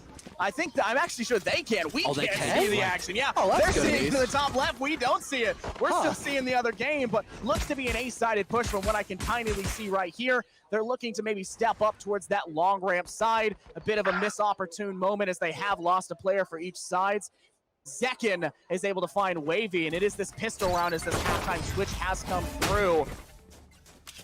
Well, I mentioned on earlier now, a minute about left on the clock, and going in towards a C-sided push for the side of now, I believe it is Aliens. They were down on a huge deficit up against the Panthers, and Guk so far doing great on the attacking side, picks up 2 with that automatic pistol, and they'll attempt the play now. Perfect coverage, Noble with a beautiful shot, and a third as well for himself. 5-8 now, as the first pistol round win being in the favor of Aliens once more. They did it first off on the defensive side, and they'll do just as well on the attacking half.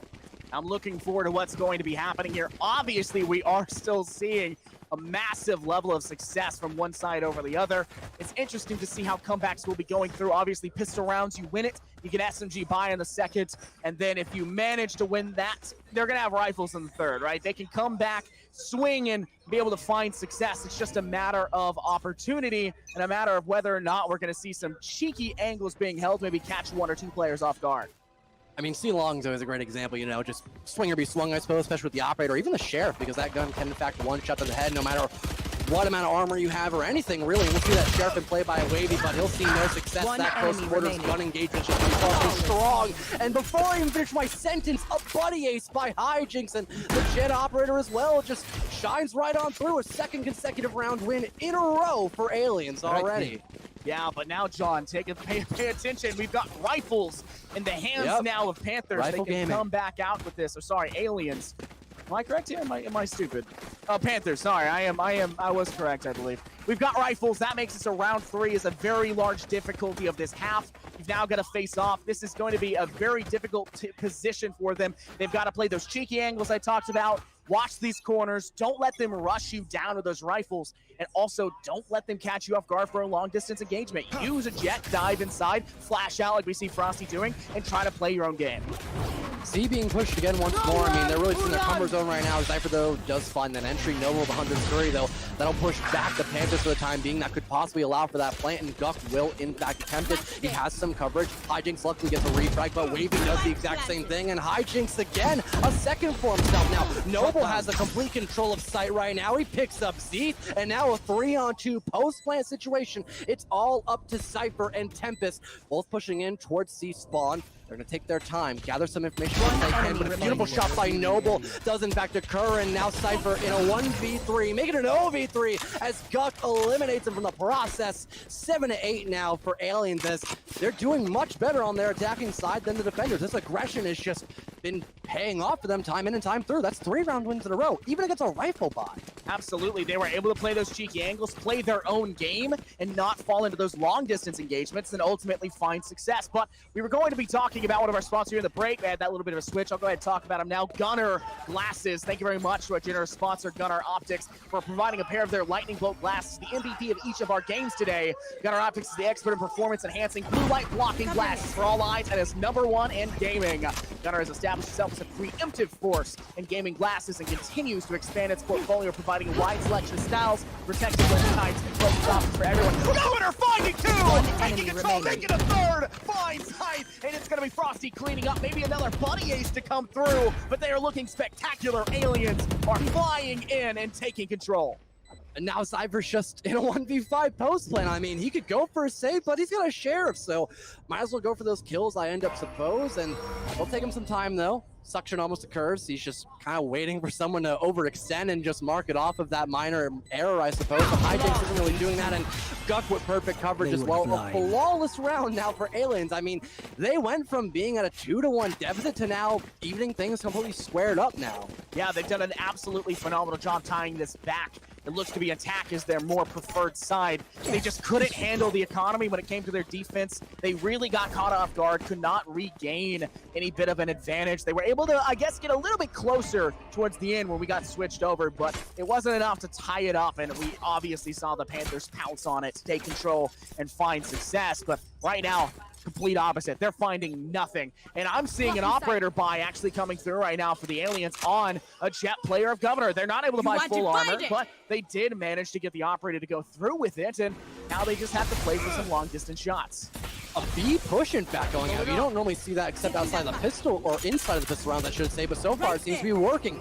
Gut goes to the plant, and that ultimate is just covering it perfectly, but Woke shuts him down. 5-on-4 post-plant situation. Panthers can possibly retake due to that manned advantage, but it's going to be rough. Waving inside the smoke, though he goes to the defuse. He, in fact, is going to stick it. You have to push him. They're not going to do it, though. It doesn't matter. They find the frags because Panthers, they find the win. Perfect denial. What just happened?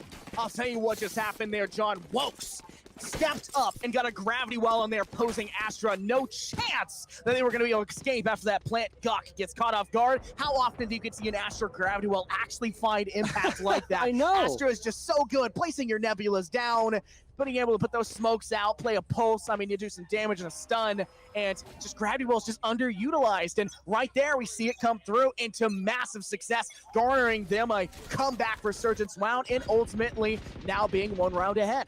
Yeah, her abilities are honestly so annoying to deal with, and that's why I promote her being in play. But Frosty is going to take Wavy out of play. A pivotal play from that previous round will no longer be in the game. Up sit bench now for 1:20 as this 5-on-4 now ends up favoring Aliens, and they can really do whatever they please. And A push appears to be the case currently, though, as everyone's stacked up and towards lobby. They can get to the bomb site right around the exact same time here, but Frosty will probably be the first man on in. He's got that run it back in his hands, goes to the free fire around the corner, but no one's actually there just yet. Finally, the push up and ends up occurring in towards A short, but that could possibly allow 4 Aliens to get that plant down now. They still have a lot of time to work with here. It's going to be a dense attack, though. Everyone is just right outside the corner, waiting to strike on in, but there's just so many things blocking these visions, impairing them, if you want to call it that. But right now, Frost doesn't need any of it. A 3K and Governor, the last 2 of the round. A flawless one once more now for Aliens as they even things up here, 9-9. It's a game of tug of war right now that I cannot believe we're commentating over. I cannot understress this enough, John. That is the ultimate form of they did it to him and they took control. There are no words. The only thing I can do is a big old fat sheesh all the way through. I mean, that is a round of rounds, managing to say, hey, you took the last, we'll take this one right back.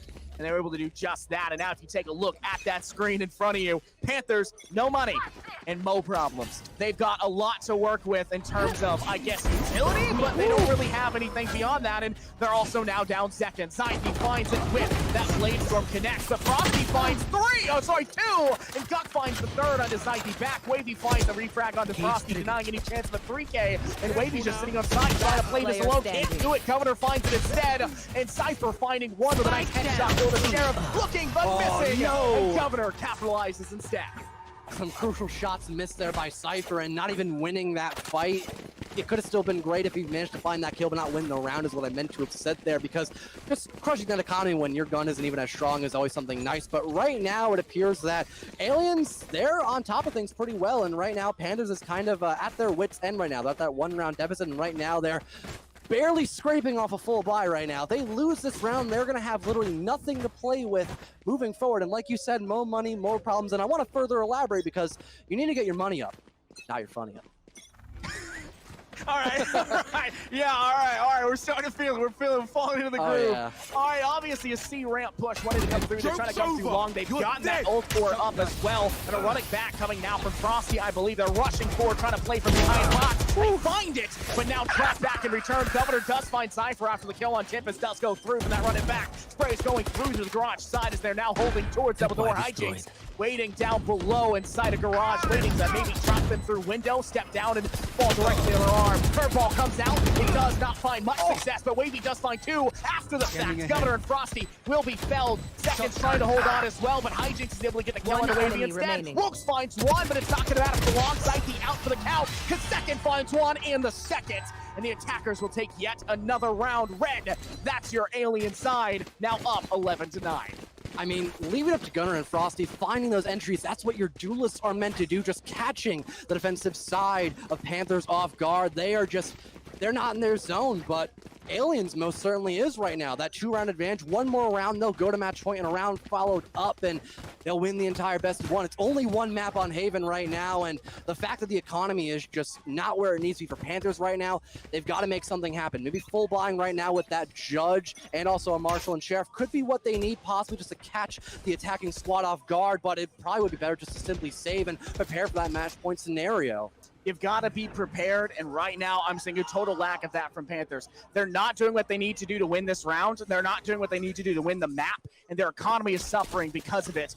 It's just not where you want to be. It's a big problem across the board. It looks to be an A push is what they're attempting to go through. You see 2 players coming through short ramp. You see 3 going long, and they're hoping it'll be enough. Hawks tries to go for the shot, but did not get it. Second instead will find their own, so I think it's one as well. And Frosty does not seem to be the most impactful round for both sides. It's only 1 kill for each, a 4v4, but there goes your Cypher ultimate. They're going to pop it off. It's going to go the Hunter's Fury as well. Tempest is looking to catch the players off guard, dishing out very little to no damage, but Governor dishes out their own, killing off Cypher and leading this to a 4v3.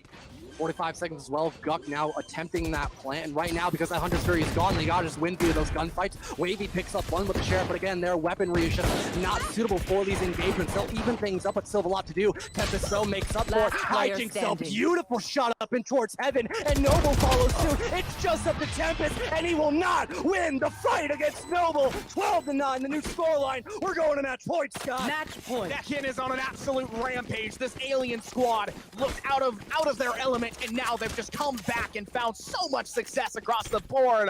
Oh my goodness, take a look at that scoreboard. Second with 21 kills across. I mean, this is by all accounts their game, an absolute showcase of their talent. Look at them up. Every player here, every coach, every team, college, university, whatever you may be, check them out and make sure to keep their name in the back of your head because they are dominating this one. I mean, sign the whole team up there. Synergy is just simply there. It took them a couple rounds to get warmed up, but the tensions must be so incredibly high in this LAN event right now. I really do not blame them whatsoever, but where they end up going in towards, no, never mind. Steve goes for one. Governor picks up a refrag, but Tempest is there as well. This could be a great recovery round because Phantoms are all across the board currently for Panthers. If we claim that man advantage now, and they could be able to deny the point a little bit longer, but Hijinks though manages to hit all of his shots. Noble as well with the Hunter's Fury. He picks up one on his doppelganger, making a wallbang double kill. It's all up in the hands of Wokes in match point. Plant going down. He's got to recover the bomb site, and everything is against him. So much weight on his shoulders. It's only a matter of time before he ends up collapsing in this position, but still, he has a slight chance. Luck could be on his side, of course. Not much intel to be gathered just yet. He expects one to be in towards Garage. He would be right, but he goes in towards C-Short, where that well from the gravity will just shut him out and shut him down for the count. Hijinks ends it off. GG's across the board, and match number 1 on Haven will be won for Aliens 13-9. What an absolute showcase. Obviously, we talked about the players individually, and they've just played so well. Second with a 297 average combat score, 23 kills to their name, only 12 deaths, might I add. The least tied. Oh, no, sorry, Hijinks had the least, but still tied for second least deaths across with Governor. I mean, they were just an absolute combo. They cleaned up where they needed to, and they found so much success. Absolutely, and I think that we're going to end up switching into the fees now. We still have plenty of time, so let's catch up that second game right where we left off not too long ago. So I'm glad we got that game over and done with 13-9. We can only hope as much for the other game. It'll be just as competitive, and right now we're seeing a little bit of a bird's eye view, 10-7 right now. The defensive squad, I believe it was Newborns, ended up winning that round out, so they're in a great position, both having full buys, so there goes your refresher round, I suppose. So everyone in tip-top shape right now just to bring this round over and out. I believe it is Knights now who are taking advantage. They have the lead 10-7. I'm just looking at Eccentric who we had marked down on the Knights. That's how I'll figure it out here. Wildfire's on the defense. I like to remember individual names. Usually they're top players. Wildfire has 22 kills at this point in time. A blinding light does come out. Guiding light, I guess I should say. And it's going to be able to catch the eyes of the opposition. But at this point in time, in this 5v5, they've got to be able to find some kills. They're looking to step maybe towards A, but they haven't actually dedicated to it because they've got a roaming player, your Omen, actually peeking towards C long and hoping to catch one player off guard. I mean, right now, everyone on the side of Knights just all over the place, but actually works out because Wildfire does find that entry in the first minute 10 of the round. Beautiful wall bang on Astra. So things looking a little bit better, but right now their team's kind of just cut right in half. It appeared to be an A and C take, but now finally we're seeing still a half and half. Finally, though, they'll end up heading in towards A from what it appears to be. They have that spike towards that direction, but this could actually be a bait. This might be all part of the plan, and so far, it's working out perfectly. Newborns is totally clueless. They're walking away from the bomb site that'll be planted in towards. This is absolutely amazing stuff. Skip picks up on a Jack, but won't get another Eccentric, finds that trade instantly now, but the only problem is, Scott, the spike's currently down. That man advantage still favoring Knights for the time being. Actually, no, I'm obviously wrong. Always aim. It's a 4-on-4, but feel free to add on in. I mean, obviously, you got a player sitting in L. Xanax is looking towards this A tunnel, maybe hoping to have a player not catch them off guard. They're looking to step in one corner pocket, able to headshot, but not able to get the kill as Harmony and Dory fight so much, but a refrag does come out. Wolfie is able to take out Eccentric. Player in Hell steps out. Dory's able to refrag off Wildfire, finds the last Dory! Absolute rampage! Finds 4 and will get the defuse. What a massive clutch by Dory, 4 Ks and plenty of time to defuse. 5 seconds left on that timer, and wow, that's got a sting for the Knights, man. Oh my God. You have got to be kidding me, Dory, and he's got the op as well. Wow. He picks up the Xanax, though. What a team player as well. I mean, the A Knights. little bit of everything. Oh, that round. Wow. That round was We showed up right when it else. mattered, too. Right All the when it action mattered. just compacted in there. Now 7 Wow. to 11. Newborn in the red side. They're looking pretty okay, but now at a 4-round deficit, the Knights looking extremely pretty off of that play. Dory's now at 19 kills. Hasn't caught up to the 24 we're seeing from Wildfire on the opposing side, but still a great match. We're seeing a defensive hold with an operator, I believe, on that short A ramp. An interesting place to go for it, but it looks to be that Newborns is pushing towards C instead. I mean, off angles are sometimes best angles just because you're not anticipating that. You're trained to go for these certain angles, and then you get caught off guard, and you're like, oh, man, guess I'm dead now. But right now, it appears to be mostly another bait, I believe it to be. I mean, it worked out so well from the first time around. I don't really blame him. Run it back. Won't find one in the back of the but that's all right. Gathers plenty of intel, but Xanax, though, is able to find that frag on his skit. Jory follows suit. He's still out for blood right now. He wants more other than just the previous round. 5 kills now, what we've seen him find so far, and 50 seconds left. The defensive side is still doing relatively well, and at the moment, Knights are kind of just all over the place. They're still just not sure as to how they want to approach onto this 19th round. Newborn have 3 players left standing. They're not looking so hot right now. Just trying to figure out what works. Looks to be A. They were kind of spread out originally, but it is that Knight side, like you said, that is just all over the place. They don't know where to dedicate. They don't know where to go. They've got 1 player sitting left. toward Kitten and center towards Courtyard. Koof is actually ulting. They're trying to step away. They'll actually stop it halfway. They did not try to go for their teleport. Instead, they're trying to play it towards this A side. 1 player in heaven. That's Jax trying to maybe catch 1 player off guard. Plant will have to come through. 10 seconds on the board. Killjoy ultimate does come through. Lockdown is trying to go forward. A Bladestorm misses, and Wildfire's out of ammo. Can't reload. Goes for the pistol. Koof finds 1 as well, but Dory able to clean up. 2! And the attackers will get another, finally trying to get that comeback. Newborn, it's their time to shine. Returning the favor round after round. Koof steps up when he needs to. 8 to 11 now, and my mistake. It was Newborns on the attacking side. I've been out of my element right now. A little bit awkward, but you know what? Mistakes are happening. We're only human after all, right? It just simply happens, and a couple of mistakes here and there, but also a lot of perfect plays, especially by Koof, who literally just won that round for his team and denied the match point situation, which is always something you never want to be in. Absolutely. I mean, when you're talking about a player who shows up when necessary, Koof did just that. Get out of my way. They were down 2. And a bit shambles, I guess is the term we're to say. They really didn't know what to do. Koof went for the ultimate. I honestly, from the shadows, didn't find any success, and they had to stop it and go back towards short, and that was the smartest decision they did all day, and Koof was able to capitalize off of it. Hunter's Fury from Wolfie comes out. I don't believe it actually tags any damage whatsoever. A Bladestorm from Mr. Skit, now only with 3 blades left. Guiding Light does come out. Oh, finds the kill. Dory finds 2. Flash but can't step right back out. Just playing and teasing on this site. Down as Jack A. is able to find Harmony. Koof on a refract towards Jax. and it is a 2v4. Make it a 2v3. Dory finds their third. They could find the fourth, and it's just Goof left. But no, it's going to go to your other opposing player, Jet.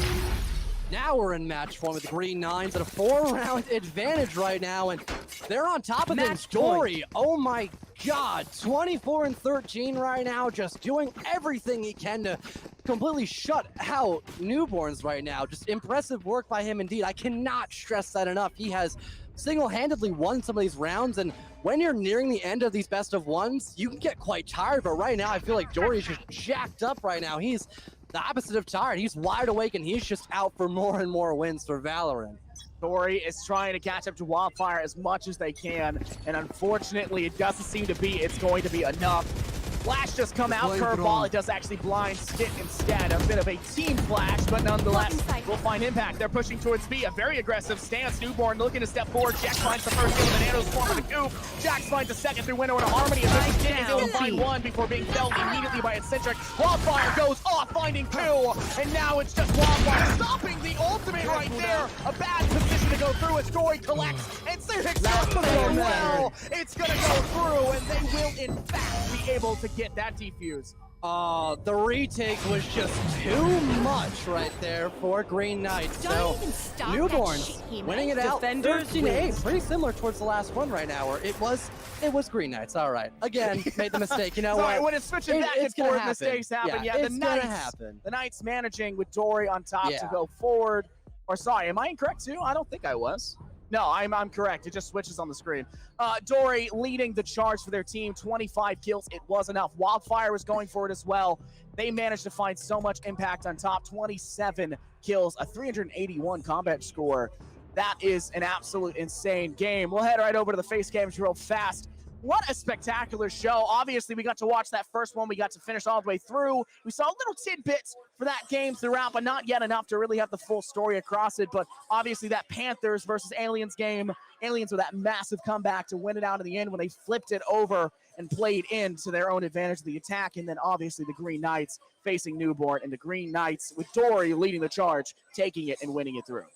I mean, if there's one player you got to check out here at the land, it's got to be Dory. I mean, he really did everything and anything, especially in those last couple of rounds. A 4K, a 3K, his blood was just pumping, and there wasn't a single moment where he really just slowed down and kind of just stopped for a moment. He kept running. He was sprinting to that finish line, and finally he did it. He won the gold medal.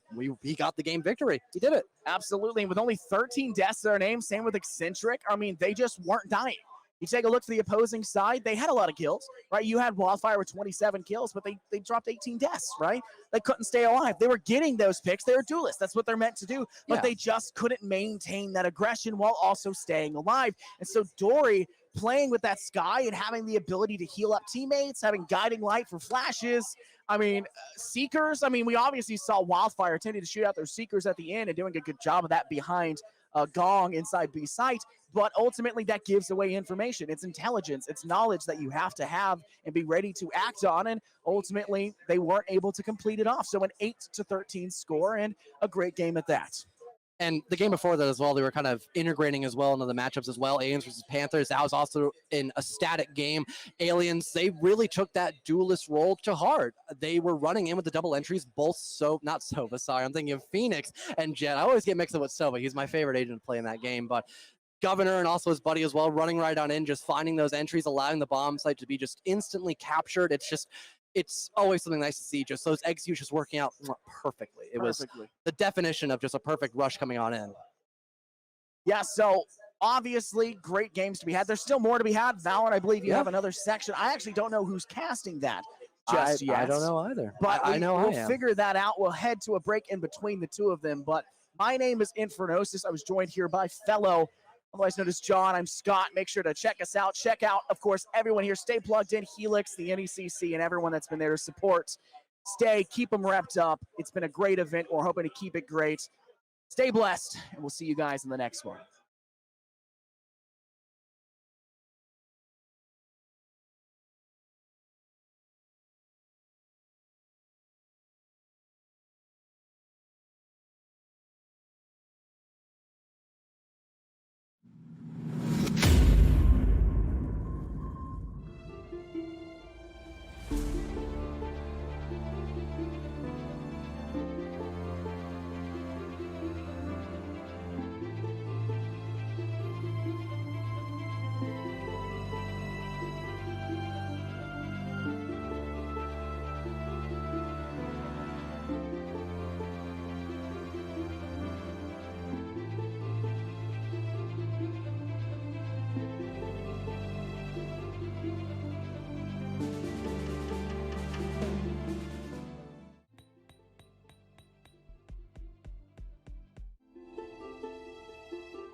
And welcome back, everyone, to the Helix and NECC High School LAN event in the middle of Foxborough. And we also have the Stay Plugged In link here as well. And it's been an amazing time so far. But before we end off this evening, we got a couple more matches up coming in from Valorant. It'll be Panthers versus Budget Exotic, which we saw the Panthers play not too long ago, and they lost 13-9 against the Aliens. If you need a refresher, but also real quick, if you need a reminder, my name is Saul. Also joined here by Martin, also known as Anders. How you doing, man? Doing great, man. Thanks for having me on. We also wanted to take a quick moment to thank our sponsor here, the Army ROTC, for giving us a prize pool for this event. They're the largest source of officers and generals for the U.S. Army, and they're also the largest grantor of collegiate scholarships in the U.S. Huge thank you for them to provide the prize pool here and really give some cash to the bragging rights that these players are playing for. Absolutely, and we have the ban phase, or picking phase, I should say, in Valorant. So East Rainbow Six already underway on for Bind. So pretty interesting lineup. Brimstorm now on the board as well. I didn't see that last game, but I know he is an amazing agent to bring on the board. Just allowing for the plant to either go on down or just denying those silence in general can really be a force to be reckoned with. And then Orbital Strike in that post plant is just, it's so deadly put in the right hands. Yeah, really great picks we see here coming through for Bind. Brimstone in particular, as you pointed out, is a common pick on this map in particular. If you look over at some of the higher profile European teams, it comes through fairly frequently there. We also see the Rays coming in for both teams. That's a common swap out for Jet on this map. So very expected, but great to see that. And other than that, we're going to see a fairly similar archetype for each team. You've got a Sentinel for both in the form of the Cypher, and then that last slot is going to be filled by a Flasher, a Phoenix for the side of Panthers, and a Reyna for the side of Budget Exotic. But we're going to get just into it here, and it's going to be a fast push up, C-long by the attackers. Yeah, I mean, going in towards B as quickly as possible. First frag comes out by Zeke. Nice shot there on Z-Pet. That will allow a little bit more breathing room here, but Cable will re-pick it up. Tempest though on the refrag on his doppelganger, and Cypher picks up one as well. It's already a 1-on-4 already for Shifty. I think we can almost guarantee what the first pistol round win will come out like for Panthers, as they're quite dominant already. Complete control. Shifty picks up one though with the frenzy and looks for another. He'll get it. This actually could be winnable. Hold on a second. He still has plenty of time, but Wavy is just, he has the better angle. He shuts it down, and that'll be the first round win favoring the Panthers. Some last chance heroics there out of Shifty, but it's not going to be enough to convert that round. Getting through with 2 will be the side of the Panthers picking up that first. We see a force up for the second round, a little bit from the side of Budget Exotic, a single Sheriff, that larger pistol to them, as well as 2 Frenzies. And on the side of Panthers, we'll see a spew of Spectres on their side, as well as a single Judge on Wavy. That's a little bit of a curveball pick. We'll see him play a little bit of dive there, double blast backing with the Rays. Try and get a little bit of back-end pressure with that. Probably going into Hookah based off the fact that we are, or U-Haul rather, based off the fact that we're pivoted towards this A half of the map. Yeah, moving away that distance with also SMGs. Yep, you literally called it. I was thinking back of my head as well, and just like that, 5-on-3, and now the A-bomb site is just right in the hands of the Panthers right now. Whoa, getting that plant down once more. I mean, there isn't much you can do, but on the bright side, Budget Exotic was most likely expecting this. They'll be able to buy it fully next round, hopefully, and them dying in the process via Zeet as well now, that Spectre headshot, it's not the end of the world, to be honest. It's almost anticipated if you lose that pistol round, you're bound to just lose the round following up it, so try to find some type of compensation frag, lessen the economy on the opposite side, and that's really the best thing you've got. So that'll be up to Z-Pet and also his friend on the Cypher as well, just trying to have that happen, but Tempest will hit his shots unlike Ped, and now Kaisi is in a 1-on-5 post plant. I mean, might as well just wait for someone to kind of overextend, moving away from that spike, and just try to find some type of compensation frag. Yeah, Kaisi looking for exits here. Not going to find anything, though, by the looks of it. He'll end up going down to the spike. This is a tactical decision. You end up with a lot less money going into the next round here if you survive in a round as a defender where the spike went down. So good presence of mind from them to make sure that they're going down. And we're going to come into this next one now. We're going to see those full rifles for the side of Budget Exotic. Though, based off of the fact that we did see Z-Pet up onto that Sheriff last round, he'll be bringing soft armor into this, only half buying up. Still a Vandal in hand, though, and we'll see Panther carrying forward all of their weapons. Everyone's still on Spectre. That sole Judge in the hands of Wavy. That Judge is going to have a huge diminishing return. It might have a little bit less shock value here, so I'm interested to see where they try to leverage that. Yeah, this full buy could really be handy and finally allow for them to start making some type of success, at least on the side of Budget Exotic. Recon Dark going to come on out, not spot anyone though, and that'll allow for a little bit of reposition coming in on through, but it's still a full commit for Panthers as of right now and towards this B bomb site. Blast back comes on out after the paint shells as well, and now Wavy's just in the smack dab middle of the bomb site. Some gunfire occurs in towards Elbow right now, and no one really coming out on top until Aggro actually steps on up, shuts out Cypher now, and it's going to be that 5-on-3. He gets a second through the smoke now, and the defensive hold is finally working on through. The fireball by Pet gets rid of Wokes as well. It's just a 5-on-2. It's a cleanup crew right now as Caben gets one as well in a Wavy and making a second beautiful headshot in a flawless round. Finally, like I mentioned, Budget Exotic, that full buy being such an advantage onto that third round, and they'll finally have a little bit of a win. A great round from Budget Exotic to get on the board there. We saw that when Panther originally pushed that site, Wavy double blast packed out, got on top of the tube in the middle of the site, and more or less got it for free. The two defenders that were holding that down were over into that leftmost portion of site, the elbow, and they were not a presence at all when it came to that. They got smoked off, they simply waited, but they waited for their teammates before that retake. A heavy push out from that CT angle, that doorway to the back of the site allowed them to push on through, and that is a flawless, well-deserved round for Budget Exotic as we now go into the fourth.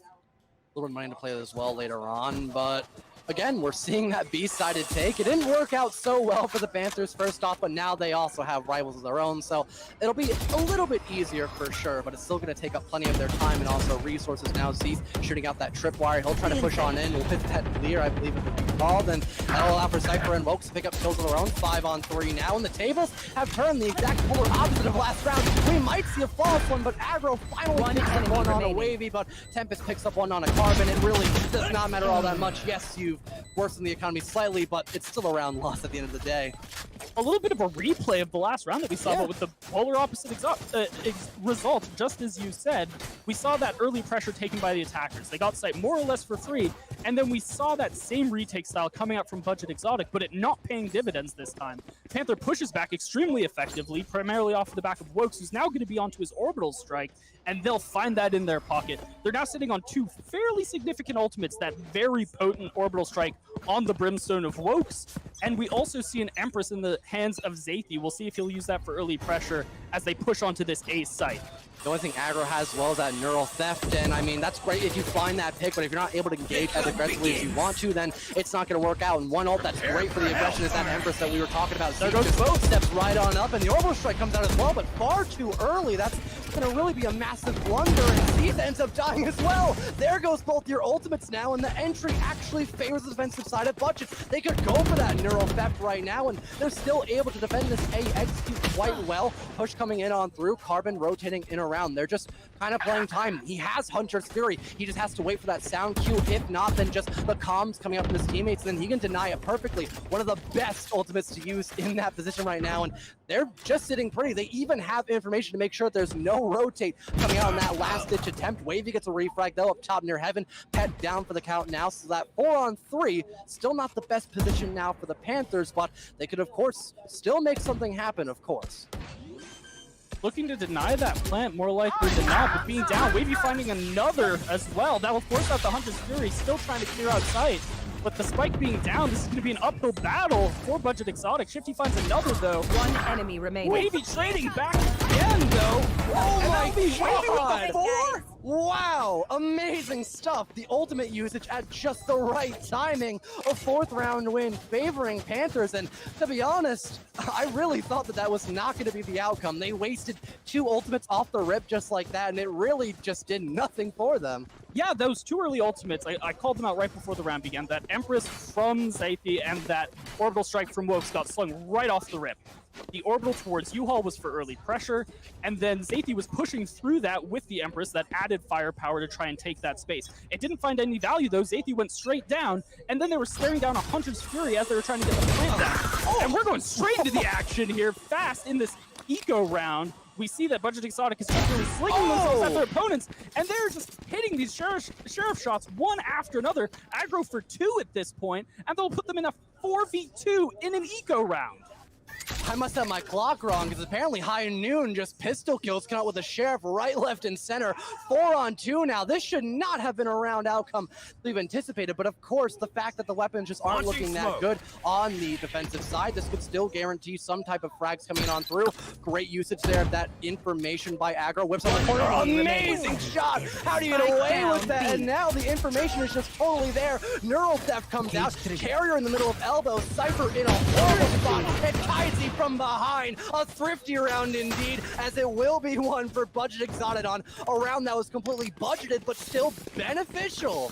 Budget Exotic living up to their name with that thrifty. Aggro in particular with 3 Sheriff kills to his name, absolutely busting that round open for his team and taking it away, putting them in great position to try to even out this scoreline. Moving to this next, though, they will have a Cosmic Divide on the table in their Astra, but they're still staring down a Hunter's Fury in the hands of Tempest and a Neural Theft for Cypher. We'll see if they move far into this round with either of those. You imagine that they'll probably hold that Hunter's Fury for close plant, but it'll be quick aggression down C-Long to start us out.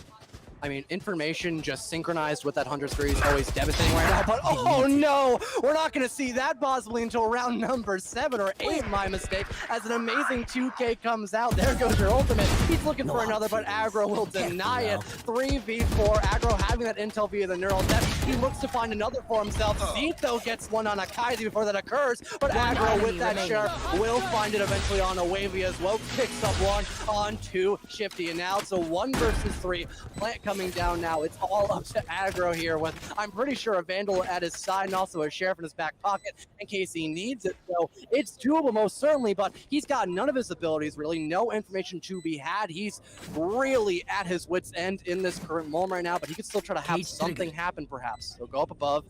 We're trying to find something, have to go around that smoke, of course, and really every angle just being watched perfectly right now. Down to 6 HP, not much you can do, and the communication is just simply there for Panthers. Zeet at the last moment just does the last bit of damage, and the 5th round for Panthers now being won. Yeah, Aggro doing a great job there in the previous round to convert on all of those Sheriff kills, but in a 1v3, that situation, not much you can really expect. They'll come to this round, though, with 2 really phenomenal ultimates on that table, staring down a 3-round deficit at this point, but a run it back, arguably the most potent ultimate across any of these teams in terms of making early space in a round. I'll be looking to watch Budget Exotic use that here to play a little bit of counter aggro and really get a read onto where Panthers are trying to get pressure. That and the showstopper, I mean, when you hear the ultimate by Raze, you run for the hills, man. You just let them take that side if they're attacking, or vice versa if they're on the defensive side. I mean, it's really that simple, but they'll run it back. Even if you can't find a kill, at least you can gather intel and be like, hey guys, the site's clear, let's get that plant down. It's super strong put in the right hands. Pretty much any ultimate is just like that. But a minute 20 now, and things not looking all that wild just yet. A little bit of a slower start coming out by Panthers, but of course it's still a minute left on the clock. They can take their sweet time just trying to find any pop shots early on, especially onto Pet perhaps with their player and towards the back of that triple box area by Kaizi. So really, it's just any amount of potential really necessary right now, but the B push is in fact coming out instead now, so Panthers might actually have the upper hand. There's still some players in towards elbow in the back area as well coming from that spawn side, and right now those shock darts trying to deny along with the fireball. It does work out. Pet denies it and gets that kill on the Woke, so now that 5-on-4 in fact craving the defensive side, but there's still plenty of action to be had currently in the background. You can hear that run it back, a very potent usage of that utility, or ult I should say, right when you need it most. Half a minute left on the clock. That's where everything is going to come down the line, and the rotation coming out by both sides is about to occur. It's going to be an absolute bloodbath there. That judge by Shifty should not have worked out, but there was just no information. And Kaizi gets 2. He won't find a 3rd though. Tempest is there, looks for another, but cannot get it. Aggro will stop the pain train, and an amazing round as well for Budget Exotic. That round cannot be understated in just how well coordinated it was. I don't know what sort of experience Budget Exotic has as a team prior to this, but the amount of fundamental map reading that they did during that round was absolutely stupendous. They read the early pressure coming out of Panthers and play towards B. They get that early pick, they get the man advantage, and then they read the rotation back to A and catch them on their way. We saw that judge pick from Shifty into Showers, and it's because Cypher had no idea that they were already going to have such a strong read on that rotation. A phenomenal round from Budget Exotic.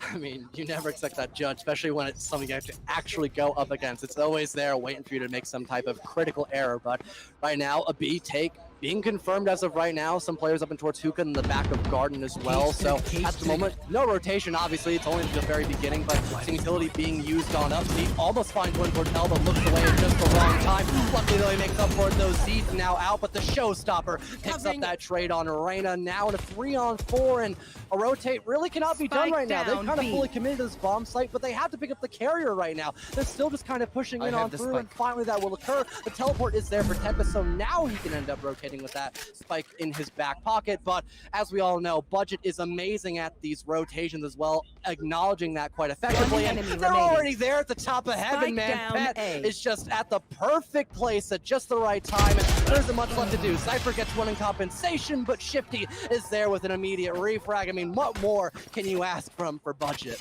A little bit of a parallel to the last round we saw there. The big difference being that last round, Cypher ended up getting caught by Shifty with that Judge and Showers. In this round, Cypher got all the way on site, but they lost way more players when they were back towards B. You had that lone player towards B with the spike take the teleporter, and because Cypher had edged his way onto A site, it opened the door for them to get in. But because Budget Exotic knew again that that was going to be the rotation, they get someone into heaven early and pick off the Sova as he comes out of Showers, and the spike going down there, Cypher being dedicated to U-Haul, the round just ends as it is. Yeah, the rotations just simply have not been working out for Panthers in every which way. I mean, the lack of that man count as well, but right now things actually even on up because Kaisi gets that trade on his ETH. But we've been seeing that just overwhelming presence coming out by Budget Exotic on these defensive holds, and right now it won't be completely prominent by them because Wokes gets one, then Shifty will end up getting traded on out to complete trade, but there we have it, the synchronization by both Kaisi and also Aggro, and then, way to end it off there, the 3K with the paint shells. Kaisi just, he really wants that kill, and it really just seems like Panther is just at a loss for words and honestly just play styles overall. This is such a cool momentum shift that we saw. It seems like Budget Exotic has more or less downloaded Panthers at this point. They've got a really solid read. We're now on a 3-round backswing, equaling it out. There's a good chance here that Budget Exotic can come out of this half with advantage. An incredible job by them to start getting a really solid idea of how the Panthers have been trying to rotate and really just shutting it out before it can get any sort of traction. And of course, after this half, we'll have to end up switching off to the second matchup that we don't know much about the current time being, but we'll get filled in pretty much instantly because our production team is just spot on right now. But we still got one more round to commentate over before this first half actually ends up going on through. But curveballs being thrown out along with a bot as well, but Cypher finds that entry, so a great start indeed. But before I even finish that up, we'll actually, we'll still be in here for a little while longer, as a matter of fact. And now we're back in a game number 2, so I don't even know how that last round ends up, but 5-0, oh my goodness right now for, I believe that was the past team that we just saw a little while ago. I think that was the Green Knights, if correct me if I'm wrong. Yes, Green Knights up 5-0. Wow, that's quite impressive. That is one heck of a snowball they've got going for themselves. We're playing on Ascent, obviously. This is going to be one of the more defender-sided maps in the pool, so them being up 5-0 on that side isn't the biggest shocker, but great of them to get this sort of traction early on. We'll have to see if their opponents can punch in at all in this half, because this is sort of the do-or-die moment at that 5-0 scoreline. You've got to start getting some ground. Yeah, and right now, only a little bit of ground being covered for the time being. I mean, it's mostly a mid-sided take, so I think the best course of action just to go through B. I mean, it's the closest bombs after all. You've really got to make a distance if you want to go up in towards A, and then especially when that operator is up in towards A as well, it's really just a death sentence at that point as he finds an entry. Luckily, though, good luck hits his shots along with Koji, so a great start indeed. Finally, some success being had on the side of Skulls, but Neural Theft comes out now as well, so I know it's back down 2 versus 3, and the Blade Storm comes out as well. I mean, Xanax can't do all that much by his lonesome with that operator. It may be a one-shot, but when you have that lack of info, someone could be just right there ready to strike. So it's best to go for the Blade Storm, but that doesn't work out either. Maniac, I believe, is the main Kai gets it on the Xanax, and now it's a 1-on-3. So the hope that Spike is in the back pockets of Reyna, but she's walking away from the bomb site. She is aware that she has that Spike, so she'll end up running on around back, but that allows Dory to pick up one. He might have enough time to stall this one out. He has Hunter's Fury as well. That intel not being gathered the right way, though, but he expects the default plan. He hits one shot off. He can't get a second, but he's got one more left. But oh no, he stalls for time just enough. Oh, you've got to be kidding me, Dory. Stepping up when you need to most. I thought Skulls had that round in the bag, but apparently not.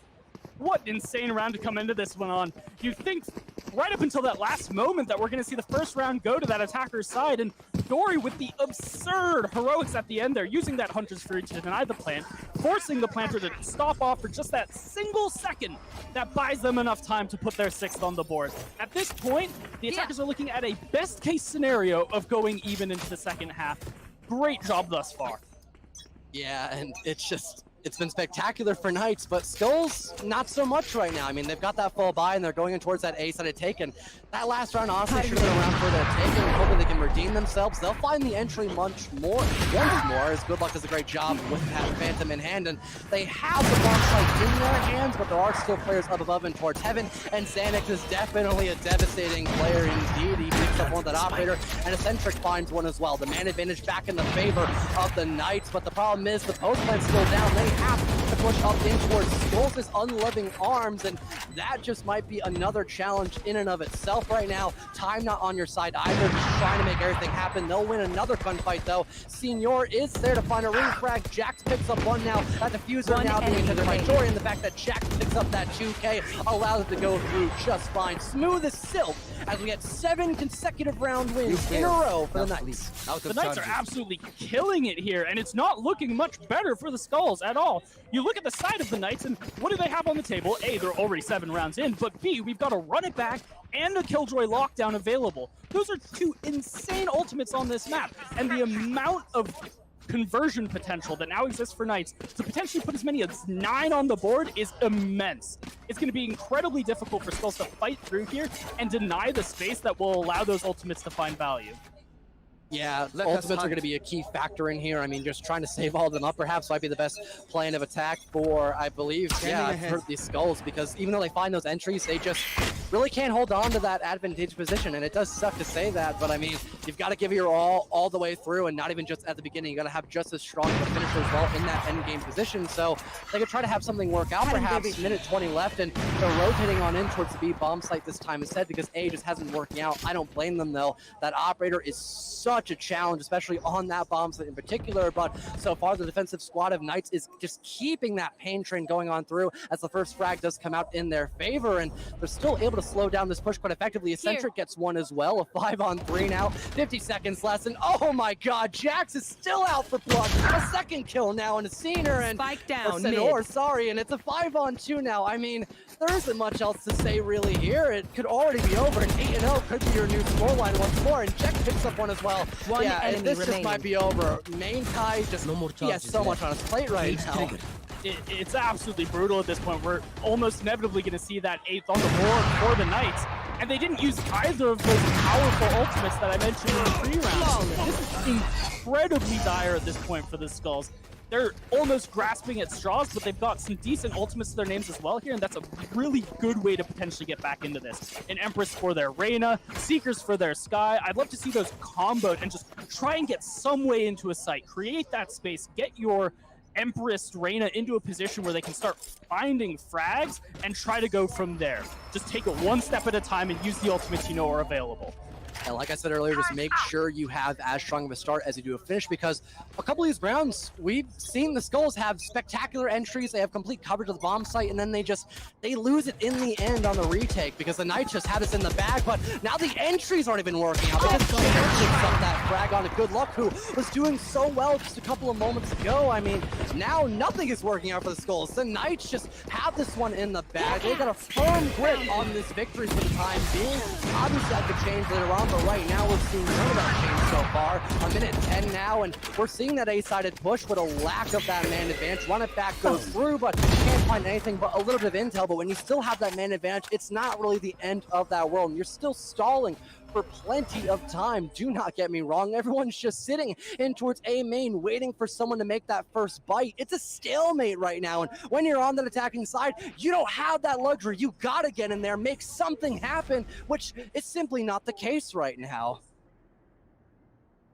This is really rough at this point. You don't have a lot of ground to take if you're Skulls. This man disadvantage. They know that you have one player tucked into wine, 3 into A main, and you just kind of have to commit to site at this point. They'll get onto site though, lose 1 in the process, but Spike will go down. Another from Xanax, Sheriff from heaven. Spike planted. And at this point, it's a single man post plant trying to hold down this Spike.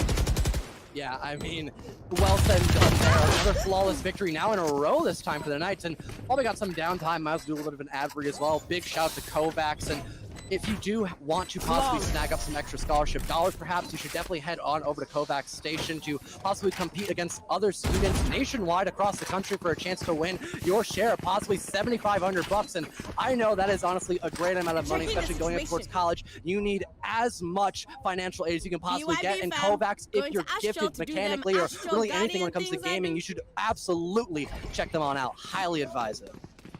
But yeah, I mean, back into the game. 9-0. It's back into the action. Oh yeah, it's a little rough. It looks like Knights have been playing plenty of Kovacs. I can say that much. Oh, I mean, absolutely. I mean, they just everything's on point. Like I've been saying this a couple of times in a row now. We saw Skulls with a little bit of explosive start some of these rounds, but they've kind of just simmered down. They're ready to be taken off the hot plate right now, but I can't say the same for Knights. And on this map, being a little bit 40-60 or around towards 50-50, I don't know the exact statistics. They kind of fluctuate from time to time. This should really not be a 9-0, but in this case, it might actually even be worse. A 10-0. Eccentric picks up one now on a Nico. Dory gets one. He'll get traded out by Senor, and it's still that man advantage framing the Knights right now. I mean, this has just been history repeating itself time and time again. I feel like I'm going through deja vu at this point because nothing has been working out for Skulls. All their luck has just been drained out and just dumped aside and towards the garbage. It's been rough for them.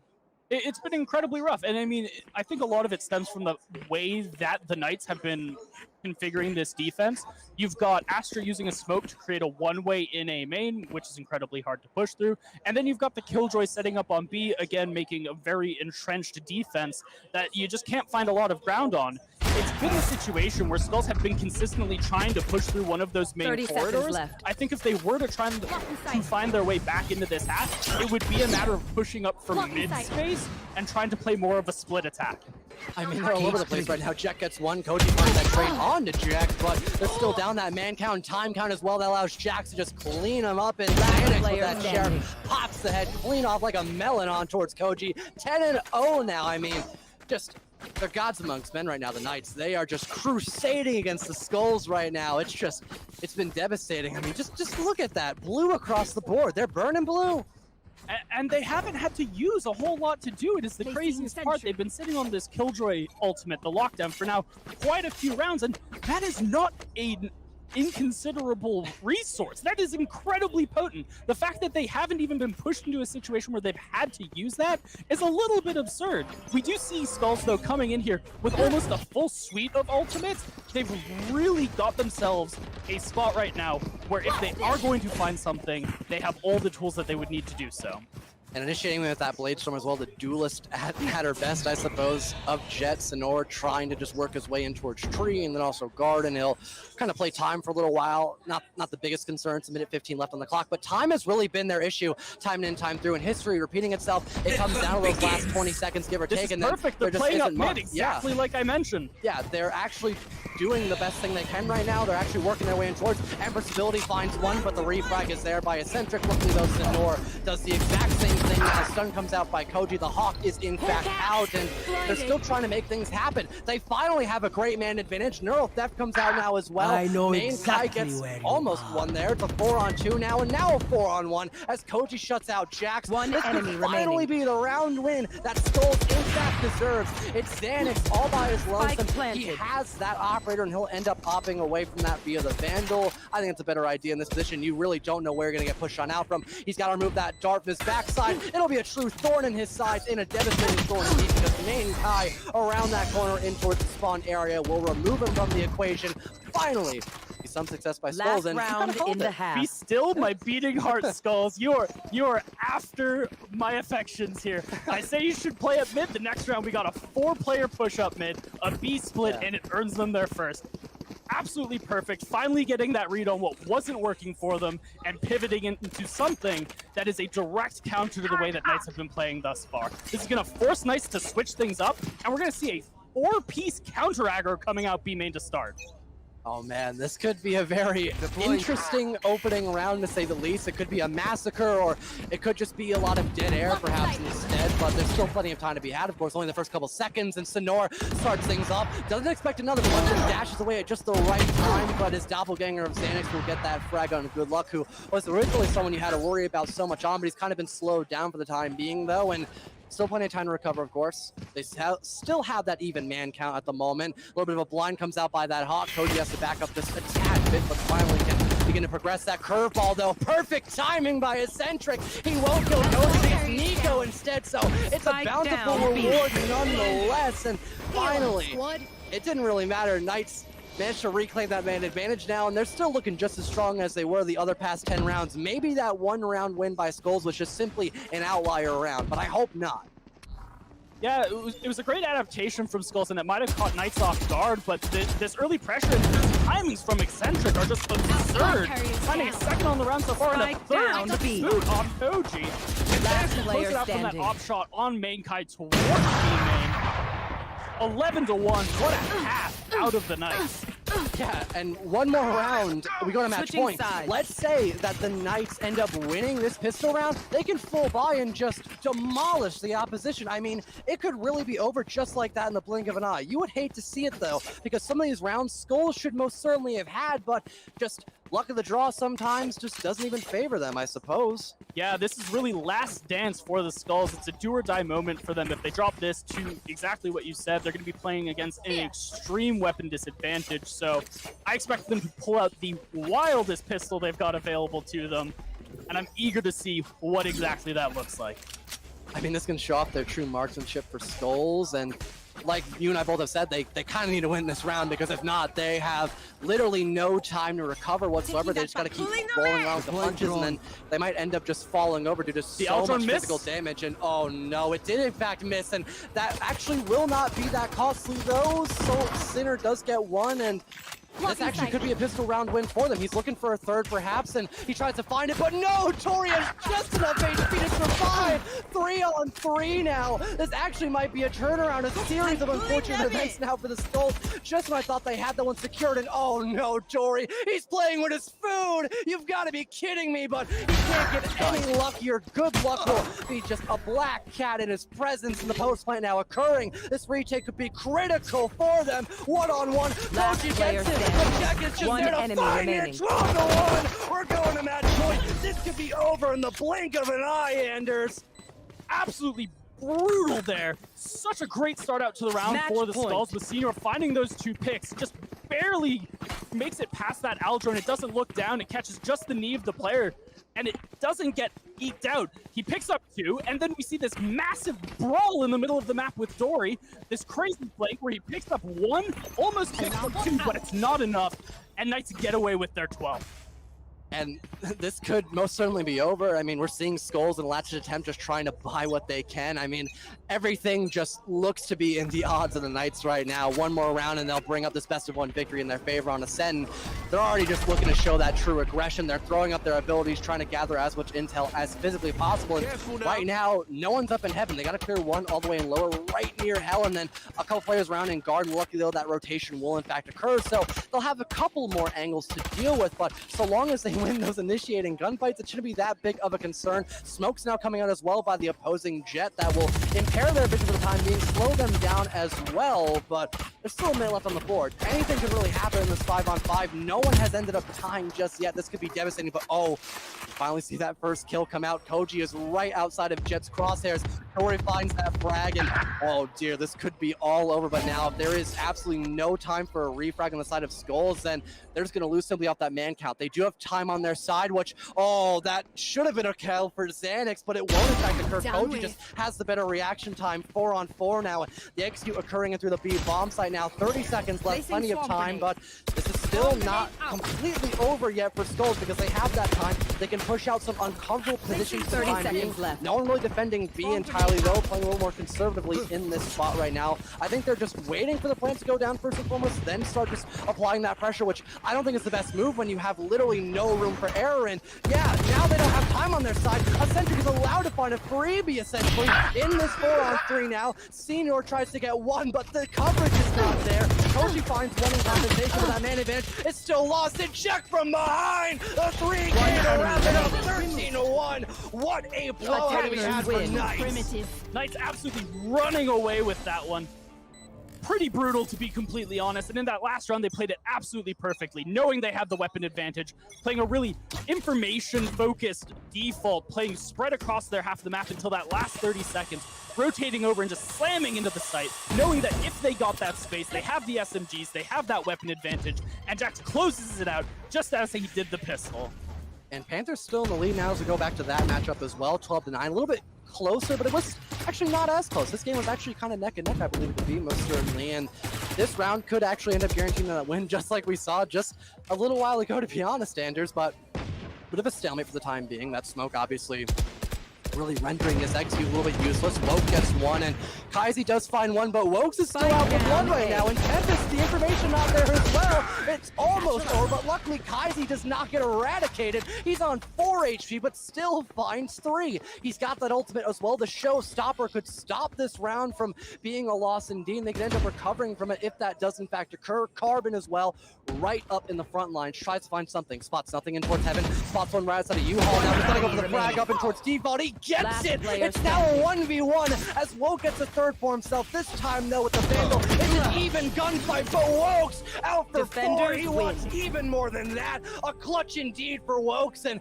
that's the end of game number 2 right afterwards. Perfect timing. We got there just in time for the action, and my goodness, a 2v2, the spike locked down on A short, and a showstopper on a 4 HP raise. We see it come out, but it doesn't get out of hand in time to take down Wokes, who finds 4 and closes that one out.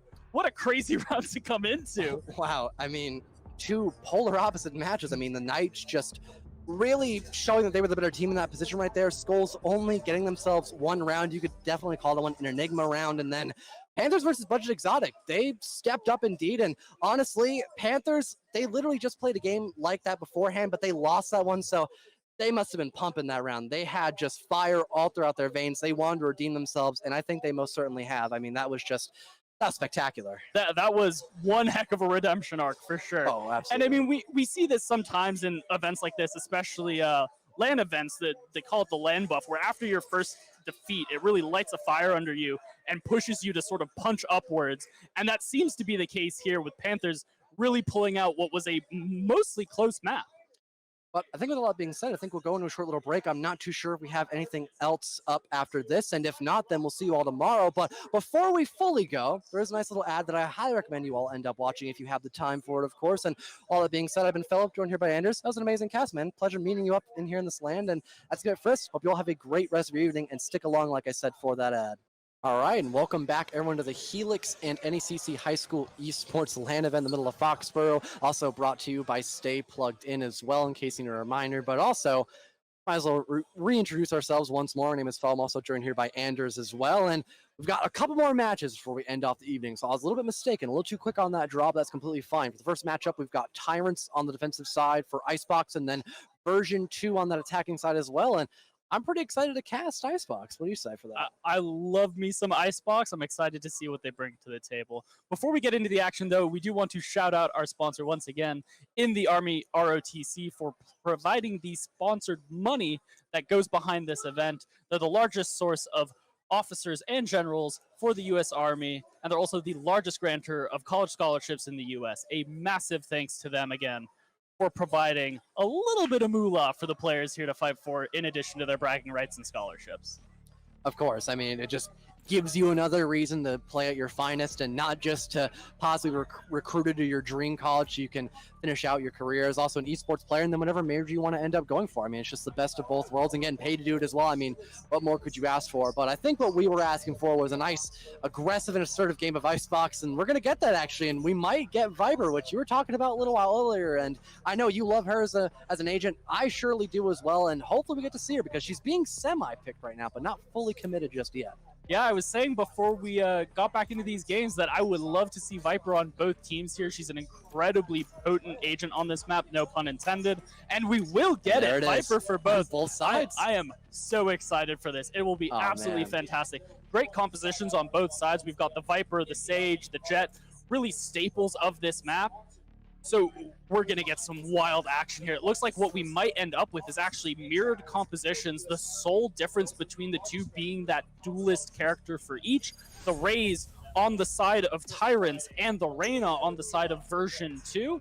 So we'll watch version 2 have a lot more access to flashes throughout this map, a little bit more space-taking utility, whereas the side of Tyrants is going to have a little bit more informational tools and a little bit more of a direct impact in terms of being able to deny angles via those grenades, via that boom bot. Really cool dynamics we have getting into this, and we're going to hop right into the action here with the pistol. Looks like Lucas, the Jet on the side of Tyrants, is going to come out with a Sheriff right out of the gate, going for that massive firepower, looking for the one taps. They'll probably be picking up one of the longer angles on the map, looking to take advantage of that and lean towards A early on. It looks like they'll probably pick up that extremely long line across that rightmost side of the map. Yeah, I mean, Killjoy as well, great agent for this, simply because of that midpoint. You were talking about them a moment ago. I mean, agents like Cypher just not as viable on this map. I mean, sure, he's a great agent nonetheless, but Killjoy is simply better. Sadly, we won't see her, but I think we have most of our wishes granted for the time being. And also, great thing about Icebox, you can kind of almost see how exactly the matchup is going to be played out. Belt so far being taken at the current moment towards an A-sided push, and oh my god, Lucas, wow! There it Already round number 1 at 2K with the Sheriff, almost picks up a third. I mean, you didn't even let me finish up my sentence, Lucas, and you're already hungry for kills, and Bad gets one of his own before getting refragged out by Slep. Wow, what an explosive start already. 4 on 2. One enemy remaining. And a third as well. Lucas, he's still going out for these kills, and now it's all up to Betrayed, who almost finds one onto Yagnik, but it doesn't happen. Wow, what a start indeed for Tyrants. That is one heck of a round. It's funny, the one gun that I pointed out in that pre-round was Lucas's Sheriff, and it ends up being the most prominent portion of that round. He picked up that main line that I mentioned on backside A rafters, all the way down to Belt, that far side towards the attacker's spawn, and he picks off one, picks off a second, falls back onto site, pick up a little bit of his team in order to entrench that defense a little bit more, and then comes back around for the third. A great round from them to start this one off. I mean, it can only get better from here. Already buying SMGs as well. The Sheriff is still there as well, though, so I might still see a little bit of action that we thought was completely wrapped up from last round, but possibly not. And a little bit of a different start this time, though. I mean, I don't really blame version 2 because that A push just, it really was not strong whatsoever. It was completely denied out. They'll go in towards mid instead, which should kind of give them some options. Maybe they want to go in towards B through that, underneath that 2 perhaps, or maybe fully commit in towards A for the longer part. But so far, it's being stopped quite well by Pika. He gets one with that Spectre, make it a second now, goes for the reload, but he switch around, and oh my god, yeah, the recoil is perfect right there. Information being gathered, wide swing occurs by Cryptic, goes for the dash, but Bad is there to cover out his solo player, gathering it up, that intel. He gets another one for himself as well. Amazing start, even better than round number 1 now. It's all up to Slep now, who removes one from the equation. Yagnik now off the board, but it's a 1v4 situation now. Make it an 0v4 because Jinsu gets that kill as well. 2-0 now. We might see that full buy end up occurring like we mentioned earlier on from these past couple of games, but man, those first 2 rounds are a definite great start for Tyrants. Yeah, Tyrants off to a great start, winning the round that they should there with that weapon advantage. We're going to see now version 2 really trying to get themselves on that board. They did full eco last round, so full armor, rifles for the entire team at this point. They are ready to go to bat and get themselves that first round and really start to take some ground against the Tyrants. Yeah, you've got a little more breathing room when you have just the better weapons, because it doesn't make sense for Tyrants to try to counteract your full buy when they still have SMGs that can do just enough work, and utility like this Pain Shell, which doing a great job. And oh my god, the coalition of both that Pain Shell and then Lucas with the wallbang on the Sheriff, that already sets one sky high, bring him down and out. What an amazing start with more by Lucas. He's still got plenty more left in the tank for himself, and so far, this A push, which I thought would have been so much faster, so far been slowed down quite well. Accelerate gets one, and Lucas finds a trade though once more with that Sheriff. He's still trying to pick up as much influence on this round as he can, but now the plant finally going down. Betrayed having perfect coverage from those Viper clouds, and that'll put the hind legs out on the side for Tyrants, but having that man advantage at a great lead, 2 up now, and make it all up. What are you doing right now, Pika and Jinsu? It doesn't matter if they have SMGs, they'll win it out against a huge disadvantage. 3-0, and the economy is just in shambles by version 2. the Tyrants bringing an iron grip onto that A side, opening it up with that insane combination, as you mentioned. That paint shell into the Sheriff, wallbang from Lucas, really cracked that one open. And even still, version 2 decided to commit to that side of the map. They were hard stalled by that utility in that early frag, and they doubled down on it. They still say, yes, we are going to go A, and the rotations came in from Tyrants and completely shut them out. This is going to put Tyrants into an incredible position. Now, 4 rifles to them, 2 of which were brought over from the last round, and an operator as well.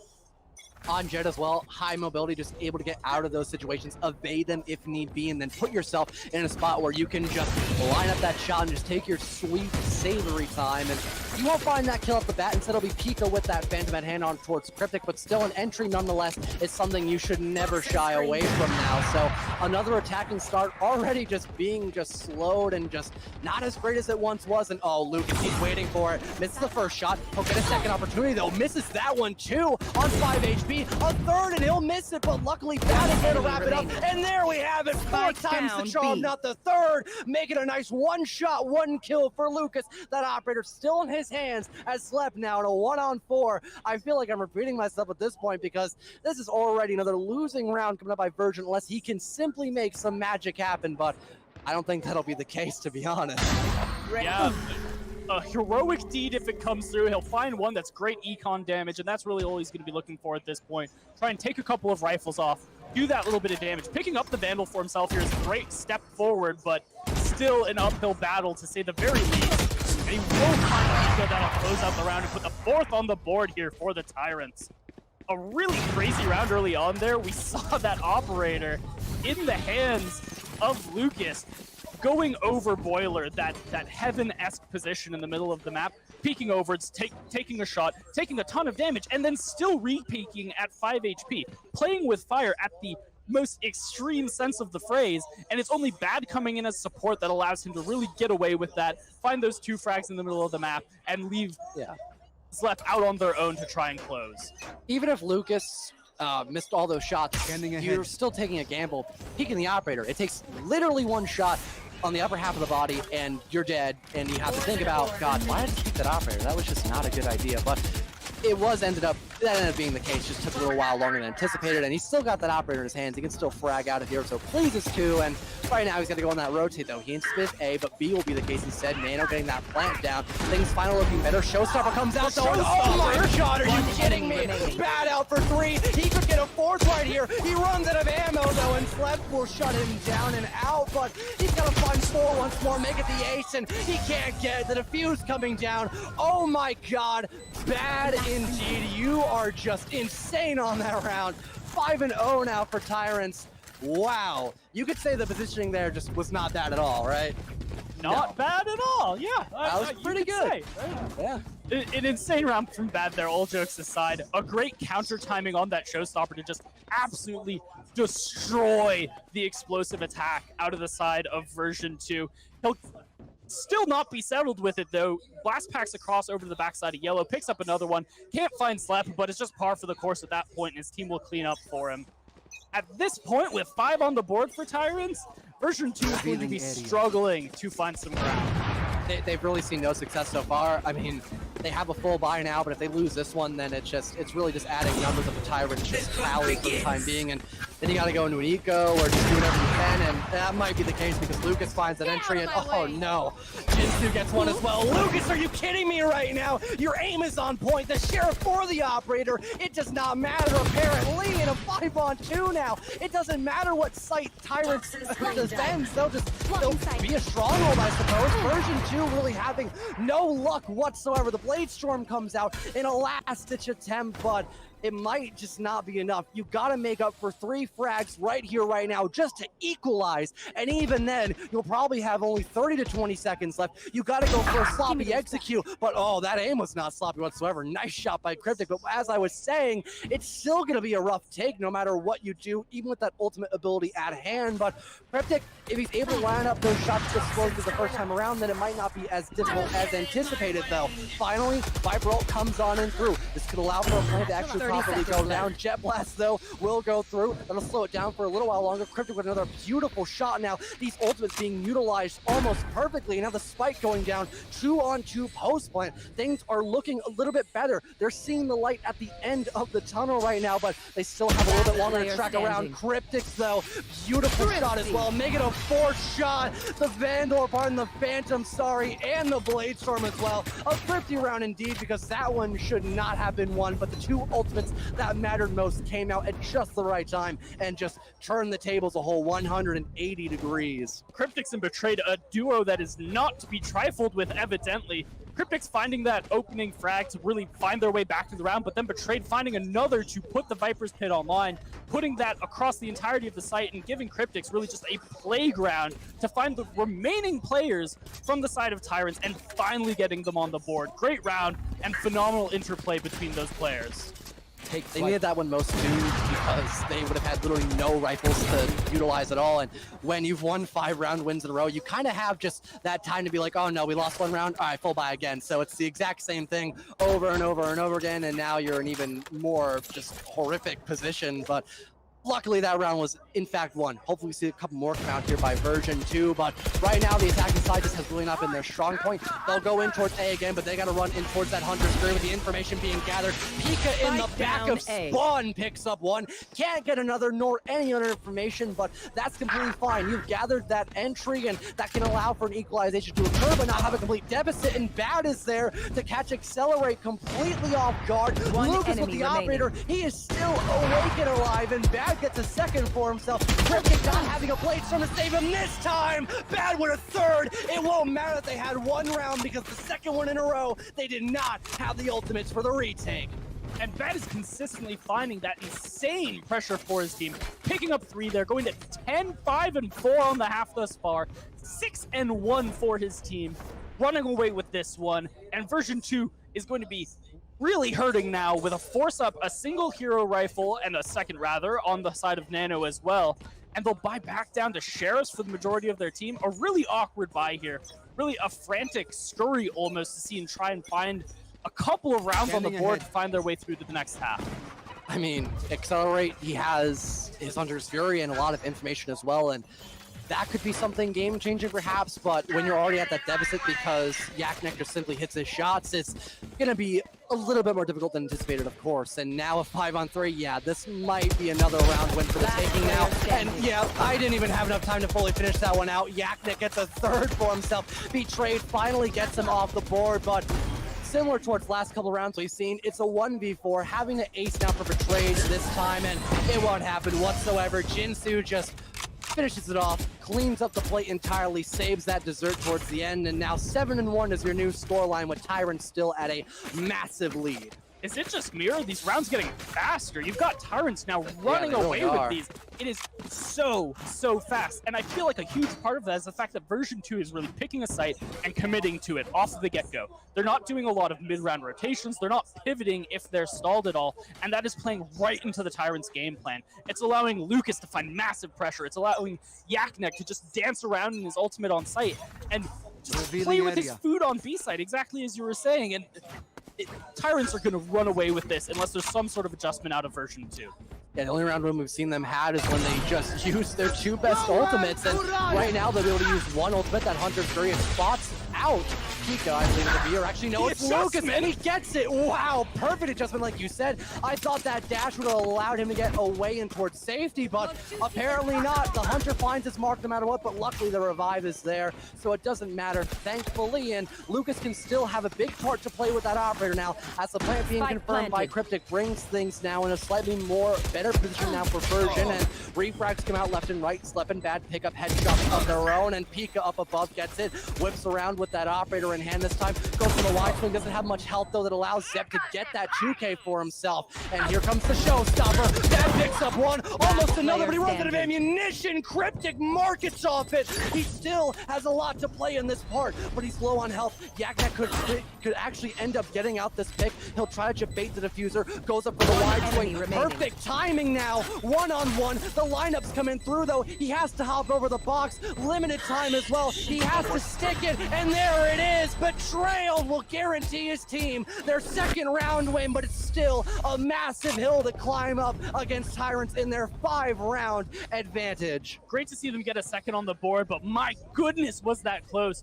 We saw right at the end there, Betrayed was out of snake bites. He slung both of them. One of them was a little bit up A main, and the other one was just off the spike. It forced himself to put himself at risk, swinging out there and shutting down Yaknik, barely clutching that out for his team, and a must-win round for them, really, as even with that on the board, they're going to have not a full buy. We've got 4 rifles and a single LMG to them here, playing into full rifles and an op still on the side of Tyrants. I mean, I think an LMG and a Zoa, for example, is a great way to utilize that, but it's Sage with that LMG instead, so you can't kind of have that information gathered along with the wallbang ability of that LMG, so it's a bit rough for sure, I would agree, but it's not completely hopeless, I suppose, but right now the stall occurring in through, a B-push comes on out by version 2. They're taking some time, but they'll try to go for that plan. There is perfect coverage by all these Viper abilities just across the board, all 3 of them, as a matter of fact. The only one missing is that ultimate. Nano gets one with that LMG and will still be alive for the time being, right as Yaknik got one, and Cryptic picks up that kill onto Yaknik, but an ocean of Lucas comes right on through. Lucas Bad and another one pick up kills. Bad gets limited by Betrayed, someone who's able to clutch up in that 1v1, but now is it a 1 versus 2? He's got that post plan, but he doesn't have the aim. Lucas around the corner gets him out, and there we go. Not enough time to defuse. Wait a minute, what's going on? Did they expect it to go down? Or is this still? Oh no, they're trading it over for ult charge. This is great macro play out of them here. Yeah, no, I was screaming so loud I couldn't hear the timer on the spike, so I was like, wait, what? But no, yeah, they're doing the ult. Okay, I was like, what?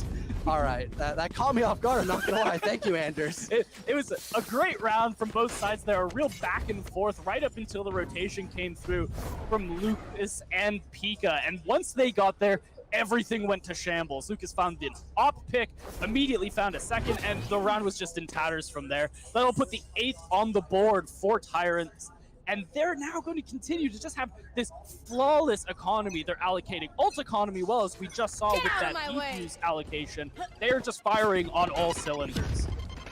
Yeah, a 6-round advantage, I mean, that is just out of this world. Maybe not false like we just saw a little while ago, but it'll do the trick just fine. And Lucas still hitting all of his shots right now, almost a second, but it doesn't happen. Luckily, though, he manages to escape Death's grasp for the time being. He'll live to tell a tale for a little while longer, and that allows his team just to pick up the slack where they need it most. Pika gets rid of Nano now. Accelerate finds one onto Bad with that Spectre, but it's a 4-on-2 right now. It's still so much on the plates of version 2 right now. They have that Blade Storm, however, which a couple rounds prior did guarantee them at least one, and what an amazing start by Cryptic. Down goes Pika, but they're still at a slight disadvantage moving on forward, which could really benefit Tyrants in these last couple of seconds here. Still able to defend this site pretty well. A lot of time being used on up, and I think a mid push might try to be attempted by Yaknak. He's in the back area of A, but no, it's just my horrible vision really getting the best of me for the time being. And Cryptic has complete coverage of sight, but he's got to have someone just to watch his back or go to that plant, and finally that will occur. A nice spot as well, because it's going to force that repel to in fact occur, and might be a bit rough for players like Lucas, of course, who have that operator, but he's got the Blade Storm. He could switch that around, and I don't see why not. It's the last round before we move on forward. Nice shot there by Accelerate. There goes your Blade Storm and operator player. The wall comes through though just the right time. Cryptic whips out his own Blade Storm right now. Shotgun almost goes through. Shinsu with a wall bang now. 1v1. He has health advantage. He finds the shot, but oh no, it wasn't enough. Accelerate, get the round regardless. Amazing 3K clutch. In the half. Now we're in the last round before the bye. Apparently, I need to go back to grade school because I can't count right. Accelerate making his name known in that round, playing an incredible off angle early on in that retake, off towards screens, catching Lucas off guard, and just picking him apart, creating that opportunity for them to convert the round. really incredible round for them to get at that, being an eco, and that'll get them right back into this. They'll look to pick up this fourth here and come into the second half with a little bit of meat on the bone. And they also have the Cloud coming out, or pardon, the Viper's Pit, sorry, and also a Revive as well. So they do have a lot to work with in this position, so they could get a fourth round win on their side. It would still be not a great spot to be in, but a better one than obviously 9-3. That is devastating stuff right there. So hopefully this B-sided push can end up favoring them.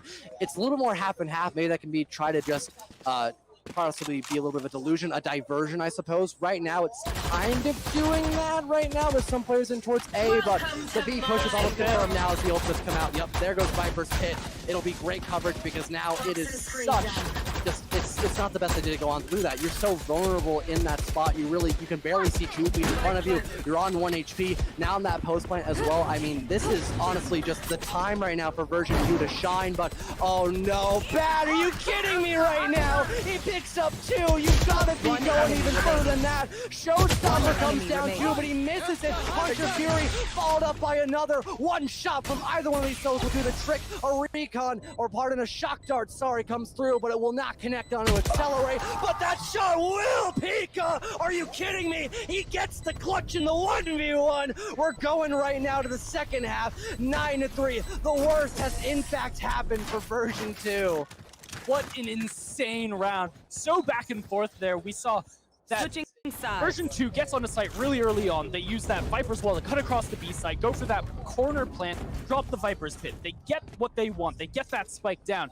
But then we see Lucas coming in, drops the Blade Storm, double updrafts, plays back towards Snowman, that back left corner of the map, forces all of the players of Tyrants to the front side of yellow, just as Bad as throwing a grenade there. Bad finds 2 with that paint shell, and it completely cracks open the round. Some heroics from Accelerate almost bring things back into their favor, but it's not enough, and Pika closes it out. Absolute insanity, and earning that 9-3 half for Tyrants. Yeah, that paint shell was just honestly too much. I'm like, oh no, that was so close but so far, as they normally say, but man, you just hate to see it, you know, and now it's 3 rounds to match point, another one followed up. I mean, just played the right way. I mean, we talked about this last time in that I believe it was literally only a 1-round win coming out. This could be over as long as they just win these first 2 rounds and then only allow a full buy to occur. This is honestly looking to be just kind of a run down that hill, and oh yeah, the aggression, the assertions coming in through. Lucas with that entry just like he did on the defensive side, but not with that Sheriff. Instead it'll be that Ghost. That picks up one before getting cleared out by Slet. Pika picks up the frag onto Accelerate, and Betrayed gets one on the Jin. With that plant being down, 2 versus 2. Cryptic makes it a little bit better now, but Yaknek is there, Ghost in hand, rips the head clean off his left shoulders, and now it's all in the hands of Cryptic, who's up above, waiting just for Yaknek to make some kind of error. He knows the position, but I'm not too sure if he's aware of Pika's spot up in towards Nest right now. Oh, he has 0 clue right now. That peek comes out perfectly. That allows Yaknek to go around the corner now. Amazing tag team, just like WWE, and the 10th round being won now by the Tyrants. What a tag team out of those 2 players. Great play in that back of A's site, both fairly low on HP, realizing that if either of them takes a solo duel, they may as well just be throwing away that pistol. They play it impeccably and close it out, putting their 10th on the board, and presumably an 11th, given the gun advantage here. They are now in prime position to close out this map. It's almost guaranteed. And I do say almost, because there are some times where you'll see that second pistol round actually work out, and then it gets really awkward now for the 3rd round, because you're anticipating kind of that full buy after losing, and then now you kind of can just do whatever you please to after winning out that second round. Yeah, and then a shorty as well, and oh, what? It gets 1, you know. You don't see that too often now, but in a 3-on-3, B is still being attempted at the current moment by Tyrants after just a flurry of kills coming across the board. I honestly didn't expect that super shorty either. It was in the back of my mind right now, but what's in the front of our faces right now is that post-plant situation, but at the exact same moment, Version reclaims that man count. Slep claiming the head of Lucas. Nano behind on that flank, he picks up 1, cannot get another. Whips up a pistol in the 1-on-3. Jinsu will get him, but there's too many defenders left alive. Slep, more than enough time to get that diffuser off. They'll be now 1 tick away from getting his ultimate of Empress, and that could be just a devastating blow, and I think that was literally what we were talking about. If there is a slight chance they win that one out, and it actually happened. An excellently played round there. out of the side of version 2. Now that they've flipped over to their defensive side, they're very clearly finding a decent amount of success. Their pacing is pretty extreme. We see that when they got into that retake, it was just an absolute blitz, and it worked out superbly for them. That'll force the side of Tyrants down onto Sheriffs here, but we can't count them out. We've seen what Lucas can do with this gun, and we'll have to see if he can repeat it. Revealing area. Yeah, I mean, don't count Lucas out at all, and they have probably their best weapons, to be honest. But oh no, Cryptic wins the entry against Lucas. He's been doing his homework just fine after that first half, and he'll get the entry for his team, shockingly, with the exact same weapon. So a little bit better than honestly anticipated. Some information being gathered on towards Bad, but it's not that big a deal. At least it's not a dart coming out by Cypher where it's injured. You gotta pull that one out, and Bad luckily gets that refrag. But Trade, though, with the long angle on a Yak Neck, gets that kill with the Spectre in hand. And Nano follows suit, but Trade with a second, a long shot indeed. Don't see that one every day with the Sheriff, and seeing as Sheriff's Bad gets one on a Betrayed, I meant to say Spectre, and Cryptic gets the headshot on the Bad. 5th round win now for version 2, doing a little bit better on the defensive side, but it's still a long journey if they want to even make it 10-10, let alone winning out this best of 1.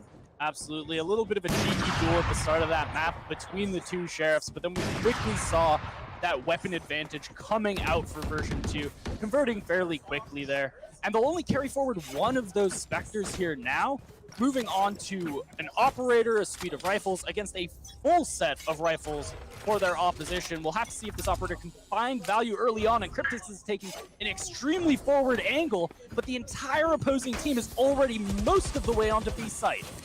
I mean, you kind of expected an Icebox, just aggression, get into the bomb site quickly as possible, at least for B. A little more strategic for the A site, I suppose, but B is kind of just you're running and you're gunning after that plan is down. And Viper just makes that so much easier, along with Sage, who can either guarantee a plan to go down just by allowing a sliver of that corner to be opened up, or just denying it by having the wall forward facing in a straight line. So Plant now being down 5-on-4. Tyrant in a really good position right now, and oh, Yak Neck from behind, mid flank. That's where you gotta have Killjoy. That hurt to watch it. Oh, it's so devastating right now. He looks for a third. No way you get that Yak Neck on a flank. Just on the turn of a dime, things look completely south right now for version 2.